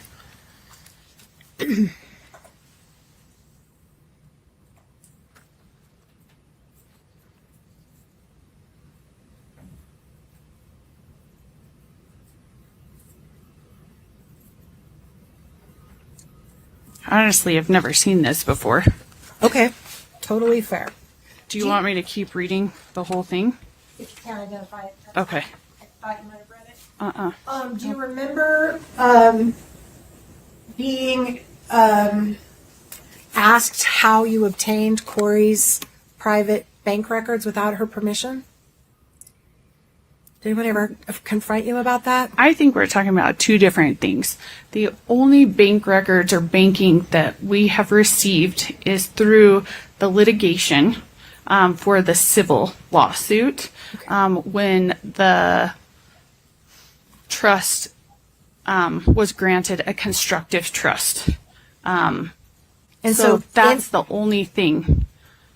So in your role as trustee, you went about to get her private banking records? No, it's all litigation and it's really hard for me to go through it. I mean, my lawyer's here. He can speak to it a lot better than I can. Definitely don't want you to have to become one of us, so don't worry about it.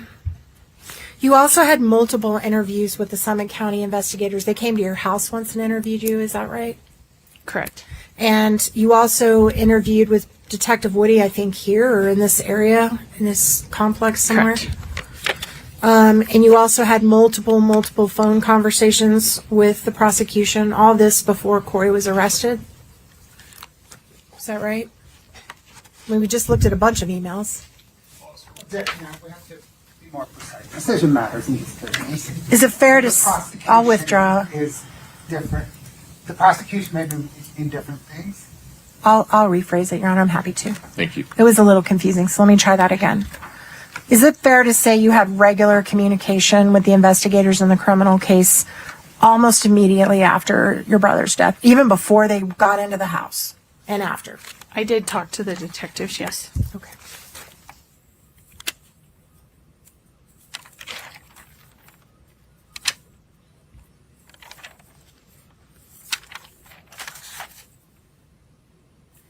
Okay, just a minute.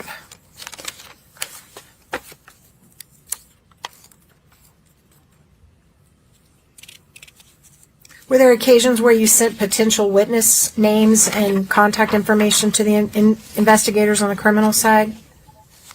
That was in the email you sent. There were some names. Okay.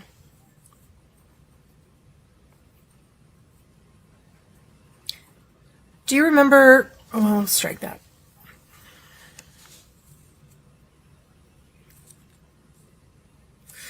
Because you were the trustee of the home, you guys were in charge of, well, let me rephrase it this way.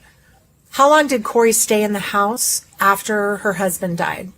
Till her arrest, I believe, on May 8th of 2023. So for that year, Kouri remained in the home with her boys. Is that right? Correct. Right. After that, you became in charge of maintaining the home once Kouri was arrested. Is that right? I did before as well, too. I fixed water leaks, paid off the mortgage, stuff like that. Right. And you fixed a water leak in that house on Willow Court? Correct. When was that? It was in February. It was when it was January or February. There was a ton of snow on the ground, so I had to pay people to shovel all the snow to get down to it. Okay. And that was Kouri and Eric's home? Correct. Okay. Well, at the trust house. Got it. I understand. During that time, were there times where law enforcement needed access to the house to search it? Are you talking after? After Kouri's arrest, sorry. Yes, yes. All right. About how many times did you guys have to provide access to law enforcement to search that house? I don't know off the top of my head. If I were to say around 10, 11 times, does that sound completely out of bounds or does that sound about right? So I put my husband over all of that. So I'm not going to have the best knowledge of that. So that would be your husband. Correct. Right. But the private investigator that you guys hired answered to you, right? Not your husband? He was hired by the estate. So he communicated with you directly? Both me and my husband. Did you give him unfettered access to the house? No. How many times would you say that investigator was in that house? That's going to be better to ask my husband as well, too. My husband went with him every time. Totally fair. Did you guys have the video equipment set up inside the house? Like camera house Yes. to monitor? Yeah, yeah. When did you guys put that in there? I apologize, but that is also better to ask my husband.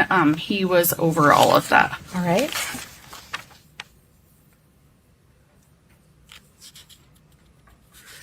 Court's indulgence for just a moment, Your Honor.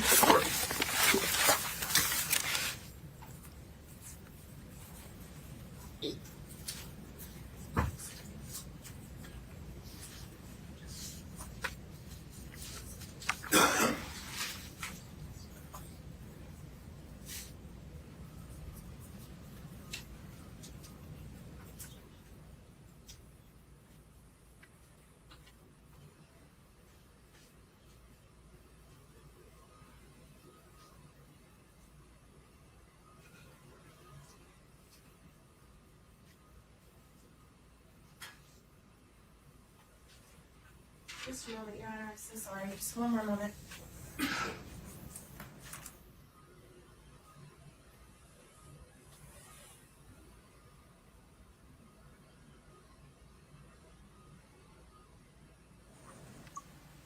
I'm almost done.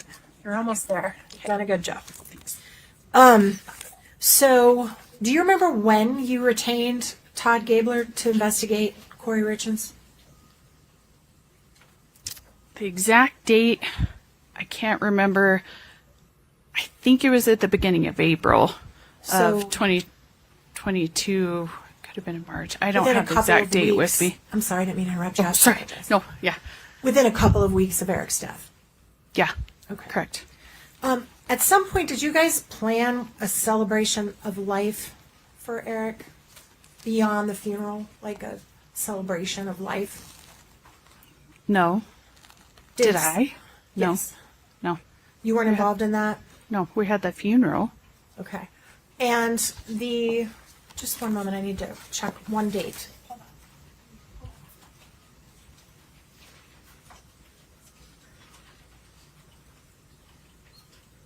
What was the date of Eric's funeral? I'm really sorry if I'm wrong, but I think it was the.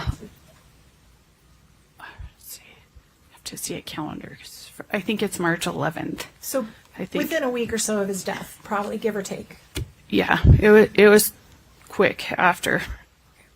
And wasn't there a celebration of life on April 1st? Do you remember that? Were you involved in that at all? No. Okay, No. totally fair. Ms. Richins Benson, that is all we have. I'm sorry for your loss, and thank you for answering our questions. Thank you. Mr. Bloodworth, any redirect within the scope of cross? Yes, Your Honor, thank you. Please.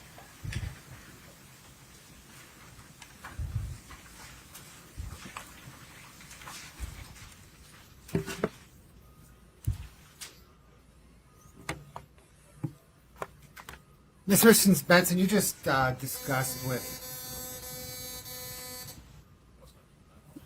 Trying to get ahead of the game, Scott. I don't know what caused that, but let's avoid that in the future. Keep going, Mr. Bloodworth. Okay, Ms. Richins Benson, you just testified in response to the defense questioning about a civil lawsuit. Correct. Did the civil lawsuits begin on March the 28th, 2022, about 3 weeks after Eric's death? That is when it was filed. It was threatened very quickly after Eric's death. And who filed the lawsuit? Kouri did. Against who? Against me as trustee of the trust. And to defend against that lawsuit on behalf of the trust. Correct. You employed Mr. Throckmorton, or your lawyers employed Mr. Throckmorton and Ms. Carrington. Correct. And then Kouri Richins was arrested on May 8th, 2023. Correct. After May 8th, 2023, did the estate or the trust employ Mr. Throckmorton or Ms. Carrington? No. The defense counsel asked you about a timeline where you presented certain information to the investigators, right? The detectives. Correct. And they referenced that information related to some financial information? Correct. Did that include your reporting that Eric went to get money from his bank and found an empty bank account? Correct. Did you also report that Kouri signed his signature on a $250,000 home equity loan against his house without his knowledge? Correct, and that's what I told the detective that day. And did you also tell them that Eric found multiple credit cards pulled in his name that he had nothing to do with? Correct. And that he talked to a divorce attorney? Correct. We're going to renew our 401, 403, 404B. I'm also stating for the record that I think he's now kicked the door wide open. I want to recross on all the things I would have had in my direct because it all deals with this stuff. You're going to have it longer conversation about the last piece. Your Okay. 401 and 402 objections are overruled. And 404B. All the financial stuff that we've litigated already. I think I have to do it when he tries to put the evidence in. I know, but this approach for a minute. They're going to try to find a more efficient way to do it. Maybe she can give a list, and the state will agree, and then there won't be an objection, and it can go in. Maybe the judge will identify those where she would be asking the same type question from this witness, and they won't do it. It's a little harder with a fact witness like this than a custodian of records, because the answers from the custodian of records won't change. How long have you been a custodian? Do you recognize your signature on it? Whatever those general questions are, they're going to be the same for the custodian. So it's easier to do a group foundation. It's ready to go. Either side can move it in.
Ms. Richins, do you still have some water? Yeah, I do. Okay. Thank you. Mr. Bloodworth, your next question, please.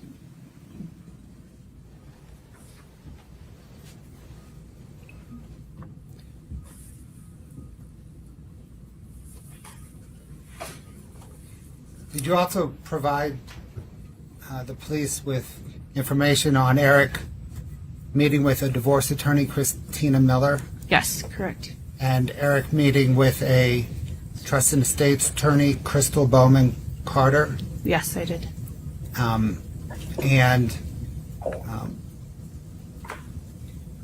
Did you provide the police with information about a separate house rented in Oakley, Utah? Yes. Did you provide the police with information about a change in life insurance beneficiaries? Yes, I did.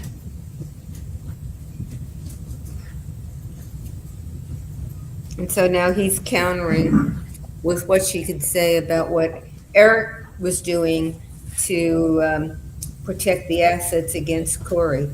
And there's evidence, I think a couple of his friends are going to testify to it, if not his sister, that Eric thought she had tried to poison him maybe on Valentine's Day that year, but certainly in the past. Which just begs the question, which I assume the defense will go after, because I would.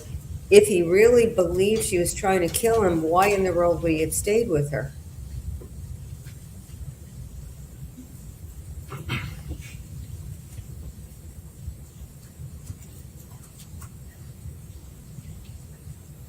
Did you provide the police with information on friends of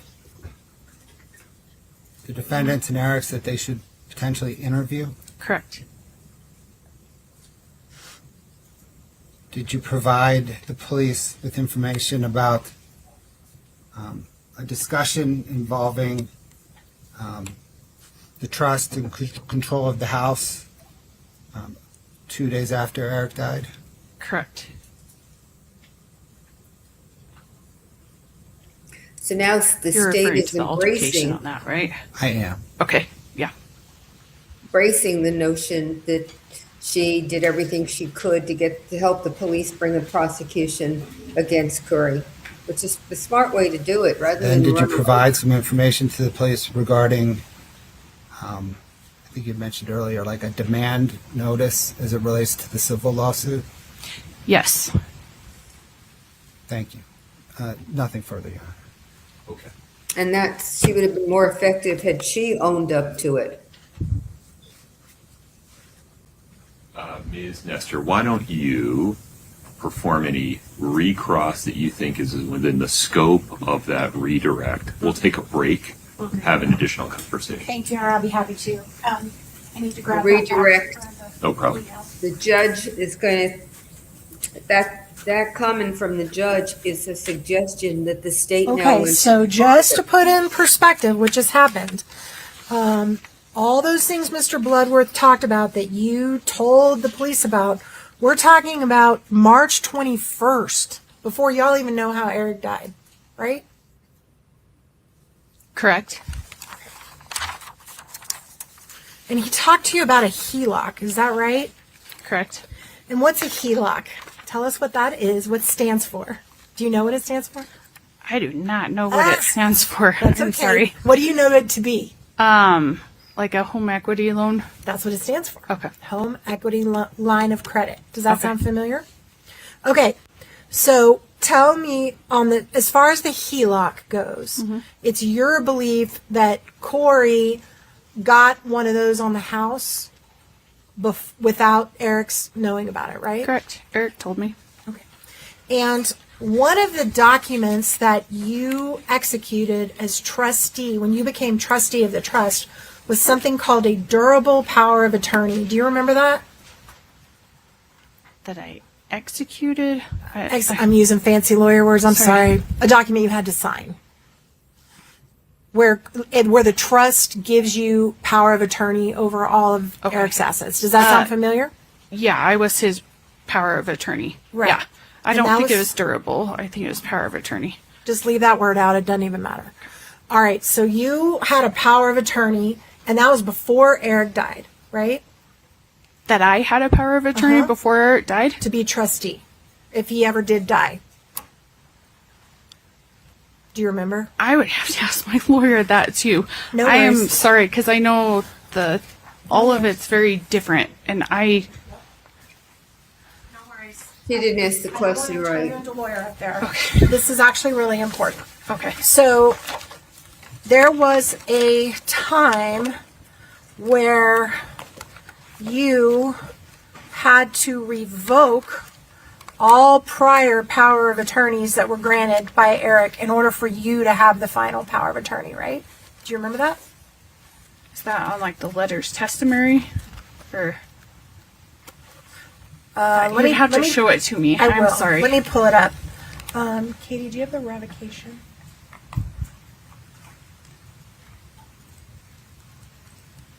Yeah, just a minute. Let me look at what the number is. It's KRB 5 or 6. This one, it's probably. You all may disagree, but it seems to me if she had said revocation? even on the day of the murder, given what Eric had said Can you to pull that up her, on the screen? she was where she Only didn't for know whether he Your was Honor, we only want murdered to show or not. this to the witness and counsel Understood. for right now. But she thought maybe because he was young and now all of a sudden he's died suddenly, and she wanted them to know everything that Eric had told her and everything That she document knew. is in front of the Because if witness it was and her counsel. sister, Do you see the document? Yeah, so that's something my brother signed to revoke any power of attorneys after he found out that she used his. That's not something I've signed. Your Honor, I'm sorry, objection. The copy don't- I'm looking at is not signed by anybody. Yeah, and this one's That's not okay. signed.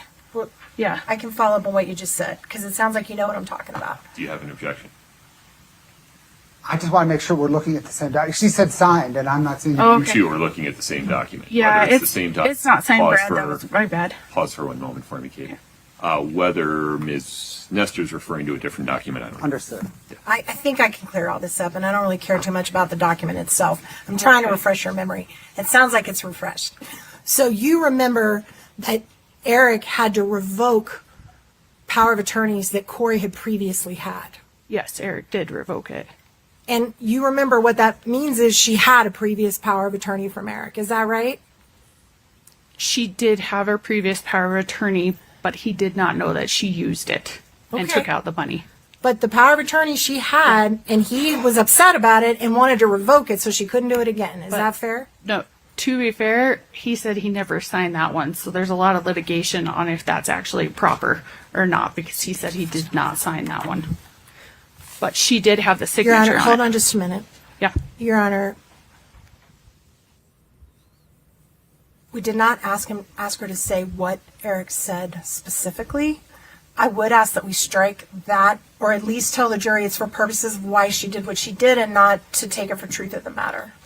So let's be careful here. There have been times when Ms. Richins Benson has given an explanation for why she did or didn't do a thing, and that may have included her recollection of what Eric Richins told her. Those comments so far are inadmissible hearsay that cannot be considered for their truth as to whether Eric actually did those things or not, or thought those things or not. Rather, they can only be considered as context for why Ms. Richins Benson, as the listener, the hearer of those comments, did or didn't do whatever she did or didn't do next. Thank you, Your Honor. I appreciate that clarification.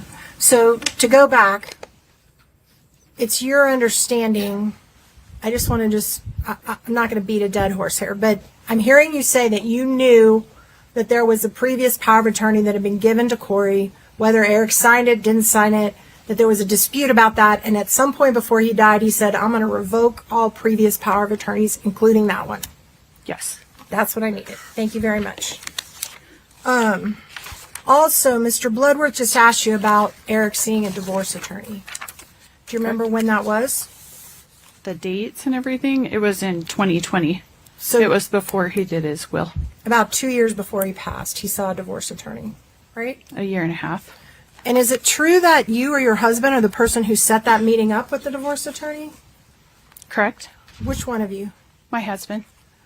And did you just know this person? So you're like, hey, use this lady, or why were you involved in that? I wasn't. I just said it was my husband, so you'd have to ask him on that. Totally Sorry. Fair. Also, Your Honor, because may I approach just to be safe? Yeah.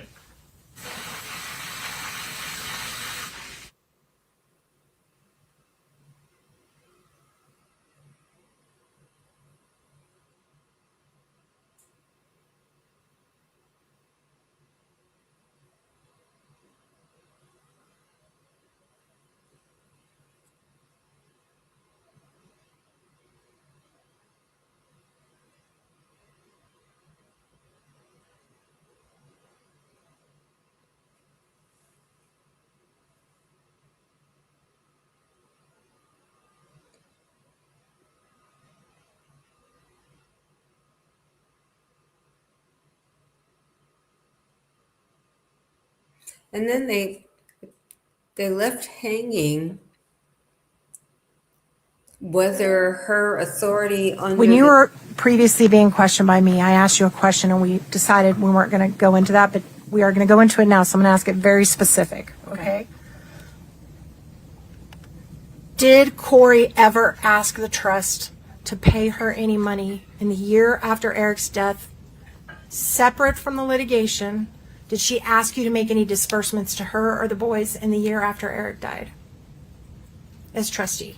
Not that I can remember. That's all I have, Your Honor. And we will fully release this witness. She can remain in the courtroom for the remainder of the trial. Okay. Mr. Bloodworth, any additional questions for Ms. Richins Benson? No, Your Honor, thank you. You're welcome to step down. Okay. Thank you. Watch your step, prosecutor please. first objected, and then in Yes. the redirect, he asked those questions so she could finish up. Let's see, counsel, should we take a brief restroom break before the next witness? Not knowing how long the next one will take, Mr. Bloodworth. Your Honor, the state will probably need 20 minutes. Folks want a restroom break? Want to stretch your legs? Nobody. Everybody's shaking their head no. Okay, let's keep rolling. All right. Your Honor, the state calls Clint Benson. All right. That's her Mr. husband. Benson?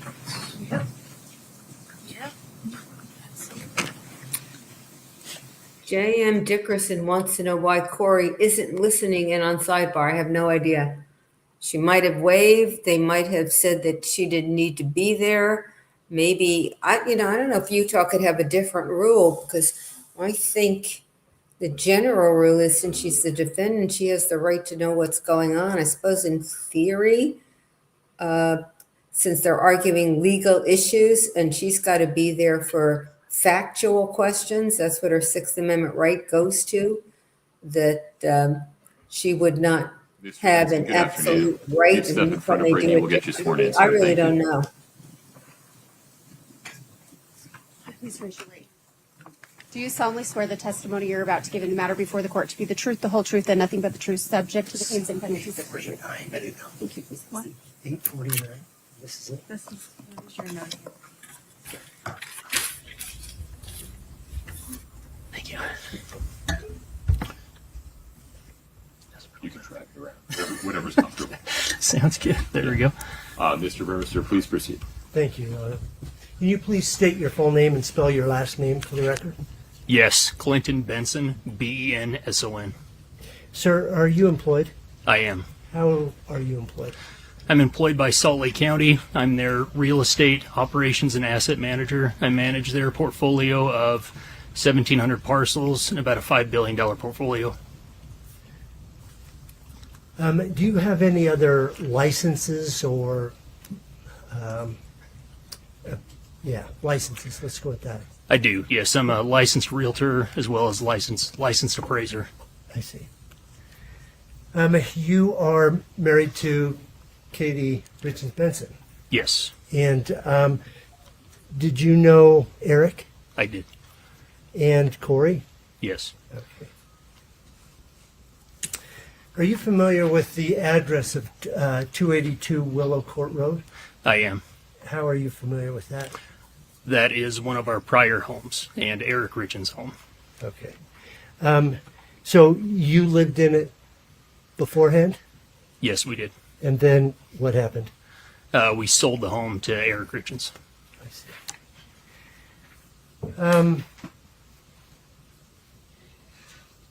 After Eric died, where did Kouri and the kids live? Kouri and the kids lived at Eric's home at the 282 Willow Court address. Okay. And then after May 8th, who was responsible for securing that address? That was me. Okay. And what did you do to secure that home?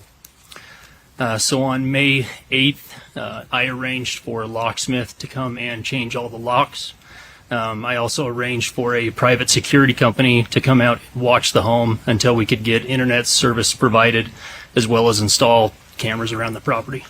Okay. Once you had the internet, what happened then?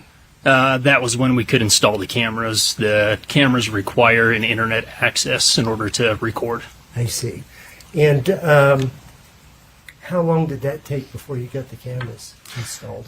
That was as quickly as possible. So we had private security there. We had private security there for 2 days until we could get that internet up and running. Was there a person there 24/7? There was. Yeah. Okay. Did you take any other efforts to make sure no one entered that home? I also taped doors throughout the property, so then I would know if a door was open and closed. Okay.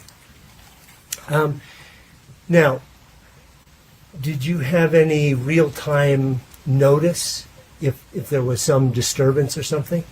I did. So those cameras would send my cell phone a notice anytime something was tripped. So that included even something as small as bug movement would trigger on the phone. So I'd be watching that. So did you get a lot of notices? There was a lot of notices. Yeah. Okay. What did you do upon receiving a notice? Receiving a notice, I would of course, pull up the footage. I'd review it, make sure there was not a person that was trying to access the home, and at that point, then I would, if there was no one trying to access it, then of course I would close it down. Okay. If there was somebody? I would immediately call law enforcement. Okay. Did you ever have to call law enforcement? I did. Okay. Did they show up? They did within minutes. Are you aware of any entry to the house? Let me back up. Is there a separate garage? There is a separate detached garage. Okay. Are you aware of any unauthorized entry of the home or the detached garage during the time you were in charge of security? No, there was no entry.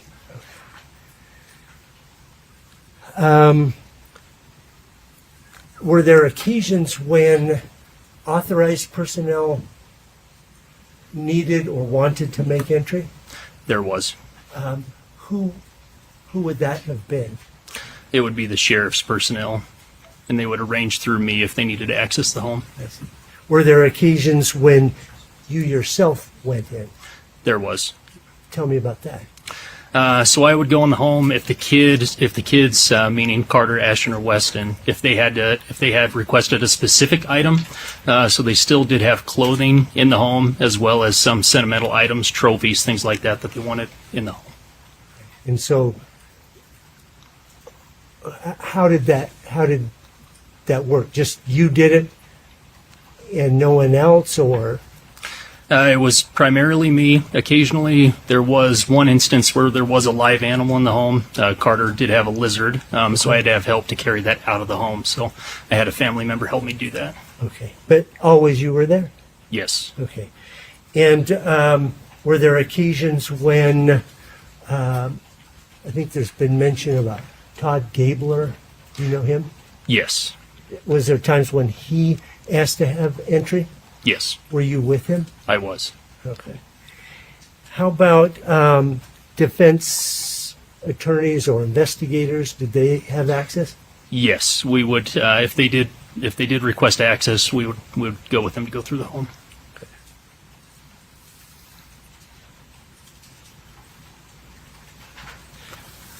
When you were going through the house, did you ever see a missionary journal? I do recall a missionary journal. Their master bedroom had a large master closet that was attached. Who's they? Kouri and Eric. Okay. Yep. So the master bedroom had a large closet that was attached, and Okay. I believe it was on the right side of that closet. Okay. This journal was? Yes. Okay. Do you know whether Eric went on a mission? He did go on a mission.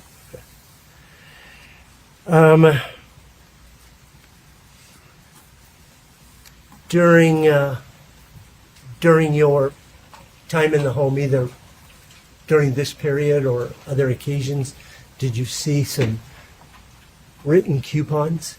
I did. Yeah. Where did you see those? In the master bedroom. When did you see that? Do you recall? I Approximately. don't recall when I saw it. After May 8th, 23? Correct. Yep. I see.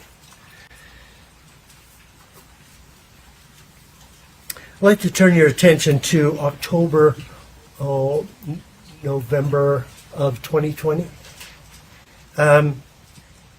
Were you present with Katie when there was a phone call from Eric? I was. Okay. And could you hear the phone conversation? I could. She had it on speakerphone. I see. You had met Eric prior to that. I mean, you had known him for some years Yes. before that. Yes.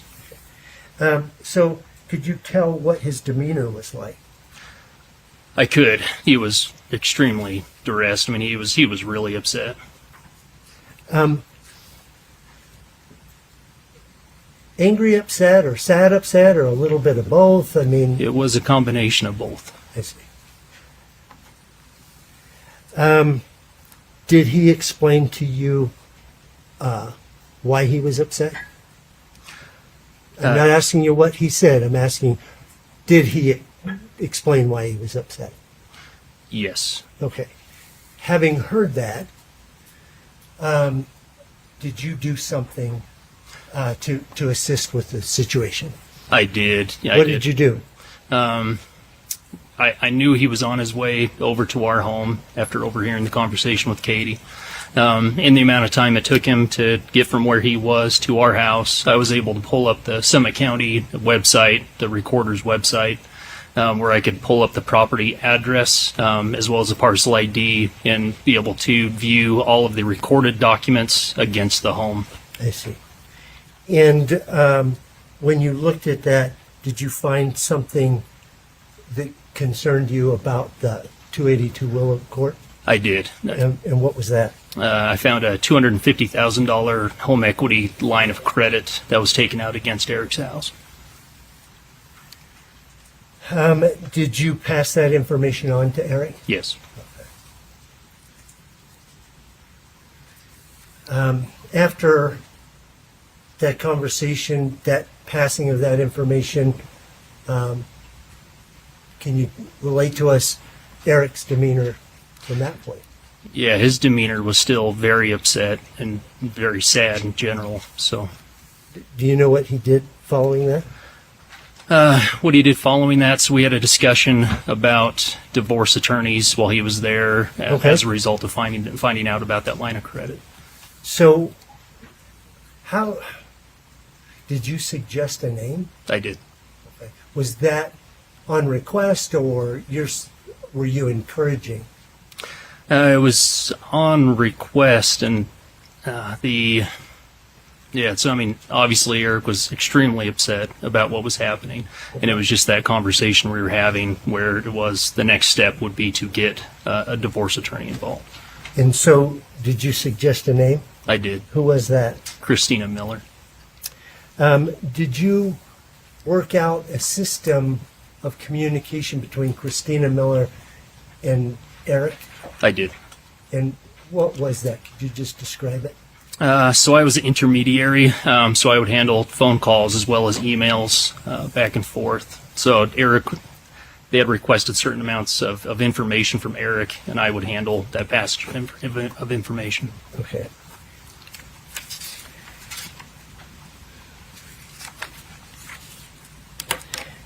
Okay. Holding here, believe we called it 8-49, Your Honor. And I overheard we have continuing permission. Please. Thank you, Your Honor. I'm going to hand the witness State's Exhibit 8-49. I'd like to direct your attention to tab 13.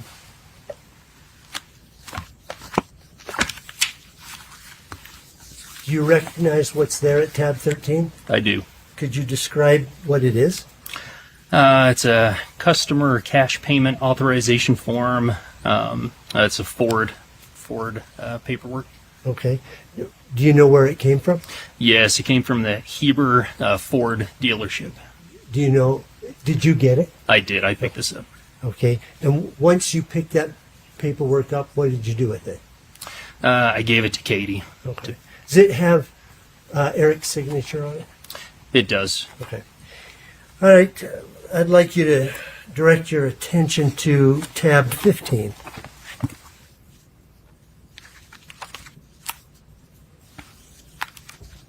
Do you recognize that? I do. Is that a photograph?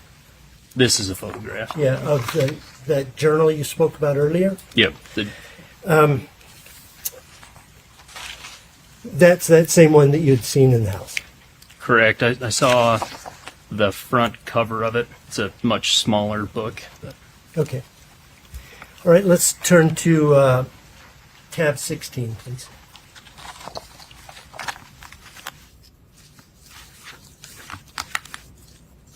Do you recognize that? I do. What is it? It's coupons. You had mentioned earlier that you had seen some coupons in the house. Yes. Are those the ones? Yes. Okay. Okay. I'm going to direct your attention back to March 4th of 2022. Okay. My understanding is that you were at home in the middle of the night and a daughter was sick. Is that correct? Yes, my youngest daughter had the stomach flu. Okay. And you or Katie received a phone call? Yes, Katie received a phone call. What did you do after that? We literally ran out of the house, left the doors open, jumped in the car, and drove over, honestly, as quick as we could. So, okay. When you got to the house, what happened? When we got to the house, Katie went in. I stayed outside for a little while, just because I had my daughters with me. I have two young daughters, but and then after that point, we ended up going into the home. When you first entered the home, did you see anything unusual? My number one priority was taking care of the kids, my two daughters as well as the boys. So I noticed some hand movements that Kouri was making, which seemed to me unusual. But had you ever seen those hand movements before? No. Could you demonstrate for the jury what you saw? Simply like that. It didn't seem to me to be an unconscious tremor, but it just almost like just an intentional movement.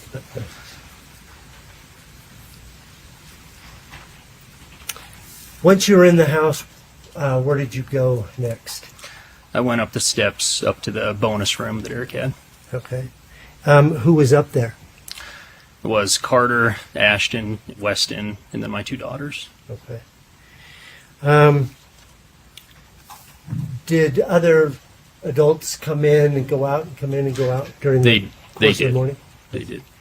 At some point, were you aware that the medical personnel, the transportation personnel were moving Eric's body from the house to their truck? We could hear that, yep. Okay. So what was happening at that moment? So that basically those 4 hours, I was up with the kids. We were watching movies, playing games, doing things like that, trying to keep them occupied. Then we could hear the medical personnel leaving the home. I tried to stop the kids from going to the window, but I mean, given 5 kids up in that room, I mean, it was almost impossible. But was your daughter still ill at this time? She is. Yep, she was vomiting on the floor. But okay. But yeah, so I stopped the kids from going to the window. They went to the window, and I think that was when they first saw their dad being wheeled out of the home and knew that he had passed. Okay, you said they. Yeah. Can you just use names to make sure we understand who it is you're talking about? I apologize. Yep. No, you don't have to apologize. So that was Carter and Ashton. Okay. Who were the two main. All right. And so, what did you see? So they saw Eric being wheeled out and put into the ambulance. Did Carter say anything or do anything? Carter's response was... Why don't we focus on do first? Yes. Did Carter do something or not? His response was somewhat just level-headed. He knew at that point his dad was gone. Okay. How about Ashton's response? What was that like? His response was totally different. He just broke down, and he was extremely upset. Okay. Were you present for any requests by anyone, including Katie or yourself or anyone else, of Kouri to inform the boys about what had happened or the status of their father? Sorry, can you say that question again? Did you hear anyone ask Kouri to tell the boys that their father had passed? I did. Okay.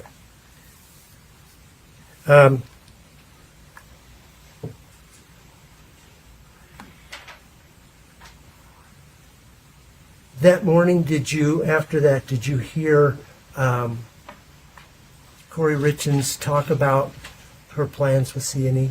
I did. Tell the court about that. She had what sounded like what I would say would be a fully baked plan of what she was going to do with that company as of that morning.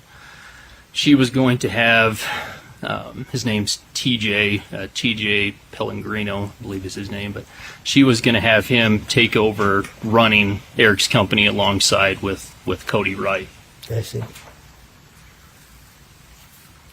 Can I have one moment, Your Honor? Of course.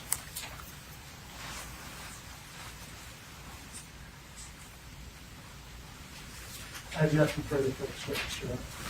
Ms. Lewis.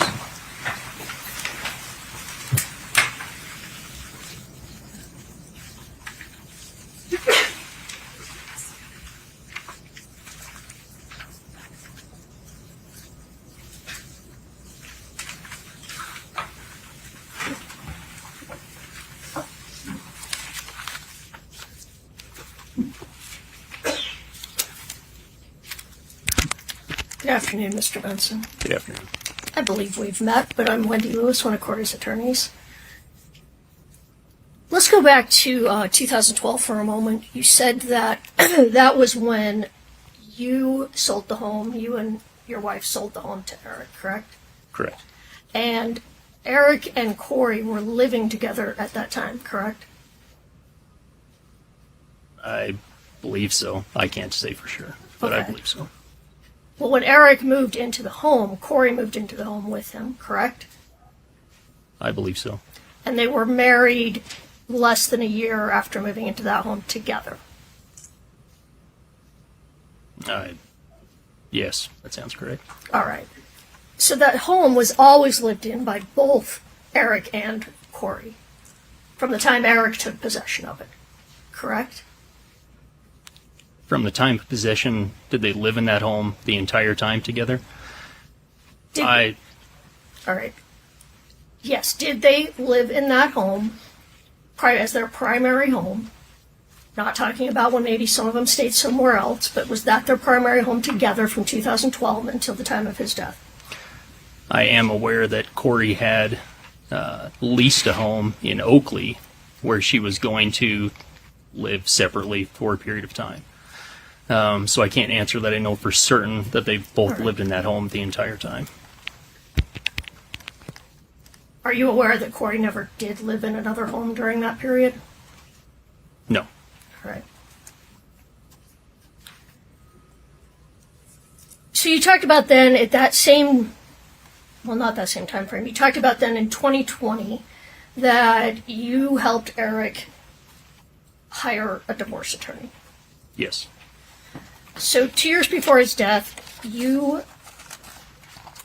talked about it was that he'd found out some information he was upset about with Kouri, correct? Mm-hmm. Correct. And so you reached out to Christina Miller. You sent an email to her, correct? Yes, I did.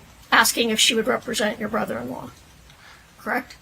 I asked if she would be willing to represent him, so. All right. And you set up the appointment for him. Yes, Did you attend the appointment with him? I did not. All right. But you described yourself as an intermediary, but wasn't it decided that all correspondence would be between you and the attorney, not between Eric and the attorney? That's incorrect. Eric did attend in-person meetings with Christina that I was not there for. Yeah, I understand. My question was not in-person meetings, all correspondence by email, for example. Yes. And all documentation that the lawyer requested from Eric was sent by you, correct? As far as documentation that I knew about. Eric may have sent additional documentation that I didn't know about, but anything that I was aware of, I did send. All right. So as far as you know, all documentation was sent by you. As far as I know of documentation that I was informed about, I did send that correspondence. Understood. And you were the one to gather up the documents from Eric, correct? would depend on if it was an in-person meeting or not. If Eric did something in person, I do not know what documentation he brought to Christina.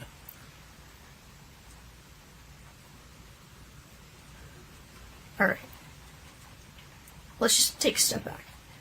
Did you send the documentation to the divorce lawyer that was requested? Yes. All right. And is it fair to say you were doing this because Eric didn't want Kouri to know he was considering a divorce at that time? Fair? Eric was aware that Kouri was watching his emails and didn't want her to know. So he didn't want her to know he was considering divorce. I can't speak for him, so I don't know exactly what he was thinking at that moment. All right, but he asked all the correspondence be with you and not with him. Email and things being, anything sent, either email or mail, was all done by you. I can't say in general all correspondence. I So understand. we got to clarify that. It's only correspondence that I am aware of. So whatever Eric did outside of my knowledge, I can't answer that. I understand that. And you're not aware of any other correspondence that Eric did. You're just not aware. No, the divorce attorney would be the best source for that information. All right. And we'll get a chance to talk to her. So anyway, but ultimately, Eric decided that he was not going to divorce Kouri, correct? Correct. And nothing came of these meetings and correspondence, correct? Well, because of the trust was created because of this correspondence. I'm sorry, I didn't mean to talk over you. Yeah, so I recommended Christina Miller as the divorce attorney. She recommended Crystal Bowman to manage and write Eric's trust. I understand that. But nothing happened as far as a divorce, correct? They did not get divorced, no. Right. Fair to say that at that time, you and your family, or at least you and Katie, were supportive of him divorcing Ms. Richins. Fair? We were supportive of Eric no matter what the arrangement was. We were supportive while they were married. We were supportive of the divorce as well. So that was his choice. All right. Now I want to talk about, jump to May of 2023. This is when you took control of the home on Willow Creek. Is that right, Willow Creek? Willow Did I say Court. that right? Yep. Yeah, It is Willow Court. All right. And you said you had the locks changed. Was that immediately? As quick as the locksmith could get there. All right. So within With, the week? No, within a matter of hours, that locksmith was there. And then you had cameras installed. I installed the cameras. You did that yourself. I had the help of a family member. All right. And you installed cameras outside the home Cameras outside as well as inside the home. as well as inside. Is that the only time cameras were installed? Were they all installed at that time? Or were there cameras that then were installed later, additional cameras? There's a substantial amount of cameras. The cameras, as cameras needed more batteries, things to swap out, things like that, I had to have a replacement, and so I did add an additional camera here and there in order to have a replacement on site. So yeah, I mean, I'd say that the original bulk were installed, and then later on I would add supplemental cameras for more redundancy, batteries, things like that. All right. Both inside and outside. Correct. When was the last time that cameras were installed in the home? Do you mean the bulk of the cameras, or if I brought in another camera? When was the very last time you installed any cameras in the home? Or outside the home, to be clear. That would have been years ago. I mean, it's been a long time. All right. Now, you said that whenever someone needed to enter the home, you went with them. Yes. That's true. So every single time someone has entered that home, you have been present? Yes. Now, law enforcement has entered that home many times since May of 2023, correct? Yes. And each time there was more than one law enforcement officer that entered the home. Yes, I believe so. You'd have to check their records. All right. And they came to execute search warrants on the home. Yes. Do you recall how many times they searched the home between 2023 and today? I don't have an exact number. They would have a better record. If I told you 10, It seems reasonable. does that seem reasonable? Mm-hmm. And the last time they searched that home was 2 weeks ago, I believe today, correct? Yes. So almost 4 years after Mr. Richins' death, law enforcement is still searching the home. Yes.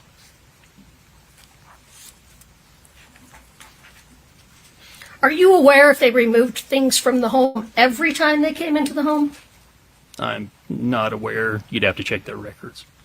Yeah, I'm just asking if you were aware. That they removed, typically as a result of a search warrant, I would think they would have removed items each time. All right. And, you were there, correct? Yes. All right. So you saw them removing items from the home. I would receive a search warrant, and they would write the items that they were there to pick up. Okay. So I can't tell you for sure every time they left if they left with that item. All right. Makes sense. Now, there have been other people in the home besides law enforcement. Yes. People have been into the home to collect belongings for the boys, correct? Not people. It would primarily be me, as well as occasionally it would primarily just be me. I believe in one instance I had a family member help me carry some clothing out of the home, but that's it. There was a family friend who came in and early on and removed things from the home, true? Or a distant relative?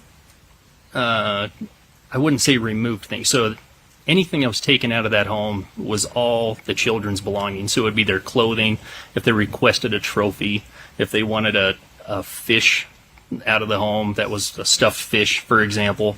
So those would be the items that would have sentimental value that the kids had wanted out of the home. And that would be me. So they would give me the items that they had wanted. I would go pick them up, and then I would take them. All right. Okay, let's move to Mr. Gabler. Mr. Gabler, this is the private investigator that you and the family hired, correct? Yes. Mr. Gabler was hired by Crystal Bowman for the estate. For the estate. And, but he was paid out of the trust. No. Well, Ms. Bowman didn't pay him, correct? Yeah, he was initially paid by myself. So you personally paid him at first? Yes. And eventually he was paid out of the trust, correct? Correct. He was paid at least $100,000 out of the trust, correct? Correct. You'll have the records. So. All right. The trust that the three boys are the beneficiary of, correct? The three boys are the beneficiary, yes. Okay. But that money was used to pay for an investigator. Fair? Fair. In regard to, in regard to ongoing litigation, that would be it. So. Understood.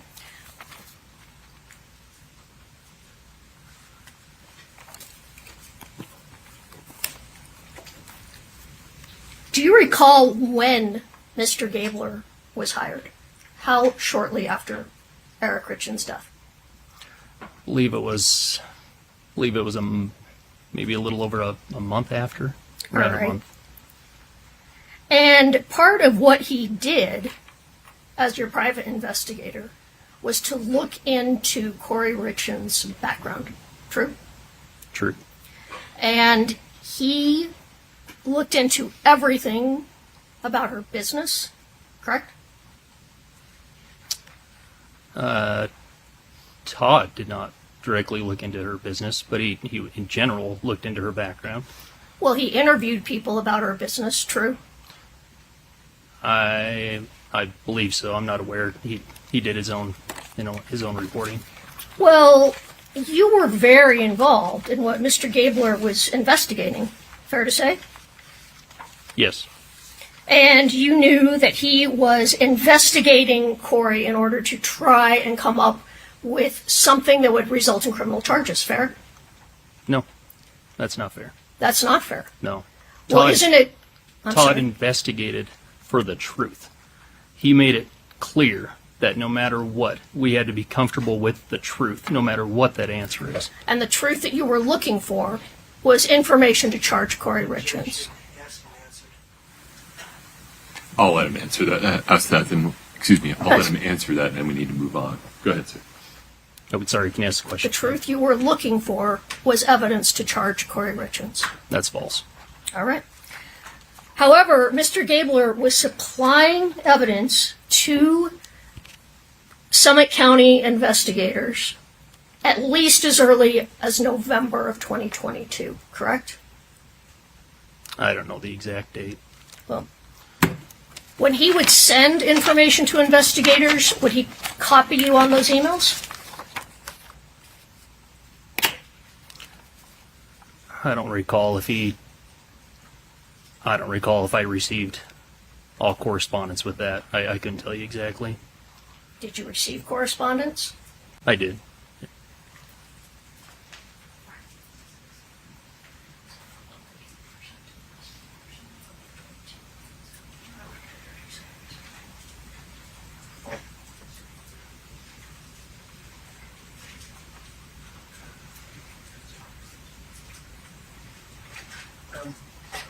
Your Honor, may we approach? Of course.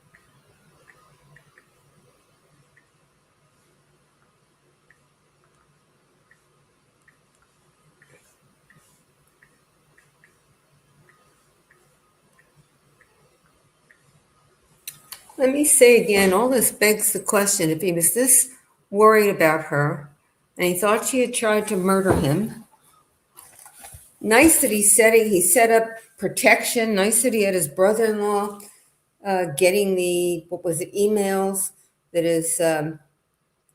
his sister was now the trustee. Why not just move out and take the kids with you? Or go to the police and report it all and tell her, I am suspicious that this is what you're up to. I'm going to tell the police right now so that if anything happens, they'll know where to look and who to look for. This just seems to me to be crazy conduct from him. I mean, yeah, her conduct, if she did what is alleged, her conduct is crazy. Yes, but so is his, in my view. Defense counsel show me the document she's going to present. Any objection? No.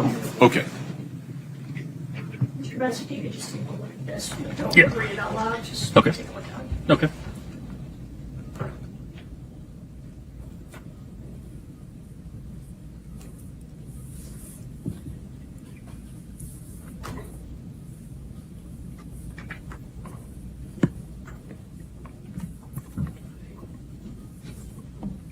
Do you see the date on that, Mr. Benson? I do. So let me ask again. As early as November of 2022, Mr. Gabler was sending information to Summit County Sheriff's Officer, to the investigators, detectives in this case, about Kouri's possible involvement in her husband's death. True? Correct. And you were copied on that. Yes. All right.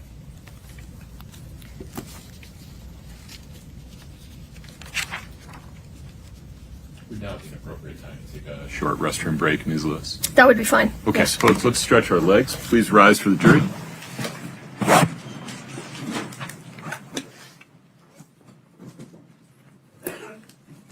So I don't know who it was. Someone said in here, Mormons divorce is the last option. Well, I think if you think your wife is going to murder you, you are at the last option.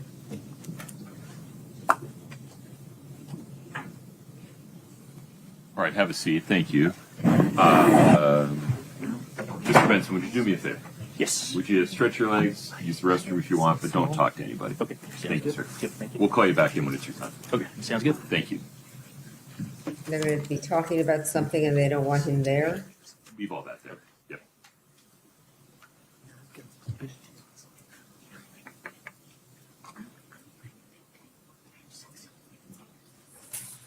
So Scott's mom said they probably would have gotten shared custody. Yeah. We're still on the record. Ms. Lewis, to head off a potential series of objections from the state, would you give me a preview of the categories of information that are left in your outline for Mr. Benson? I think it's all based on what was on direct. Is Mr. Gabler being in and out of the home, other things about people being in and out of the home, and then the night day of March 4th, following up on some of the questions they asked. What he witness perceived didn't do during that time frame? What he perceived, yes. Okay. Sort of thing. All right. Any concerns, Mr. Burmester? No, not on those. Okay. Folks, let's take a 10-minute break. But I'm trying to hold myself accountable. If you would help me do the same. Back on the record at 3:55. Thank you. Court's in recess. So he's giving them a 10-minute break.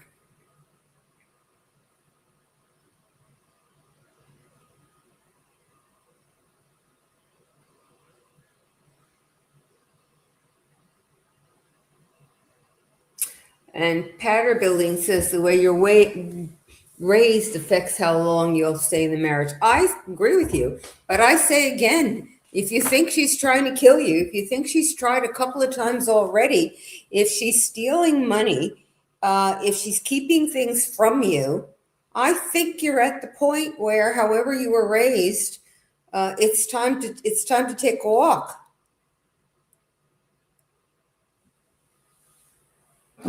And I still think he could have been more, if he wanted to stay, well, not that he wanted to stay, but if he wanted to protect himself, I still think he could have told her, I think you're trying to kill me.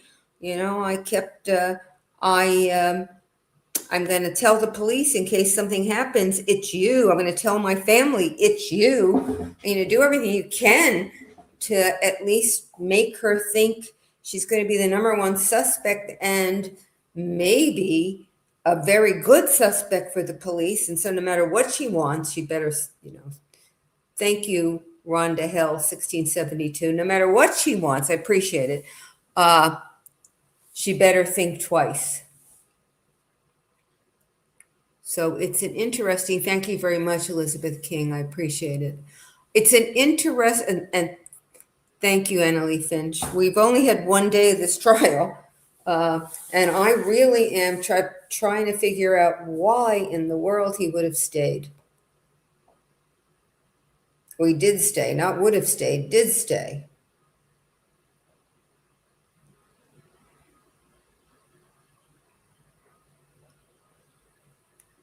I understand it's easy in 2020 hindsight when she actually does kill him to say, hey, he waited too long, but this is just odd to me. What do you do in this relationship if you think she's trying to kill you? What do you say in the morning? Good morning. I'm not eating anything you put on the table because you're a potential murderer. Let's take a walk. And I want to see where both your hands are during the walk. It's just bizarre to me.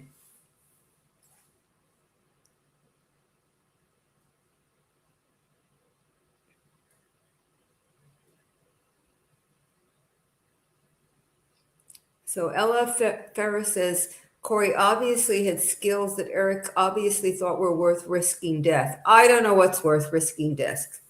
And not only that, thank you, 1016 Debs. That's really nice of you. And not only that, and I missed one. Oh, no, I didn't. I got it. No, not only that, if you're killed, if she kills you, now you've got this murderer raising your kids. It's just, there's no way anybody could explain this to me if he really thought she was trying to kill him, why he was there 1 second after he thought she was trying to kill him.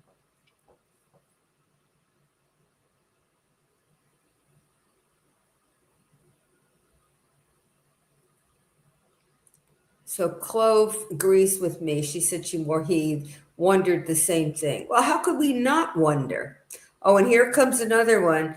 JFK, Mormons don't believe in divorce. Well, I think I don't know a lot about the Church of Latter-day Saints, and I will admit it. But I will say that I am willing to at least believe that the church would say, if you have an honest, sincere, and well-founded belief that your spouse is trying to murder you, that the prohibition or the strong position against divorce would fall in the face of that.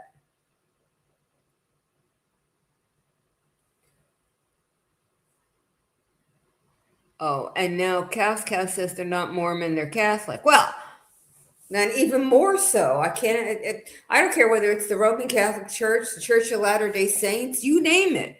I have a little difficulty believing that there's any church out there that tells someone where the spouse is, where that person has a well-founded and sincere belief based on evidence that the other spouse is trying to kill him, that the church would say you have to stay in the marriage.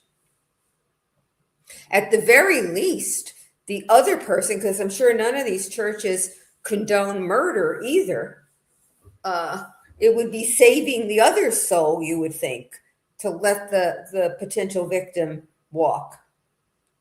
And I would also say, as long as I'm on this subject, that if indeed one spouse is trying to kill the other, the marriage that the religion is trying to preserve is probably ruptured beyond repair already.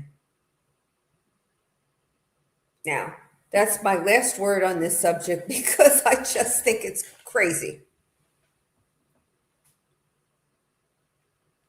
And here, J.M. Dickerson agrees with me. No church would suggest that. Yeah, I mean, it's just, okay, now I'm getting a genuine question. Would I say the same if it was a female? Of course I'd say the same if it was a female. Oh, I see what you're saying. Highest risk when you threaten to go to the police, family, etc. Okay, all right.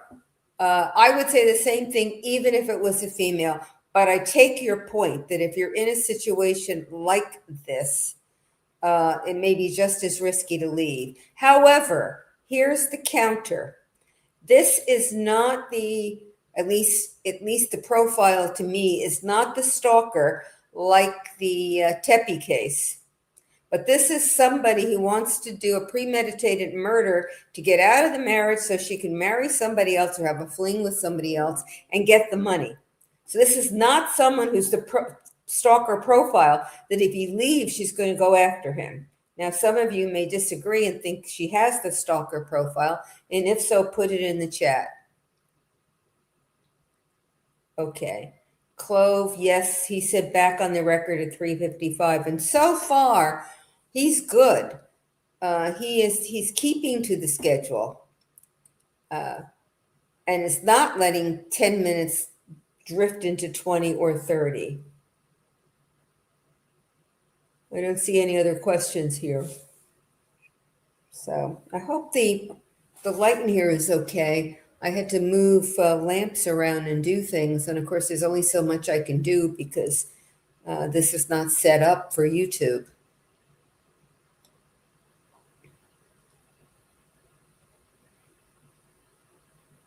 Okay. So Caius thinks he stayed for the kids and maybe Kouri was a very good skilled liar and he was duped.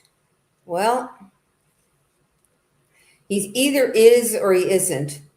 And my side of this, since I hear all your points, but I'm not persuaded, that if he is sufficiently worried about it that he's telling people that his wife is trying to kill him or maybe trying to kill him, and he switches the money over to his sister. And what else did he do? That he's at a point where I think he's already crossed the Rubicon, or he's starting to swim across, if you can swim across the Rubicon. J.M. Dickerson said I look great, just like a professor. You know, a lot of people would say looking like a professor is not looking great. But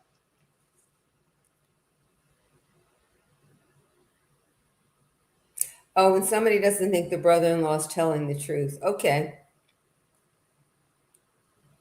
That's potential that everybody's lying. Because it's not just the brother-in-law and the sister. I think some friends are going to come in. And again, we have some evidence of it. We've got at least one time that he gets really sick. We've got her buying or trying to buy, if not fentanyl, at least it's not oxycodone, whatever the drug she's getting. We have, trying to think some of the other evidence that's in here. So it's not simply what they're saying. There seems to me to be a fair amount of evidence corroborating what they're saying. Okay, now we're back to whether he's Catholic or Mormon. Lasser Sophia, he was Latter-day Saints, and he went on a mission in Mexico and was fluent in Spanish. Okay. So either way, I don't think a church is going to keep you in a marriage if your wife is trying to kill you or your husband is trying to kill you.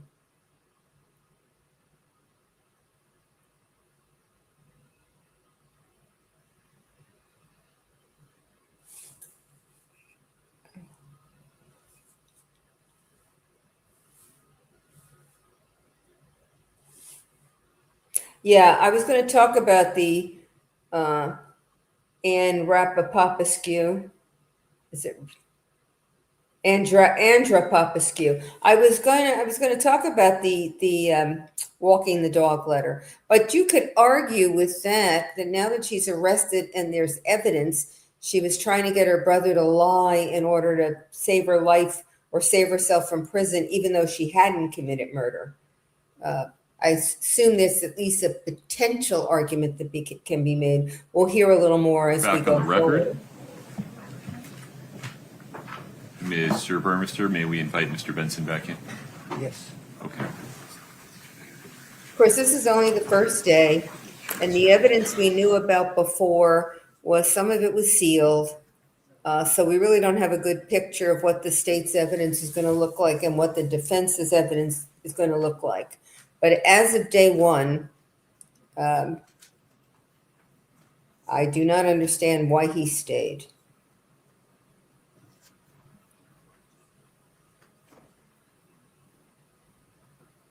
And if he had left and there was a custody battle over the children, certainly that public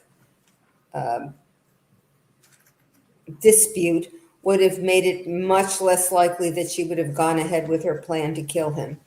And I don't know that her boyfriend would have stayed with her if he thought she was on her way to trying to kill her husband. Not clear. Maybe he didn't matter to him if he was going out with a potential murderer. But I think a lot of people, men and women, if they thought that the person they were dating was capable of murdering a partner for money or for another lover, would think 100 times before continuing the relationship.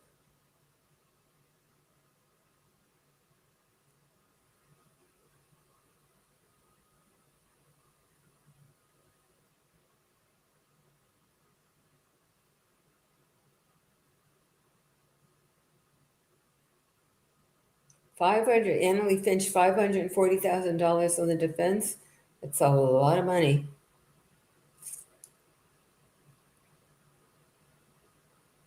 So Otto 1630 says she doesn't know much about the case and was watching it like a juror.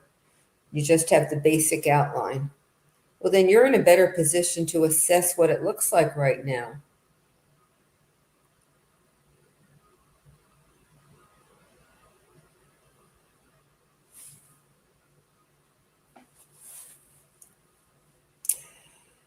And who's saying, let's see, Amber and Andrada say men can get railroaded in divorce courts. That would have made him stay for sure. Well, I'm going to just have to really politely disagree with the two of you, because if he's staying when he thinks she's going to kill him because he thinks he'll get railroaded if he goes for a divorce, then I think he's making, of those two options, he's really going for the wrong one. I'll stay and get murdered because otherwise I risk losing a lot of money in the divorce courts, and I risk having not losing custody, at least having limited custody of the kids. Limited custody of the kids at least keeps you in their lives. Being dead doesn't.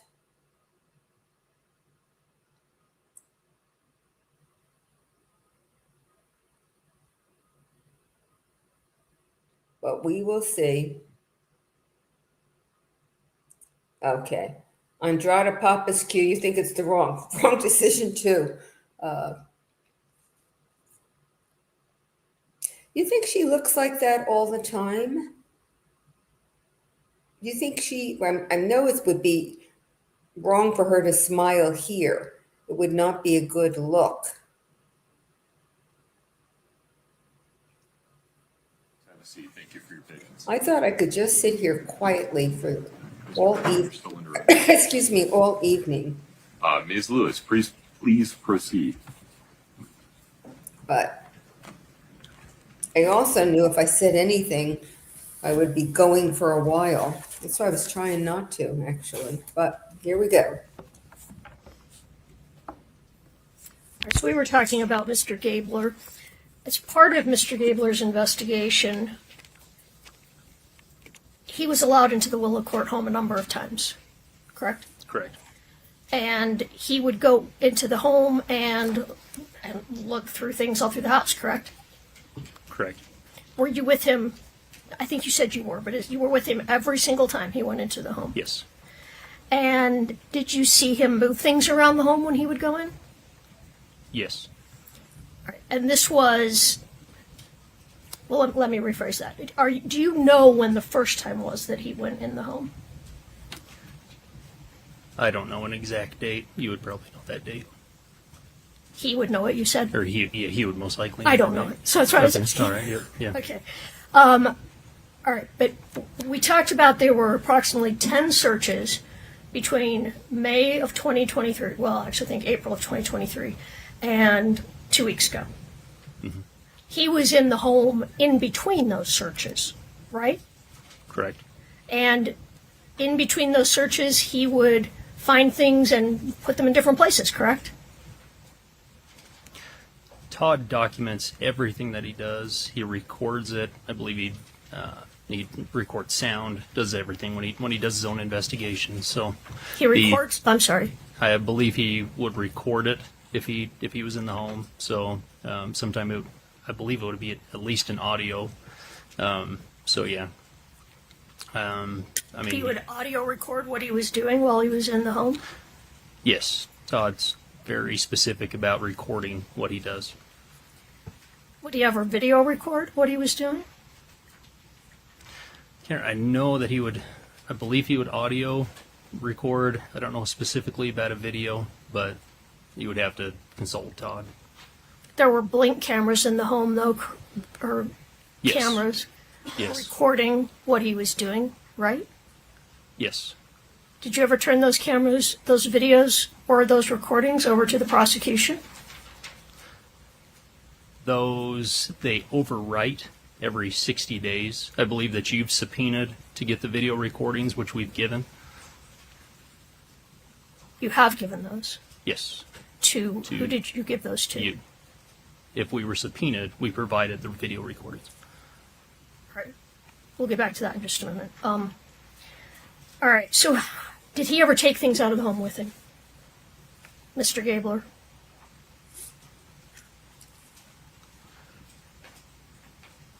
I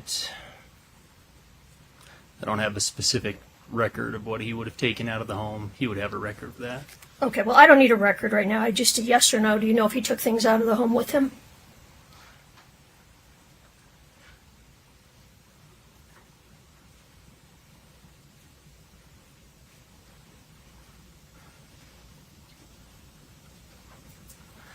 I'm thinking that he may have taken some documents, but I don't. I couldn't tell you exactly. He would have a better record. If he took anything out of the home, would he provided that to the detectives or to the prosecution in this case? Yes.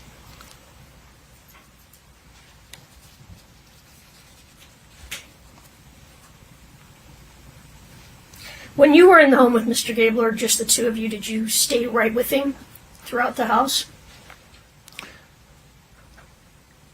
For the most part, yes.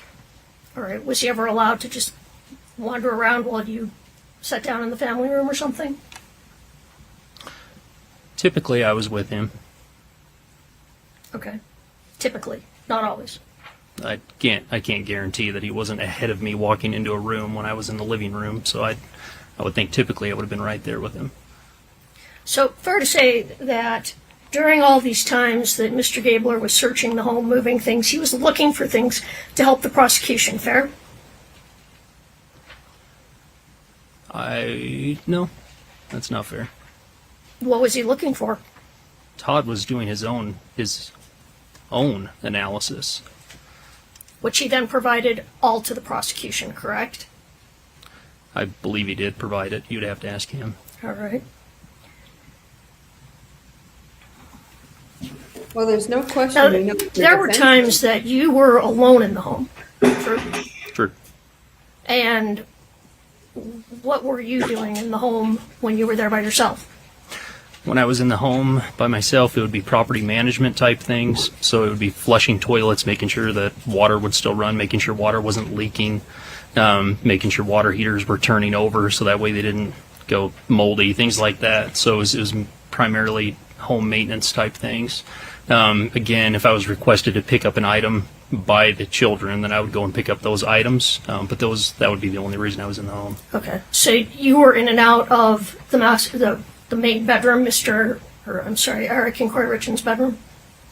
Yes, there's a bathroom in there. So. And you were in and out of the bathroom? Yes. All right. I have a few more questions, but can I just have one moment, Your Honor? Of course.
Thank you. Sorry. So in the last 60 days, who has been in and out of the home? Last 60 days would be myself. It would be your private detective, or the defense's private detective. It would be the sheriff's officers with the warrant, and that's it. You're providing all of those videos, correct? Yes. All right. Let's go back to the night of March 4th, 2022 for a moment. You said that you got to the house that night, middle of the night, correct? Sorry, say the question again. March 4th, 2022. Okay. Yep. You came to the home as quickly as you could, so about what time was that? It's between 3:30 and 4 o'clock, around there. Okay. And you came in carrying your two girls, correct? Yes. And you said that you saw something unusual. Yes. And you said that what was unusual was that Kouri was shaking her hands. Mm-hmm. And you found that someone whose husband had just dropped dead in front of her shaking the hands was an unusual reaction, in your opinion? I don't know how personal I can get. So when a person, so I've noticed quite honestly, when your hand's tremor. I do have a tremor. That's observant. Okay, it's subconscious, isn't it? So that happens. It's subconscious, and you can see it. You obviously notice it. So there's an obvious difference, in my opinion. I'm not a medical professional, but there's a difference between a subconscious tremor and someone who's doing this. All right, let me ask you this. Had you ever seen Kouri prior to that day, immediately after losing one of the closest people in her life? No. So you'd never seen her grieving prior to this? No.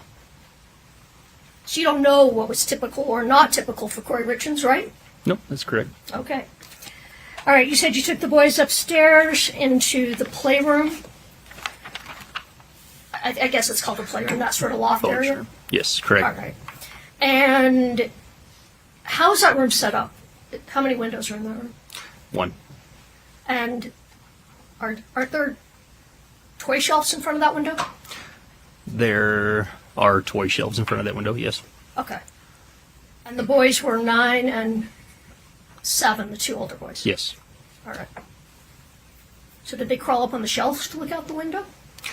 At the time, I don't believe, so that home's been reorganized. So at the time, there was different furniture up there. So there were couches up there. Currently, there's not couches up there. So I think the toy shelves had been rearranged. So before I believe they could actually access that window. All right. You're not sure, though? I'm positive that furniture's been rearranged in that home, But you're not sure what was in front of the window at that time? I can't remember exactly what toy shelves were in front of that window at that time. Okay. And so Eric was brought out on a stretcher. He was covered, correct? Yes. All right. So what was visible was what we see on TV, a body covered in a sheet. Correct. All right. And then you said that people asked Kouri told Kouri, asked Kouri, I'm not sure, that she needed to tell the boys that their father had passed, correct? Actually, I don't think that's what you said. I'm really sorry. I don't mean to put words in your mouth. I think what you said is you never heard Kouri ask anyone to tell the boys that their father had passed. I believe that's what you actually said. Say that again. You testified on direct that at no time did you hear Kouri tell any of the family, you need to tell the boys what's just happened to their father, or to tell the boys their father has passed, correct? No, that's incorrect. So, all right. I'm sorry. Then go ahead. What was it you said? Yeah. So I had heard people tell Kouri that we need to tell the boys. Okay. 2 questions. First, were you aware that the boys had already told their grandmother that they knew that their father had passed earlier, or before, maybe even before you got there? Are you aware of that? I'm not aware of that, and that sounds incorrect. All right. And ultimately, it was Kouri herself who spoke to the boys and told them what had happened, correct? Yes. Were you there when that happened? I was in the home, but I wasn't in the room. You weren't in the room sitting with the boys when she told them that their father had died? No, I believe I was in the room. So if we're talking about, so there was somewhat, I think, some different instances where a boy maybe went back into a room and she talked to one of them there. There was also a time when we were all sitting in the living room, okay, and they were talking about it there. All right, I don't want you to speculate, just if you know or you don't know. Were you there when she sat the 3 boys down and told them what happened? Yes, I was sitting on the couch with my 2 daughters, yes. Okay. Could you hear the conversation? Yes, I think she was a few seats down. All right, and she did explain to the boys? Yes. Okay. Just give me one moment. I have nothing further at this time. Mr. Burmester. Yes, just 3 or 4 questions.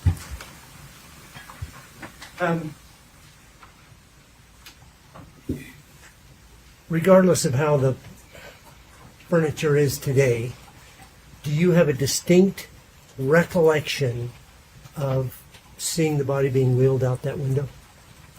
I do.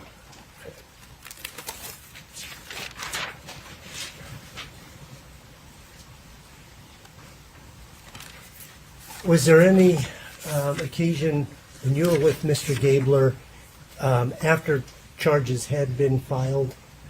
Well, first of all, I'll ask that. After Charges filed, yes. ever go in with Mr. Gabler? Yes.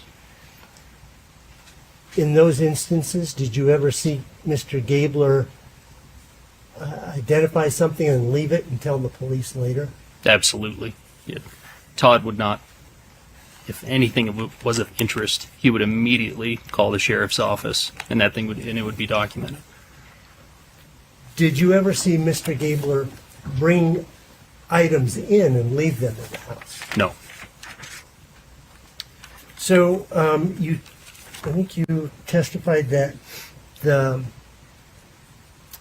Eric bought the home in 2012 Yes. from you, Correct. Me and my wife. and the next summer, 2013, is when Eric married Kouri, correct? Yes. In the backyard of that house. Correct. Correct. Okay, thank you. Yep. Nothing further, Your Honor. May this witness step down, Ms. Lewis? Can I ask just one question? Of course. My teacher, I say that, I understand.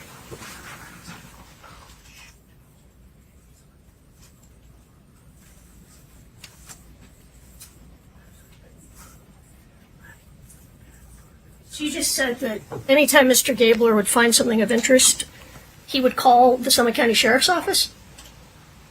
Correct. For a proper chain of custody.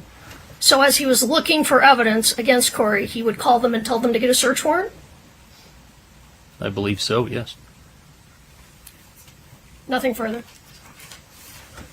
Mr. Burmester, anything further? She's suggesting there Thank you. is that if he was calling every time and they didn't have a search warrant, the defense can make the argument that he was acting as an agent for the police and therefore was not a private The state's next citizen.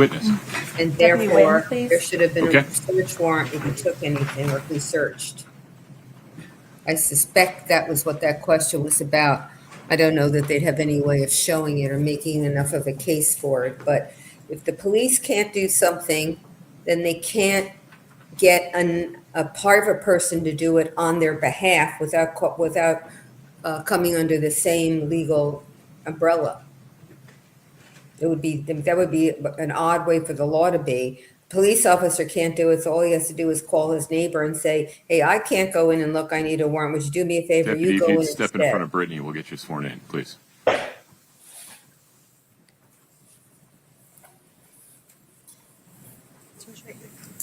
Okay, Do you we're solemnly getting swear on- the testimony you're about to give in the matter before the court to be the truth, the whole truth, and nothing but the truth, subject to pains and penalties of perjury?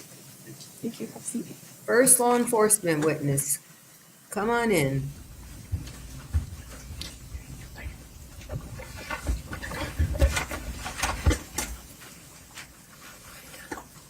Sir, if you could state your name and spell your last name, please. It's Deputy Vincent Nguyen, Nguyen, Where do you work? Summit County Sheriff's Office, How long have you worked there? since 2012. What's your assignment at the sheriff's office? Right now, as a patrol deputy, And what about back in 2022? What was your assignment then? patrol deputy. What does a patrol deputy do? Respond to calls and report or document incidents, crimes. What kind of calls does a patrol deputy get called on? It could be citizen complaints, burglaries, anything that a citizen wants to report. Did you have law enforcement experience before coming to the Summit County Sheriff's Office? Yes. What's that? I worked at the Corona Police Department for over 3 years. At the Summit County Sheriff's Office, are you issued a body camera to use? Yes, I was. And tell the jury about what do you do with your body camera when you're on duty? So my body camera is always on until I activate my lights or manually activate it on the body camera itself, then it starts recording. And was that the same back in 2022? Yes. Were you on duty on March 4th of 2022? Yes. And were you dispatched to 282 Willow Court Drive? Yes, I was. If we could have Exhibit 1-1, please. This has already been admitted.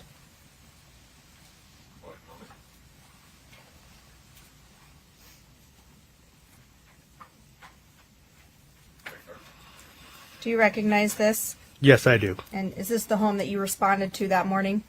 Yes. Is it located in Summit County? Yes, it is. What time did you arrive at this home approximately? Approximately 3:40 in the morning. And when you entered, who was there? Sergeant DiBotello, Deputy Pimentel, and also fire personnel. Was Miss Richins there? Yes, she was. What about her kids? Were they present? I was made aware that they were in the residence, but I did not see them. And you were wearing your body camera on that day? Yes, I was. And it was active? Yes, it was. All right. If we could show the witness exhibit 1-4T, please. Go ahead, Scott. He can see it, counsel can see it. Do you recognize this? Yes, I do. And Scott, go ahead and scroll through it so he can see to the end. What is it? It's my body camera footage with a blurred spot. I'm sorry, Scott, can we put up 1-4T?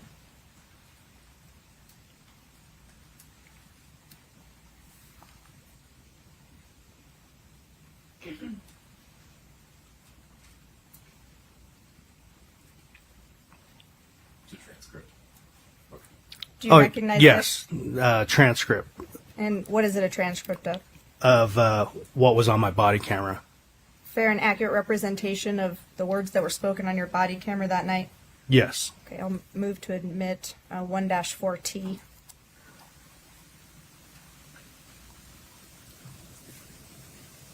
I think you're going to the same place I'm going, Judge. But There are multiple speakers here. Would you folks approach for 1 minute?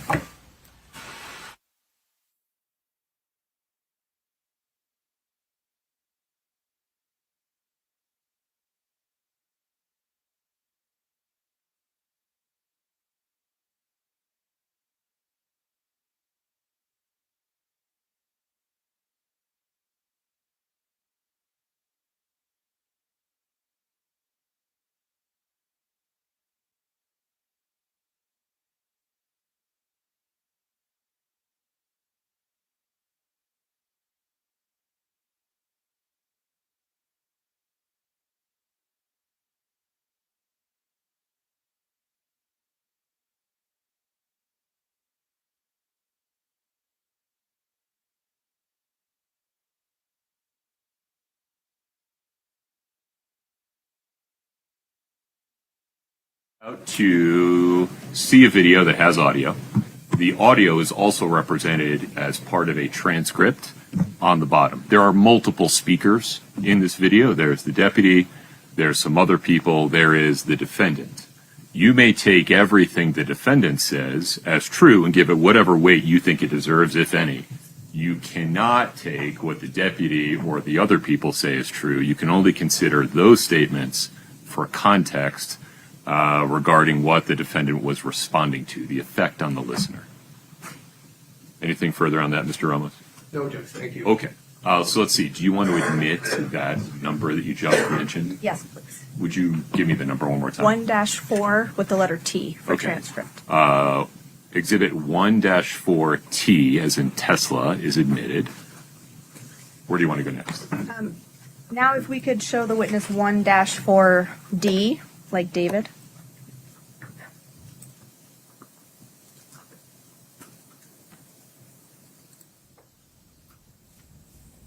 Do you see it on your screen there? Yes, I do. Do you recognize this? Yes, I do. What is it? It's my body camera. And is it fair and accurate representation of your body camera that night? Yes. Are there any changes to it? Yes, there's a blur in the middle. And with the exception of that blur, everything else is the same. Yes. And has this clip been cut down from your original video? Not this clip.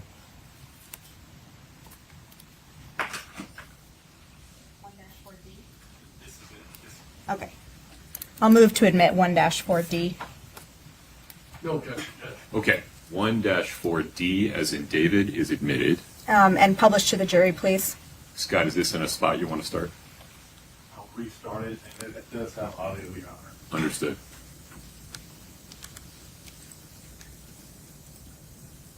Go ahead, sir. I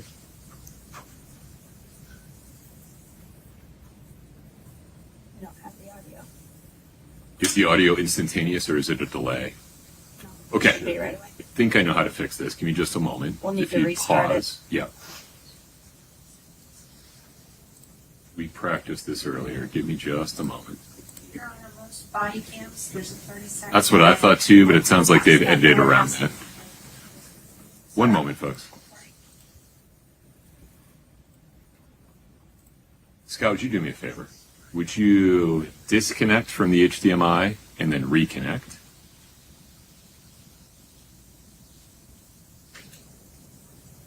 Then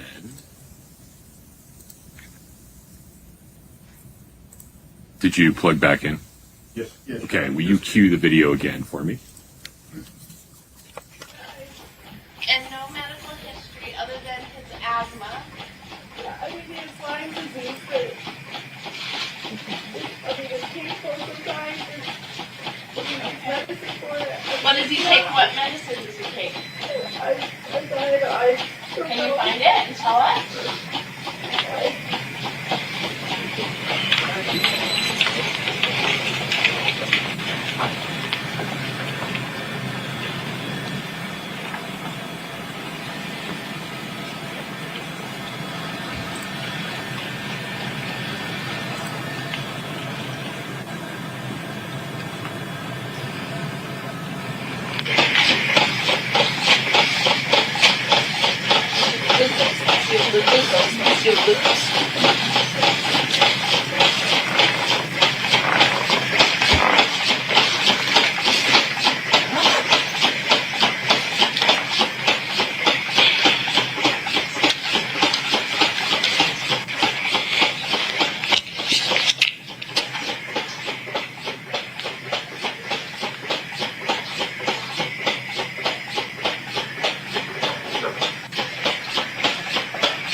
Sure. Yeah. Hey guys, and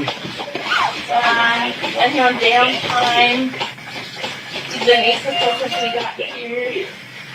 He's had 2 Eppies of Narcan, 2 Eppies of Narcan, blood sugar is 458. Cam, you want to come out here? No history, chest pain when he went to bed. What's your first name? What's your first name? Yeah, let me talk to you out there for a second. Let them do their work in there. So what happened today? He was just fine, we were fine. When you say we were fine, what time did you see him when he was alert? We had a drink together at 9 to celebrate something at work tomorrow. Okay. We went to bed. I went to bed with my kids. He went to bed in our bed. What time did you guys go to bed? 9:30. 9:30. Okay. 9:45. And then what alerted you to him today? Right now. When I just woke up, I always when I sleep with my kids, I always wake up and I go back in my own bed. Mm-hmm. I just crawled over on his side. And he was laying in bed. Okay. He was on his back on the bed, and I just. Okay. And he was on. You said he was on his back. Okay. Where are your children now? To sleep in that room. two are awake with their ear to the door. I go out, I'm gonna go out. Please somebody check them out. Where are the other two at that are awake? The hallway bedroom. And where's that at? Who's there? First one to your left. Okay. Is there any family members we can call right now? Yeah, I need to call my mom. I need to call my mom so bad. Okay. I think I don't know. 911's still on the phone. I don't know. Here. Okay. I call my mom. Yep. I'll give you a phone right now, okay? I need to call his dad. He's gonna be okay, right? Like I got in bed and then I just got. Yeah, they're doing their best, okay, ma'am? Here, you can use my phone.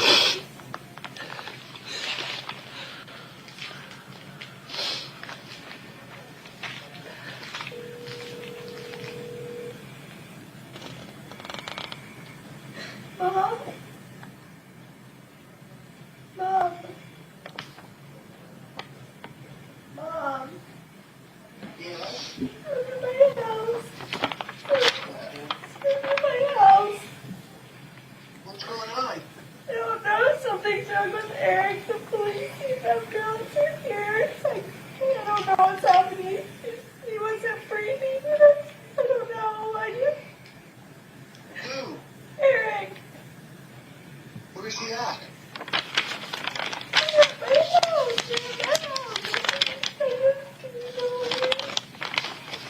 I'm on my way. I think my partner found your phone. Is this it right here? Does he have any medical conditions or anything like that? He has Lyme's disease. Lyme's disease? But nothing major. Like, Okay. So no heart problems or anything like that? no, he just said his chest was hurting when he went to bed, but that's, not. If he doesn't drink enough water, when he gets on the bike downstairs, I don't know, it didn't make any sense.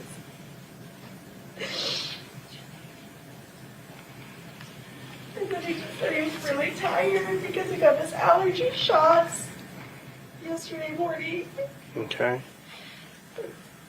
with my son. They so much I And then when did you discover him? What time? I got my phone. It was maybe 3. About 3. Did you immediately call the 911? Yeah, well, I got up and, as soon as I turned over and he was cold, Mm-hmm. I just felt like something was wrong. So, I just put the blanket on it because I just thought I should keep my room cold. So I just, and then I sat there for a minute and I just didn't feel like it's like breathing or anything. And so oh my God. Okay. Alright. And he just felt so heavy. Mm-hmm. Any COVID or anything like that? We all just got over COVID. Okay. And when was that? A couple weeks ago. Okay, so not recently. Well,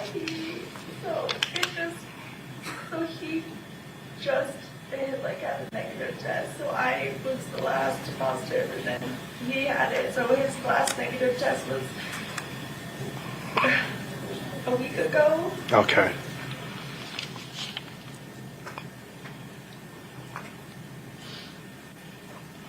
Hey, ma'am, what's your name? I'm sorry, what was that? Kouri. With a C? Kouri.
gummies. Sometimes he'll pick up gummies before he goes to bed.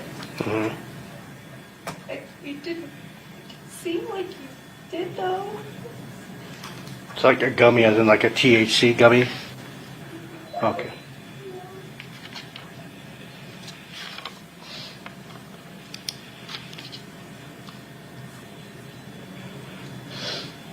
And who is his primary care physician? Herb Lepley in person. Who? Herb Lepley. How do you spell it? How's P-L-E-Y. Lepley?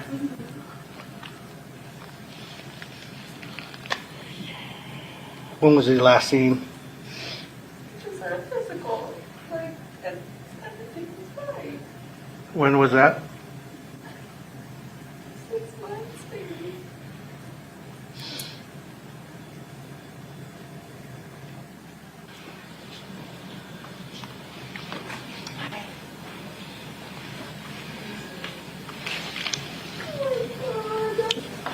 Oh my god, oh my god, what do you mean? He was just fine, he was really fine. Family members are becoming his dad. I don't understand what happened. Kids are in that door over there. There's 2 kids that are awake. They're in that door. This one. Yeah, she said to the left. Yeah, I think the master bedroom. Or the master bedroom. So basically she said, went to bed at 9:30. She slept with the kids because then she goes to bed when she was in bed. About 3 o'clock, moved into her bed. He was cold and heavy. He has Lyme disease. He got an allergy shot yesterday. He might have taken a gummy, THC gummy, last night. So, other than that, just Lyme disease. I already have dispatch called Emmy and Dix. It's probably going to be bigger since he's here. I don't know. Whoever the on-call is. I don't understand.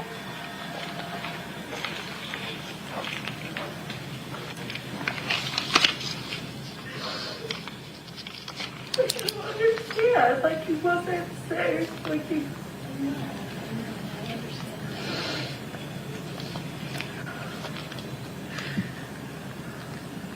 Did you call someone to come here today?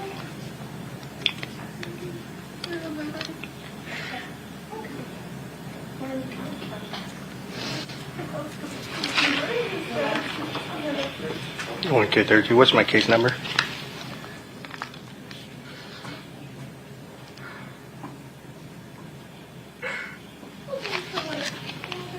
Copy.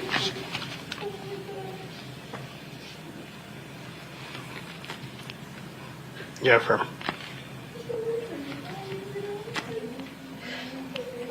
And the complaint's going to be of the wife, first name of Kouri.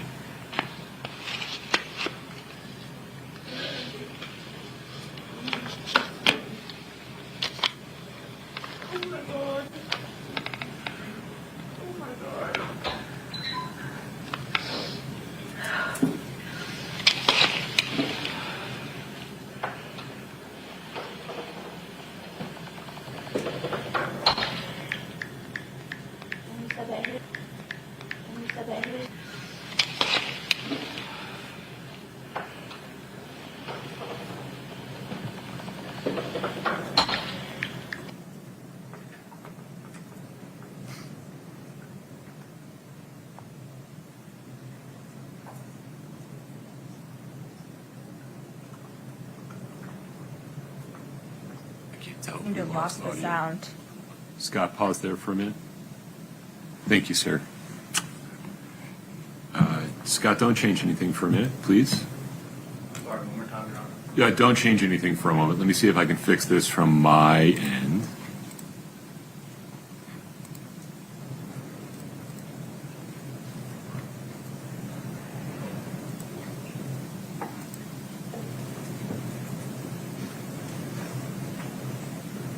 Scott, can you go back 5 or 10 seconds and test sound for me?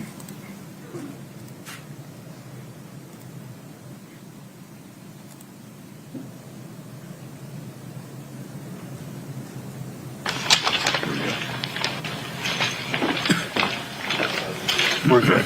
We're just waiting for our Emmy, OME, and our detective to show. Yeah. I wonder if he had an aneurysm or something with all the blood. Okay. That's, I mean, there's a lot of blood for some unknown reason. Were you first on scene? We were second. The Southside Fire guy was here before us. And there was blood before they got... A little bit coming out as soon as we start doing compressions with the Lucas is when the blood came out. So. Okay. All right. I don't know. No pulse or anything? No. No, he was cold. I think he'd been down a while. Not a long time, but he'd been down a minute. He was asystole the whole time, so. Okay. All right. Yeah. Bummer. Pretty young. Yeah. Maybe took some gummies. Yeah, that's what she That's what said. she said. And then the hydrocodone. I think there was hydrocodone or something. It was 96 or something. 2016. 2016, yeah. Pretty old. Did he take that? We don't know. It was sitting there, though. It's in the drawer right there. There's something. It What is. is this right here? Is that it? What he's taking for Lyme disease? Yeah. Sergeant just looked at it and said it was filled in 2016. Yeah, that one. Is that under his name?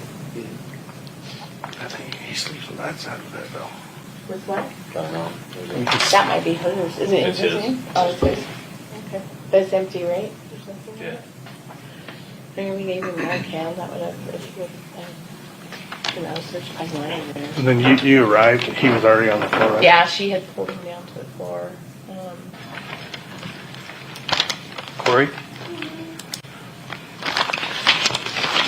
I'm going to need to ask you some questions real quick, okay? Has he ever been in the military? No. No. Does he use tobacco? No. No. And what does he do for a living? He owns a stonemason company.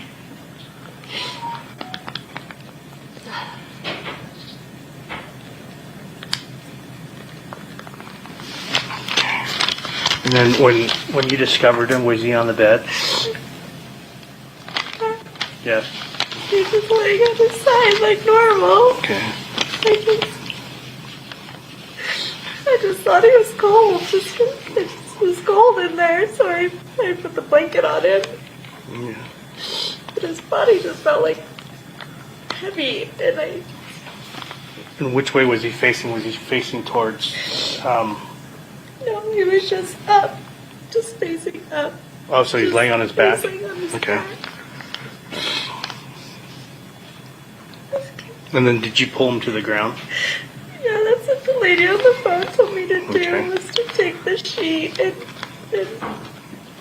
pull the sheet Okay. to the ground so I could do CPR. Okay. What's his highest level of education? It's a bachelor's degree. Okay. This man's is active. He didn't just die in his sleep. This is insane. Any mental health conditions? No. Okay. How about any suicidal No. history? No. Never. Okay. No.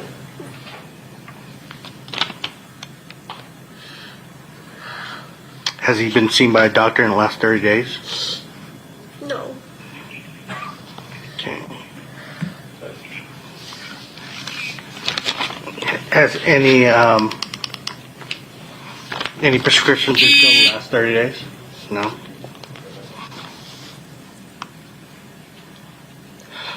Has he had a history of falling or anything? No. Any history of prescription abuse? No. I mean, no, when he was in high school and stuff, yeah. Okay. Pain pills, I think.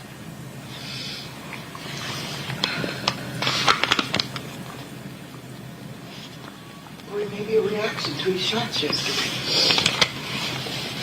I mean, he said he didn't feel good from them. Like, He didn't look good last night. he looked pale last night, and I asked if you were okay, and said, yeah, but he was saying his chest was hurting, but Does he have any history of illicit drug use or anything in the past year? no, never. Okay.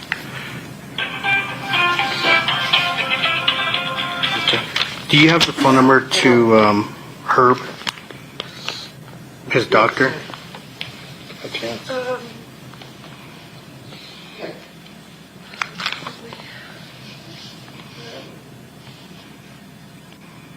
I don't know yet, Ernie. We'll see what we get.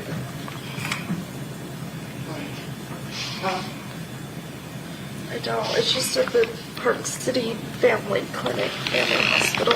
Or, Yeah, I can look it up. I'm sorry. No, that's all right. Who told the boys? Kouri said a cop told him. Why would you tell a child? Well, they shouldn't have told him. I asked him. Oh. Not to tell him. They all know. They told me. How do they know? Carter told me, a cop told me. Would they have told him? No, I wouldn't think. We were in there, so we were maybe a fire Do they department. know? Maybe yeah. Oh my freaking god! Oh my god! Oh my god! Oh my god! I want.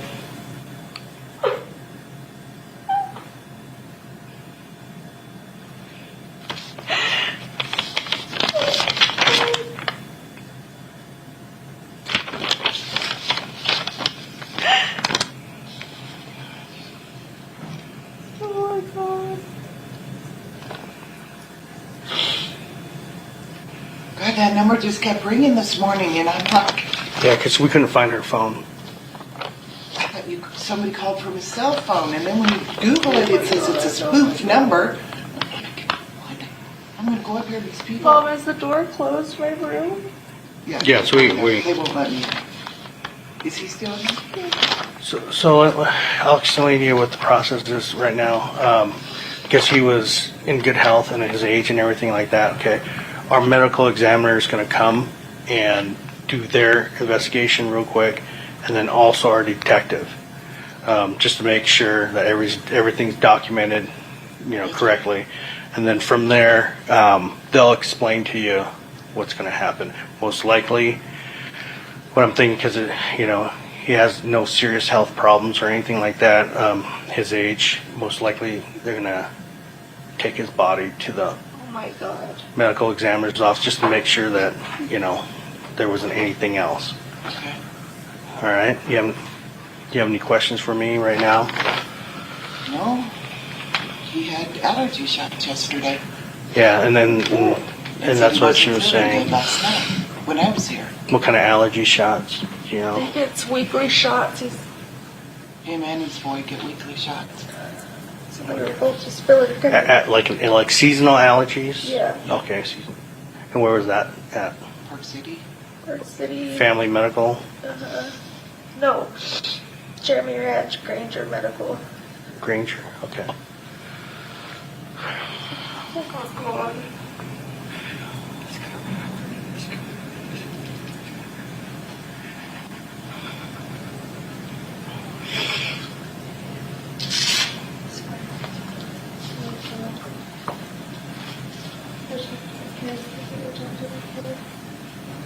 I did.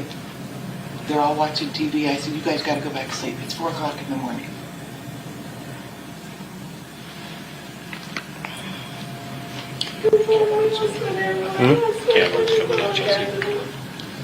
Cam? Yeah. Need to go over there and knock her in salad court to get the van keys. Okay. So, do this here with you. Yep.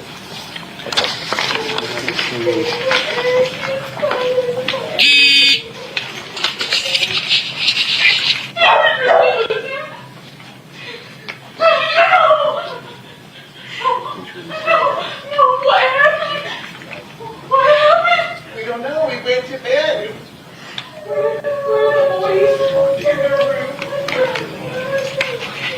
Hey, Clint's here. He's gonna help. Where are my boys? The kids are in the This is the sister. Where's my brother? He's in this room. No.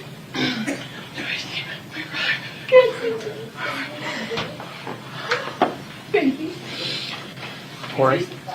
Is there a way we could relocate your boys upstairs? Yeah. Because there's going to be a lot of traffic. Yeah, I'll tell her now.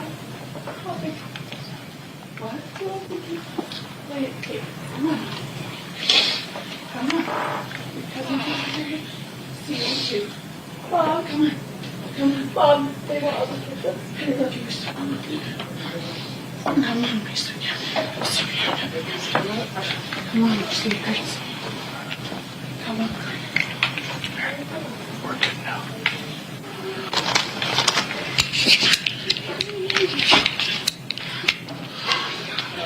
I can explain to her if you want to go. I miss everything. I miss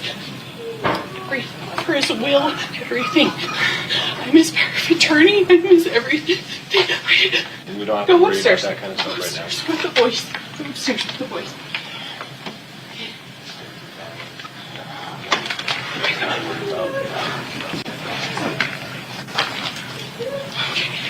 I'm sorry. This is No, it's all it's natural, okay? Just take a deep breath. Take a deep breath.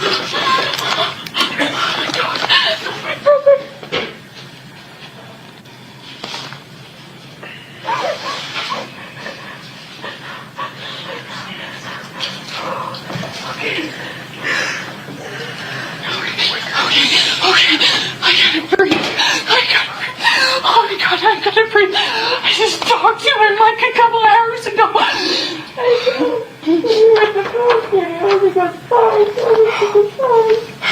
He just woke up and he wasn't breathing.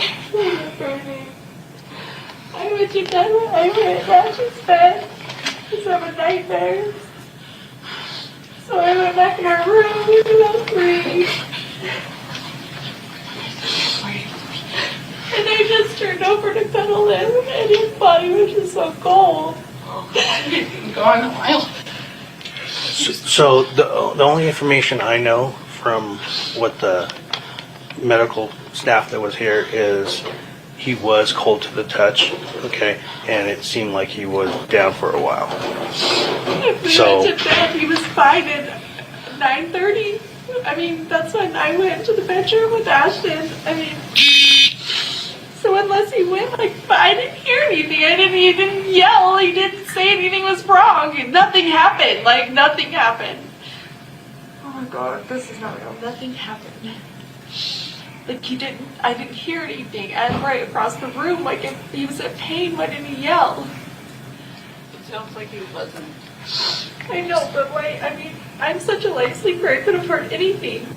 I just could have heard anything if he just said Kouri, like I would have.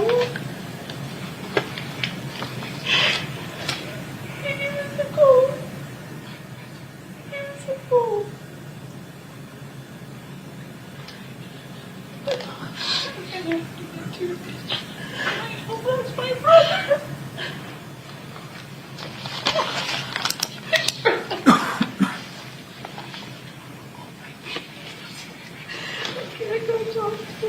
My mom said that they already know somehow, and I... Wait, I'm here for you, though. See? You made it through this. No, I don't know, but we're gonna make it through. See, it's funny with those boys. After for those boys. Okay? It doesn't seem real, it doesn't seem real, no, it doesn't. Yeah, this is...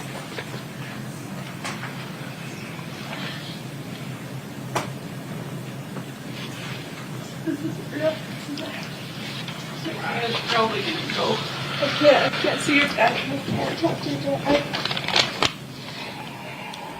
I'm sorry, I can't. I couldn't even tell you. I can't. This is...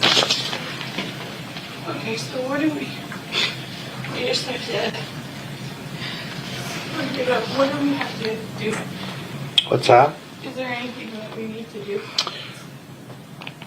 So we're just going to document some. So there's some protocols we have to document. Like I explained to them, next thing is our detective and our medical examiner is going to respond to the location. Okay. They're going to do their investigation and document everything. And then most likely because of his age, his health and everything else, Do autopsy. most likely.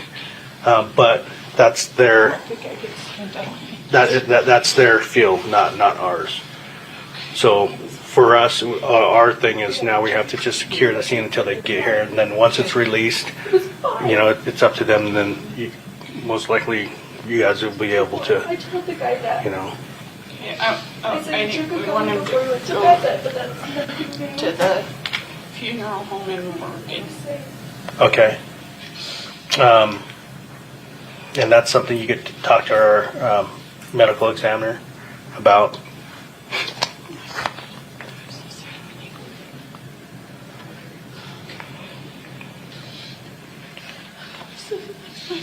I mean, it takes a lot of time.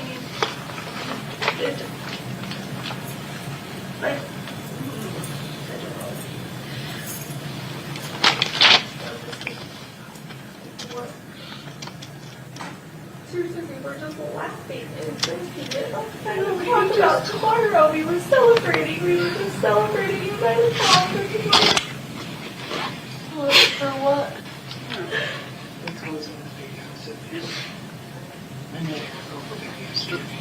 I'm so excited.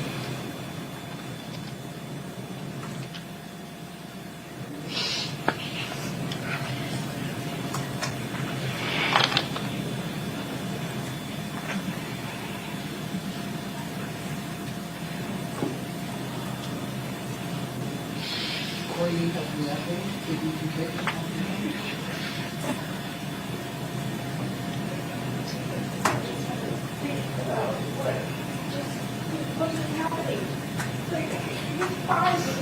He was fine. Like, and he...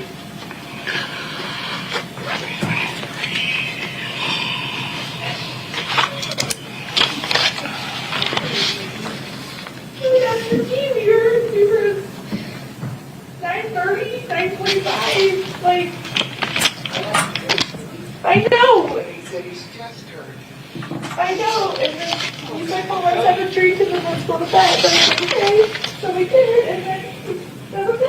Good night, I love you. Good night, I love you. That was so sweet. Good night, I love you. And then it was so cold. It just was so cold.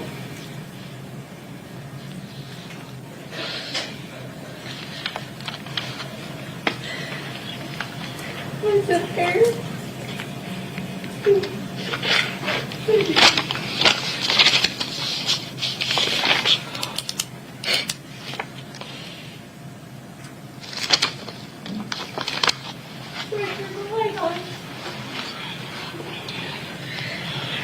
Is there any animals that sleep in the bedroom with him?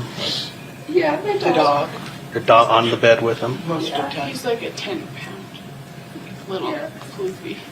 Okay. Was he? With Eric every day.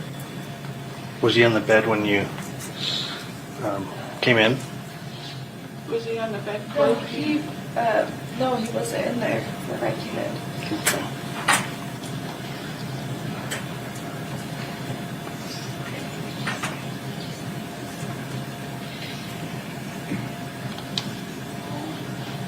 Is your dad on the way, Katie? I don't know. He called me, and I just screamed, and everyone woke up, and then we're here. I don't think he can even function, Kouri.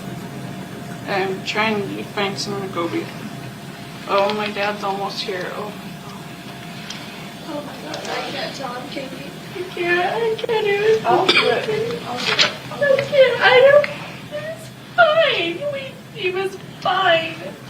I'll do it.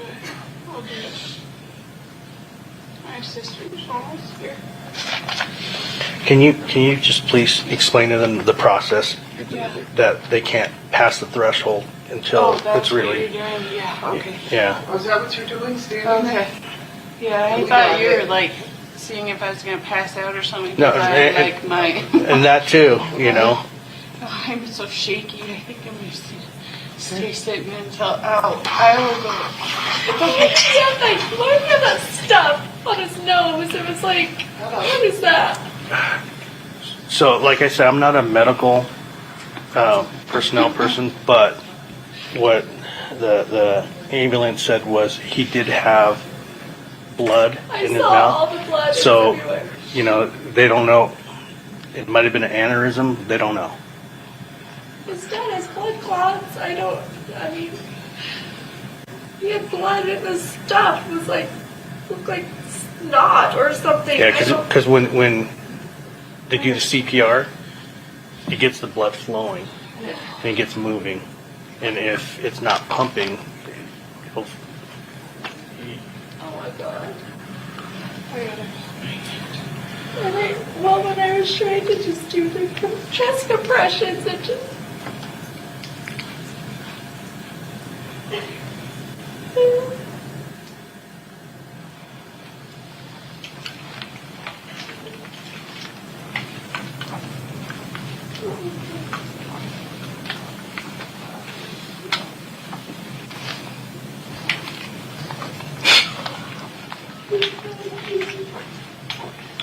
So Kouri, does he have any other medications except for that? He has high cholesterol.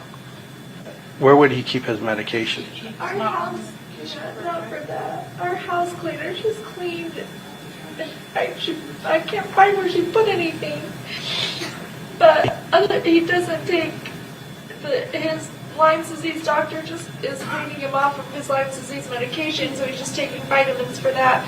It gave him something like for the pain because it causes him to, it just burns his body, so he has pain medicine. And Is it that green bottle? I honest to God don't know. I don't know. That was the one I found in his bag that he just took to St. George because we just went to St. George. I would assume that, but if that looked old to me, I'm sorry, I don't know. I'm sorry.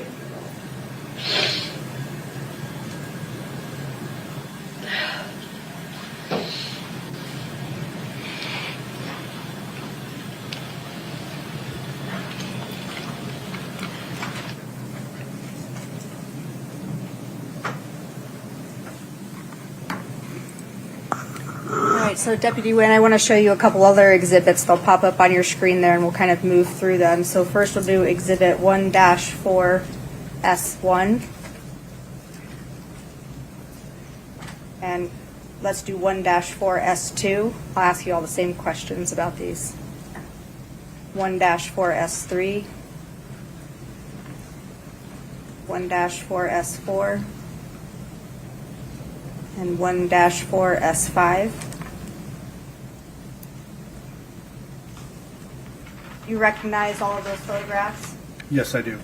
And are those still shots or screen grabs from the body camera we just watched? Yes, it is. I'll move to admit those 5. Objection, Judge. 1-4S1 through 5 are admitted. Are we publishing to the jury? If we could, please.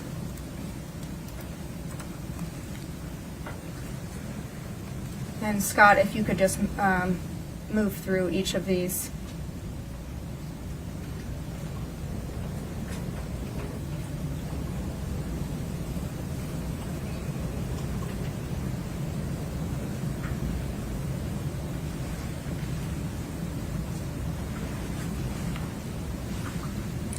Now, if we could bring up Exhibit 2-41 for the witness. Do you recognize what kind of document this is? Yes, I do. What is it? It's a voluntary written statement that we provide.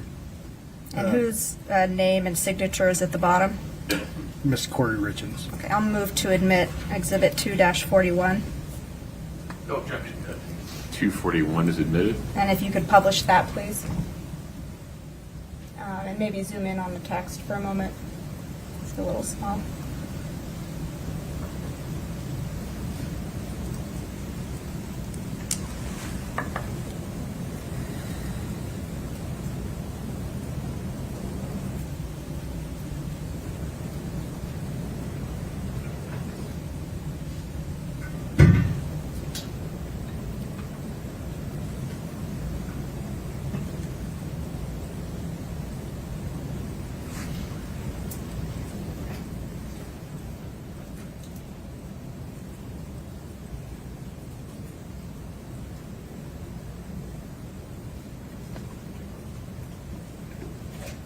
Scott, you can take it down. And the jury will have a chance to review this in their deliberations as well if you didn't have a chance to read it.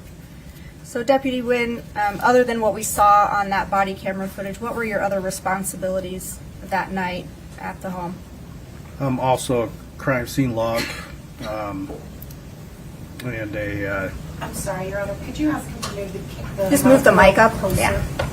Move it closer to your face. Like you can hold the mic towards you if you'd like.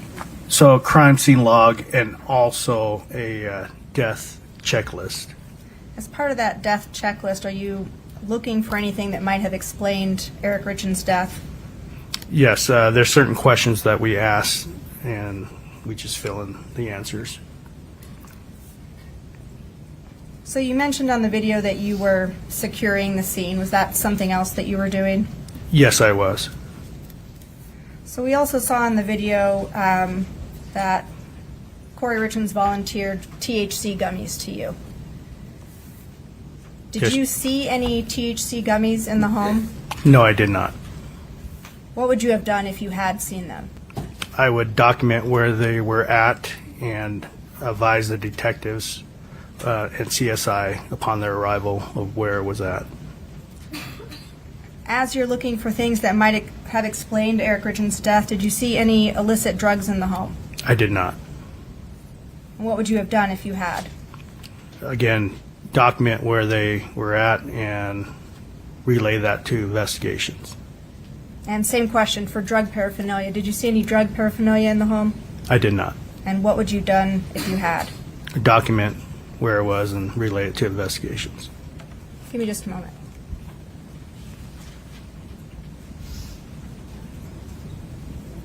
Those are all my questions for you. Thank you, Deputy Wynn. Mr. Ramos. Thank you, Judge.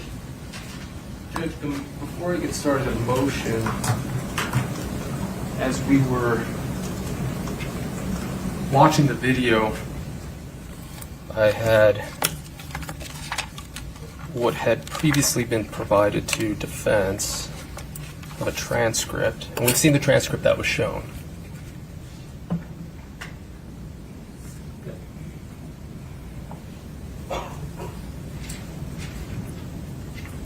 Mr. Ramos, is this the same or different than 1-4T?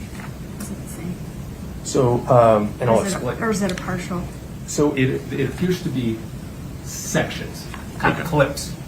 So as this was being presented, that's what I was going off of. I noticed that the transcript that was presented is different than what we You have. come up for a second, yeah.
Out of 1630, thank you.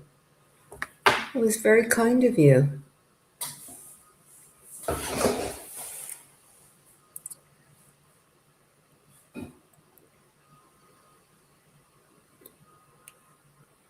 I didn't know that that happened. As soon as they come in, you see who's getting them. I had not seen that before. Mr. Ramos, please Okay, the proceed. sidebar is over.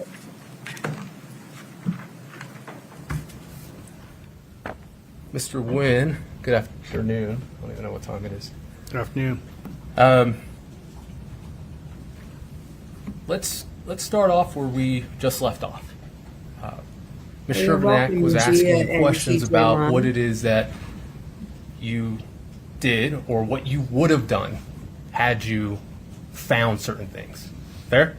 Yes. Okay. Now, when you arrived,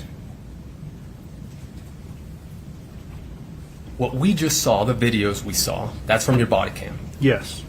You indicated that it is always off unless you turn it on, I think is what you meant. I think you said it's always on until you turn it on, but what you meant was it's always off until you turn it on. Is that correct? Yes. Okay. Now, in this case, we saw clips of it. Would you agree that's correct? That is correct. That is not from the beginning to the end, correct? Correct. Now, you didn't participate in which clips were shown, correct? I was not. Okay. Now, at one point, you do turn off your body cam. Do you recall? I don't recall. You don't recall doing that? I don't recall. Okay. If you had turned it off, when would you have turned it off? That's a great question. He doesn't remember call was over. turning it off. Okay. So if you were still inside the house doing the investigation, the camera would remain on. Yes. Okay. And if you had turned it on or off, you would have indicated that in your report, correct? Yes. For any other reason other than the call was over. Excuse me. Yes. Okay. Now, you indicated that you arrived around 3:40. Is that correct? Correct. Now, you left, I believe it's Officer Deputy Pimentel. You let him get out, check out. Is that correct? When it was time for him to go off duty. I think so. Okay. How long were you there? I don't recall. 2 hours? I don't recall. Were you there when the Mr. Richins' body was removed? I was not. You were not. So it was before then. Yes. Okay. Was it before or after Mr. Gene Richins arrived? It was after. Okay. Do you recall anything about when you left? I don't. Okay. Do you recall seeing Deputy Woody, Detective Woody? I don't recall. Would looking at your report refresh your recollection? Do you have a copy of it? Yes, I do. Okay. Could you go ahead and pull that up, and I'm going to see what you have. Okay.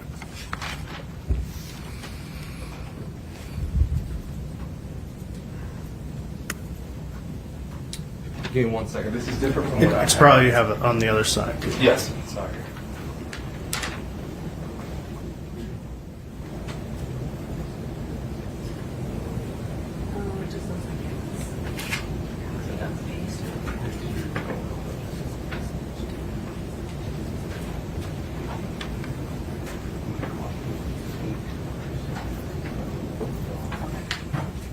Give me 1 second. I just want to make sure there's different formats, so I just want to make sure I have the same one you do. Fair?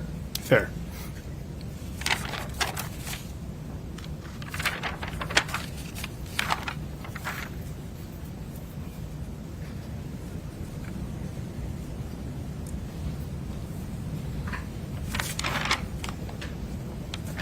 Okay. I'm going to give this back to you. Okay. Go ahead and take a look at that or any other reports you have. And let me know what time you left. It's not time stamped. So probably at the last paragraph where it says responded to the sheriff's office to book in the photos from the incident and uploaded the death investigation checklist. Okay. So then if you go to the paragraph before that, so then at some point after you let DiBotello go off watch, you then waited for those 3 individuals, correct? Yes. Or Joel? So they arrived and then you left, correct? Yes. Did you speak with Woody?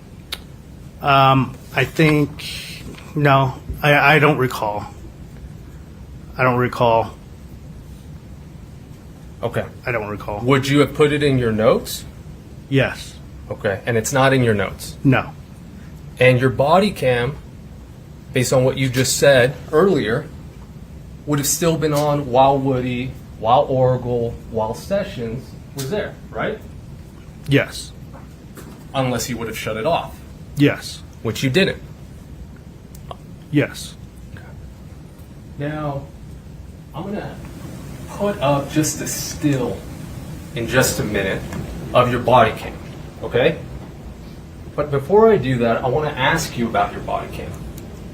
What software or what hardware does your body cam use? I don't know. You're not familiar with Axon? It wasn't an Axon. It wasn't an Axon? No, it was not. So what is it? It was at the time WatchGuard. WatchGuard. Now, does WatchGuard that you use, does that have an audit trail system? I don't recall. Okay. When you're done with a call, what happens to that video? It gets uploaded. Automatically?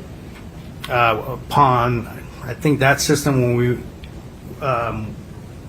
stop it and we go to the station, it uploads. Okay. And did you do that here? Do it where? In this case? Yeah. Okay. I'm pretty sure. And where did you do that? I don't recall. Now, this wasn't the first time you were wearing that body cam, was it? It was not. Okay.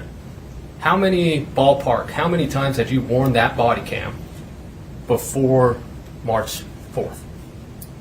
A lot. 5? More. 20?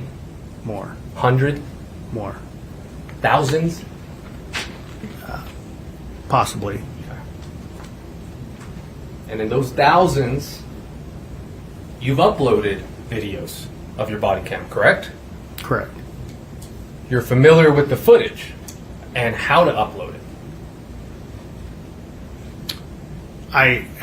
At this time, I don't remember because we changed systems, and I don't remember how that system worked. Does it have a little USB cord? No, I think it automatically Wi-Fi at that. That system was a Wi-Fi. Perfect. So now we have Wi-Fi. Which Wi-Fi? At your home? No. Okay. Where? A secured Wi-Fi at the office. Okay. So you would have come back here, just across the ways here, correct? Yes. And would it have been in your desk? No. A separate room? No. Where? In my car. In your car? Yes. So you connect to the Wi-Fi in your car or to the station? Station. Okay. So you come back and you do a Wi-Fi upload, correct?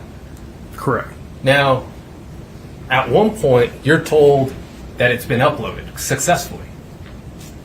I don't get notification that it's been complete.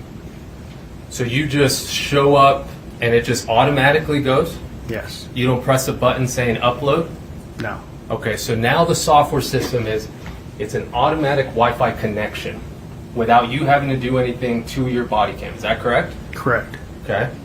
And at one point, you did review what we just saw, or the full length of the body cam we just saw, correct? Correct. And you made sure that it was complete, correct?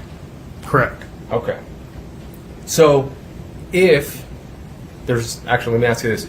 In your report, since you don't remember, in your report, can you please look to see if you indicate that you shut off the body cam for any reason? I did not. So you did not shut it off? No, I did not put that in my report that I shut it off. Okay. Now, sitting here right now, you don't know if you shut it off before Mr. Orgel, Miss Sessions, or Miss Woody arrived, correct? Correct. Okay. Let's talk about how you secured the crime scene. Where we saw you going around the house was limited to the first floor, correct? Correct. Did you go anywhere else? Just the living room. Okay. You didn't go in the kitchen? No, You didn't go in the garage? I did not. The detached garage? I did not. Okay. Now you took photographs, right? Yes. And you started getting bits and pieces about what happened, correct? Yes, correct. Okay. And you started telling your fellow deputies about it, correct? Correct. And you start piecing everything together, right? Correct. Okay. You heard, for example, or you saw rather, when you arrived, EMS personnel, correct? Correct. Now, do you know any of those? Did you know any of those EMS personnel before arriving? Before arriving, I didn't know who was responding. But individually, have you worked with them before? Only one. Which one was that? Sergeant Cernich. Cernich. He's the one in the red, right? Correct. Okay. And Cernich and all the other EMS are talking amongst themselves about what happened, correct? I assume. I wasn't listening. Okay. When Detective Woody appears, shows up to relieve you, you don't recall whether you gave Woody any information about what you have learned? I do not. Okay. You would have put that in your notes.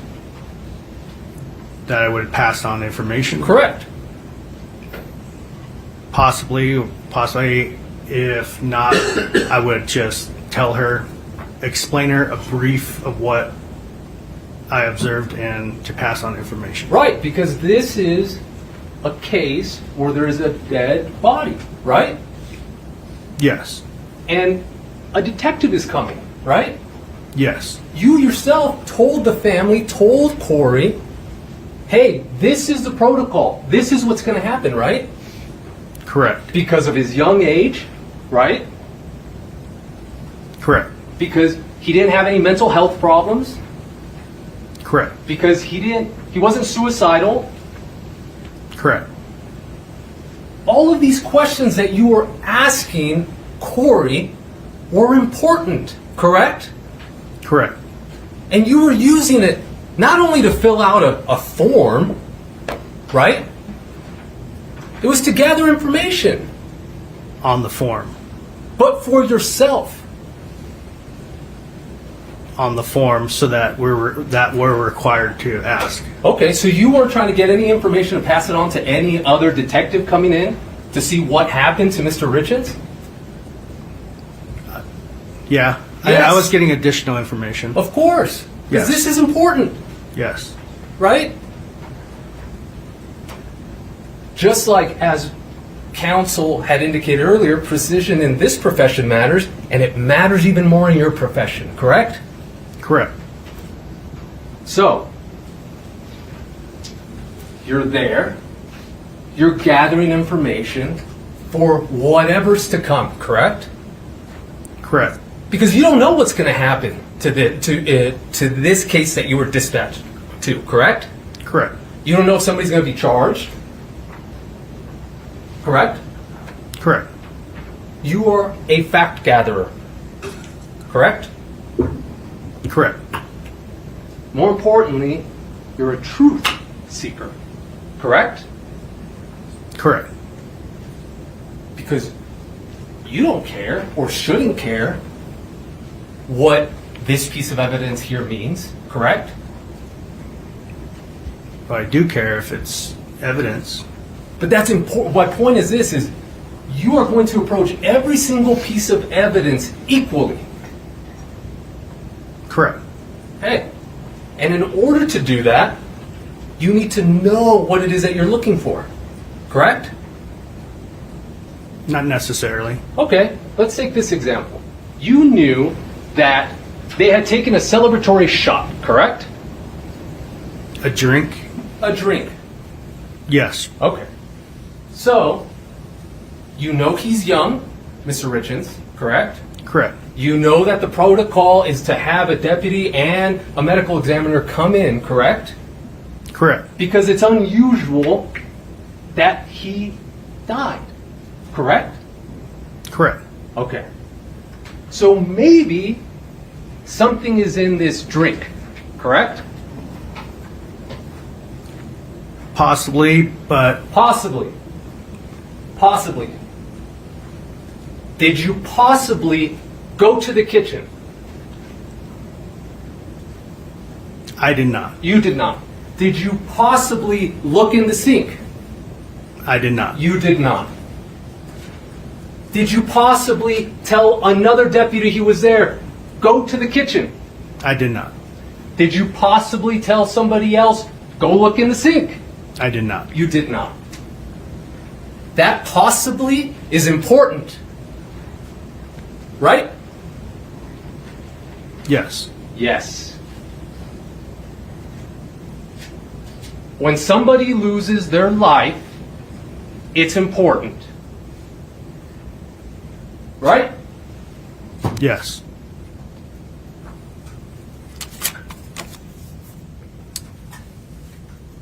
You asked, and we all heard, you asked Miss Richins countless of questions. Countless questions, right? Yes. And she answered all of them.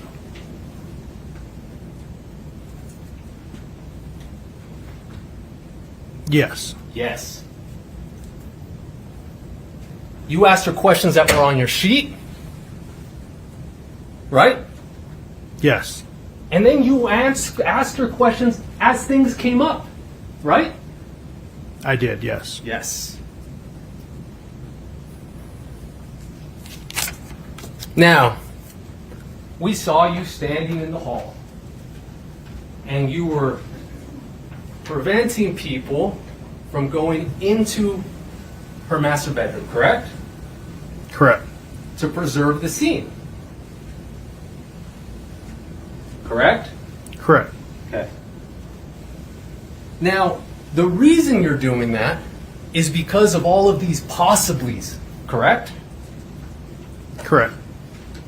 So, one of those possiblies was that hydrocodone bottle, correct? Correct. Now, you took a picture of it.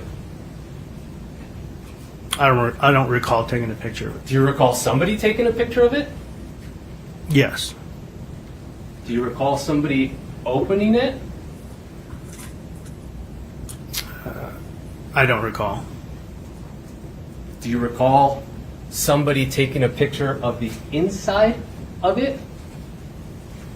I don't recall.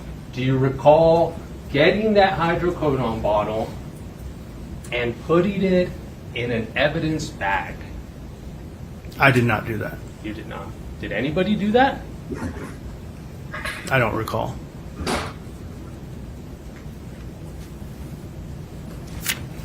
Now, having a celebratory drink, you found out,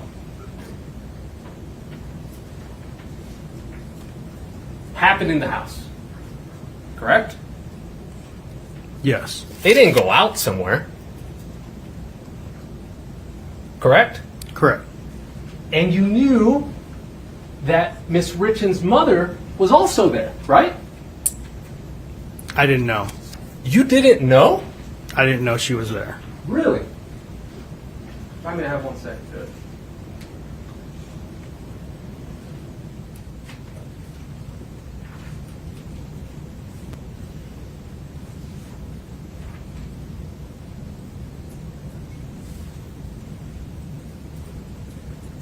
I think we all knew that she was there because we just heard Miss Darden say, yeah, he looked pale. So you didn't know that Kouri's mom was there the night before? I did not know she was in the house the night before. There. Now,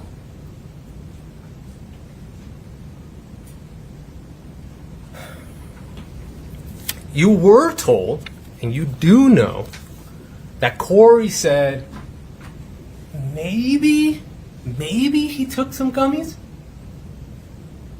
You remember that, right? Yes. And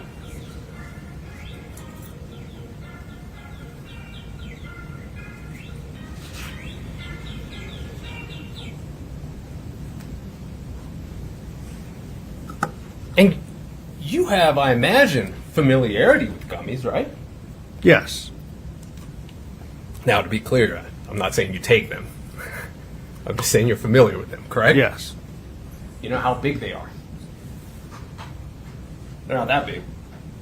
No. Right? Yes. He's a wealth of information, You isn't didn't he? search for those. No, I did not specifically search for those. Not specifically. Please elaborate. I didn't go out and search because I was not in charge of looking for medication or anything like that. Oh.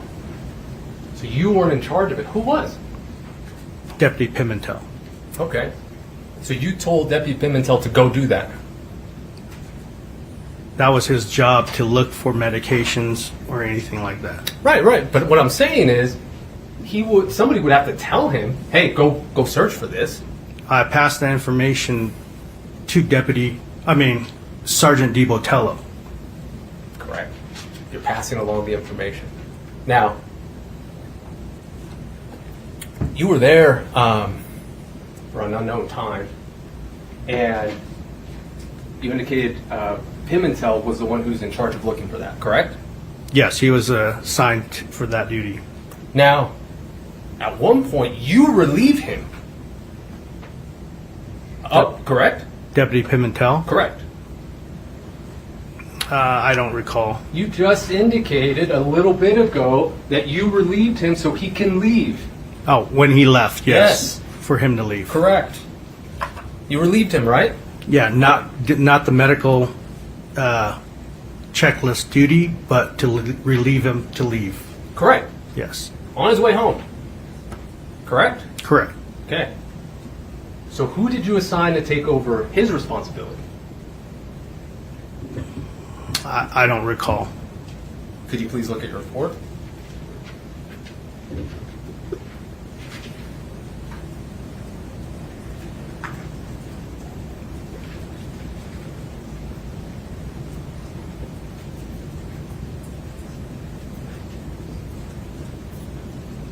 I don't indicate that. I did not indicate that in my report. So how would we know if that was even done?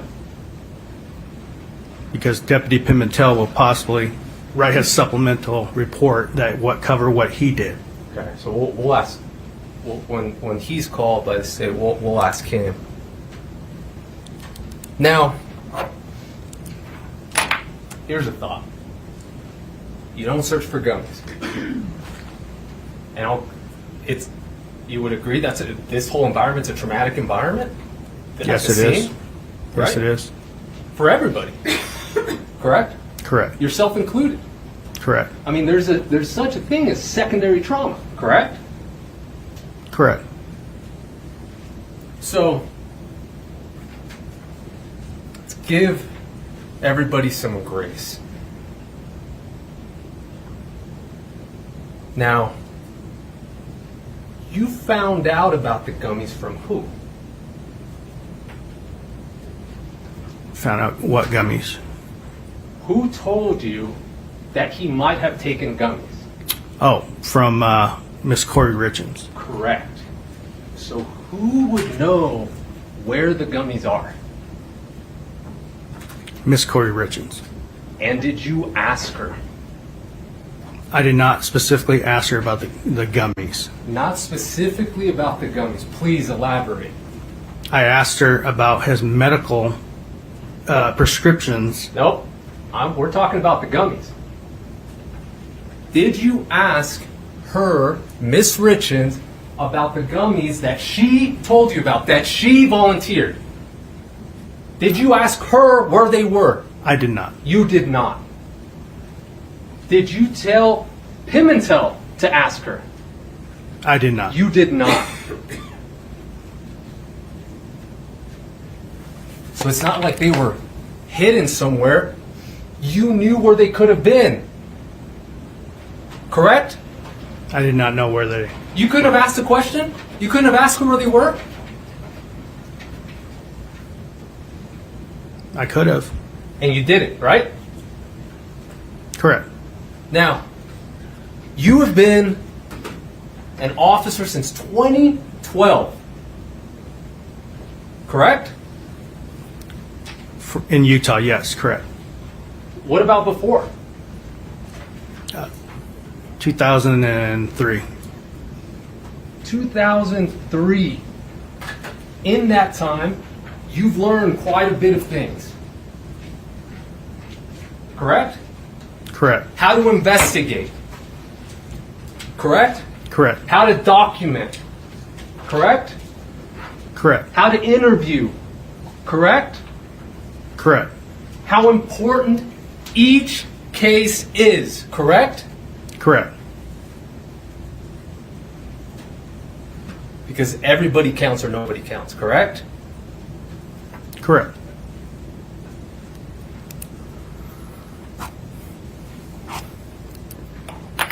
Now, we talked about things that you didn't do.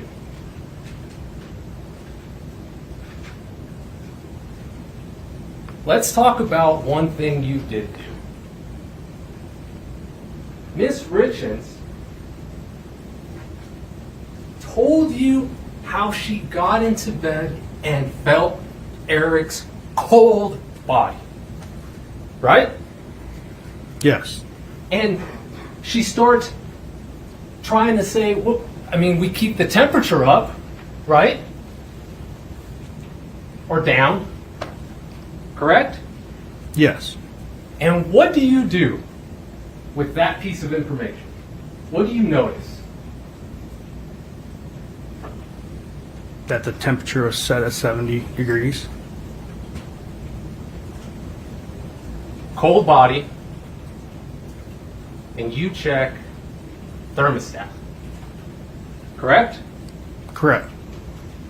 And you even make a note that you thought it was a little warm. Correct? I put down the temperature, correct. What was the temperature? 70. And what did it actually read at? 71. That's attention to detail, right? Correct. Because she told you something about a temperature and you wanted to verify it, correct? Correct. But it's only what you want to verify. Correct? No. It's not. We'll leave it. Let's talk about times. Everybody's looking at that clock right now, and I'll try to shut up real quick. But I might need to come back tomorrow, Judge. You gathered information about time, correct? Correct. You even get down to the minute at some points, correct? Correct. When you're filling out the form, for example. Let's go back to that. You remember there was a group of EMS people, including Mr. Cernich, correct? Correct. And you're writing down, what time did you guys get here? Correct? I did not ask that question. Did you overhear it? I did not. Really? Okay. We'll leave it alone. You need to document when things happen and where they happen, correct? Correct. Because you know that the information that's going to go into your report is going to be seen by other officers, correct? Correct. By possibly prosecutors, correct? Correct. By possibly judges, correct? Correct. By possibly jurors, correct? Correct. So, in your report, go ahead and review it and tell me if you identify times there.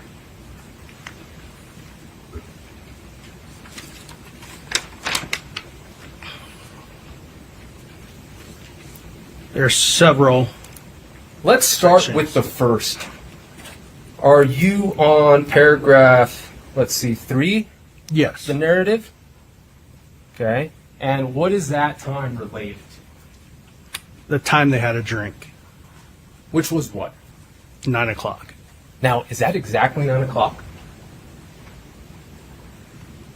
On my report? No. Did it actually happen at 9 o'clock? No, Miss Richins advised me that they had a drink at 9 o'clock. Okay. And did you, I don't know, confirm with her how she knew that? No, I took her word for it. Correct. Now, you arrived at 3:40. Okay. What time were you dispatched? I don't recall. Were you dispatched, would your dispatch be on your report? Probably in the call logs. Do you have that? I do not. Okay. Do you think did it take you 40 minutes to get there? I don't recall. I'll leave it alone. So, she says about 9 o'clock. You get there at 3:40, approximately, right?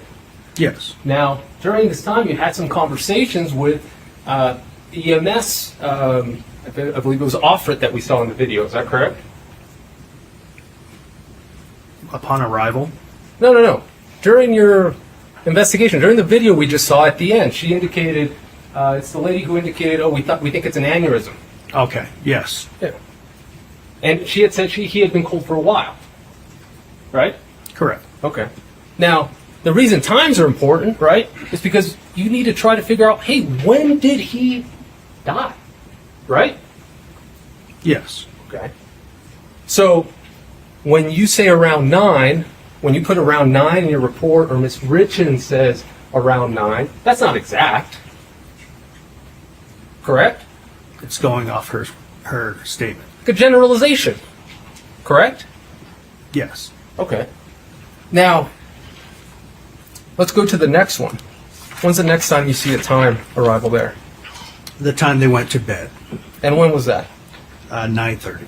So you say go to bed. Now, is that really when she closed her eyes and she was asleep? The time she went to bed. I'm sorry. Correct. Just went to bed, right? Like to the bedroom to start going to sleep. Correct? Correct. Okay. Judge, I think I'm pushing it. May we rest here and pick it up tomorrow? That way we're not. Is that okay? Your Honor, I guess the fundamental question is how much longer?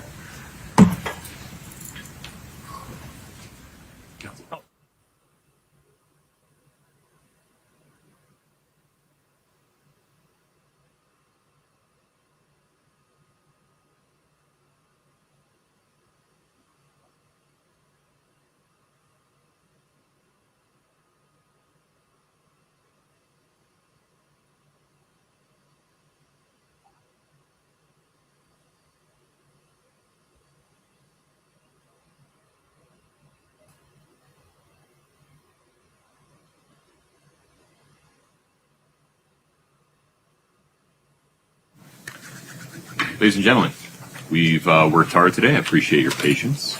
Let's recess for the day. Some instructions, please, with fair warning that you will quickly become tired of me saying this, but I have to say it nonetheless. First, I need you to be back ready to get back to work tomorrow morning at 8:30, please. And if I can navigate my notes here, give me one moment. This evening, please remember, do not speak to anyone about this case. Don't speak to each other about it. Do not let anyone engage you about the case. It is off limits.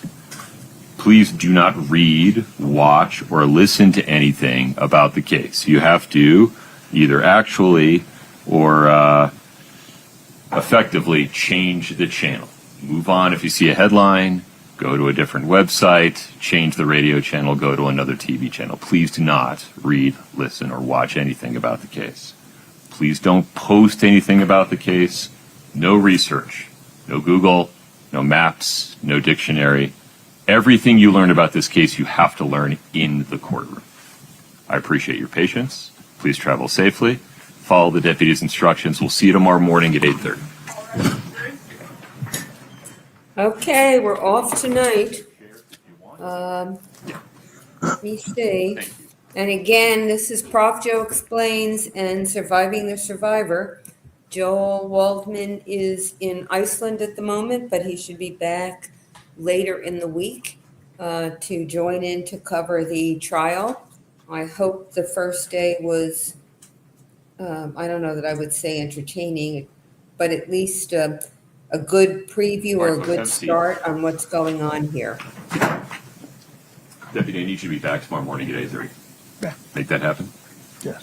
Tonight, don't talk to anybody about your testimony. Okay? And I Can think you agree to do that that? deputy, Okay. may You're have free to had go it for the with night, sir. the Thank you. defense lawyer. Since all he kept saying was he didn't do this and he didn't do that. And that was the defense lawyer's point, by the way. They always, as you know, because you've watched enough trials, they always go after One moment. how well the investigation Okay. went.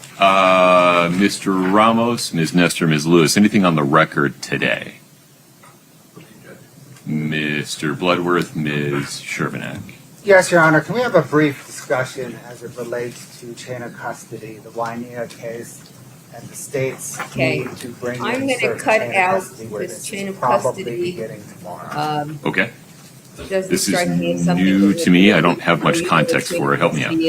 It's to be sure that whatever the evidence is was securely Can I turn taken it over from to one Shirley? hand to Sure, the of next, course. so it wasn't Always. contaminated, and you can show it's the same item as the start. So, Your Honor, Oh, I- for the benefit of the record and for planning purposes for witness testimony tomorrow, a few days ago, the defense notified us that they are not stipulating to the chain of custody as it relates to the electronics, specifically phones, in this case. And the body.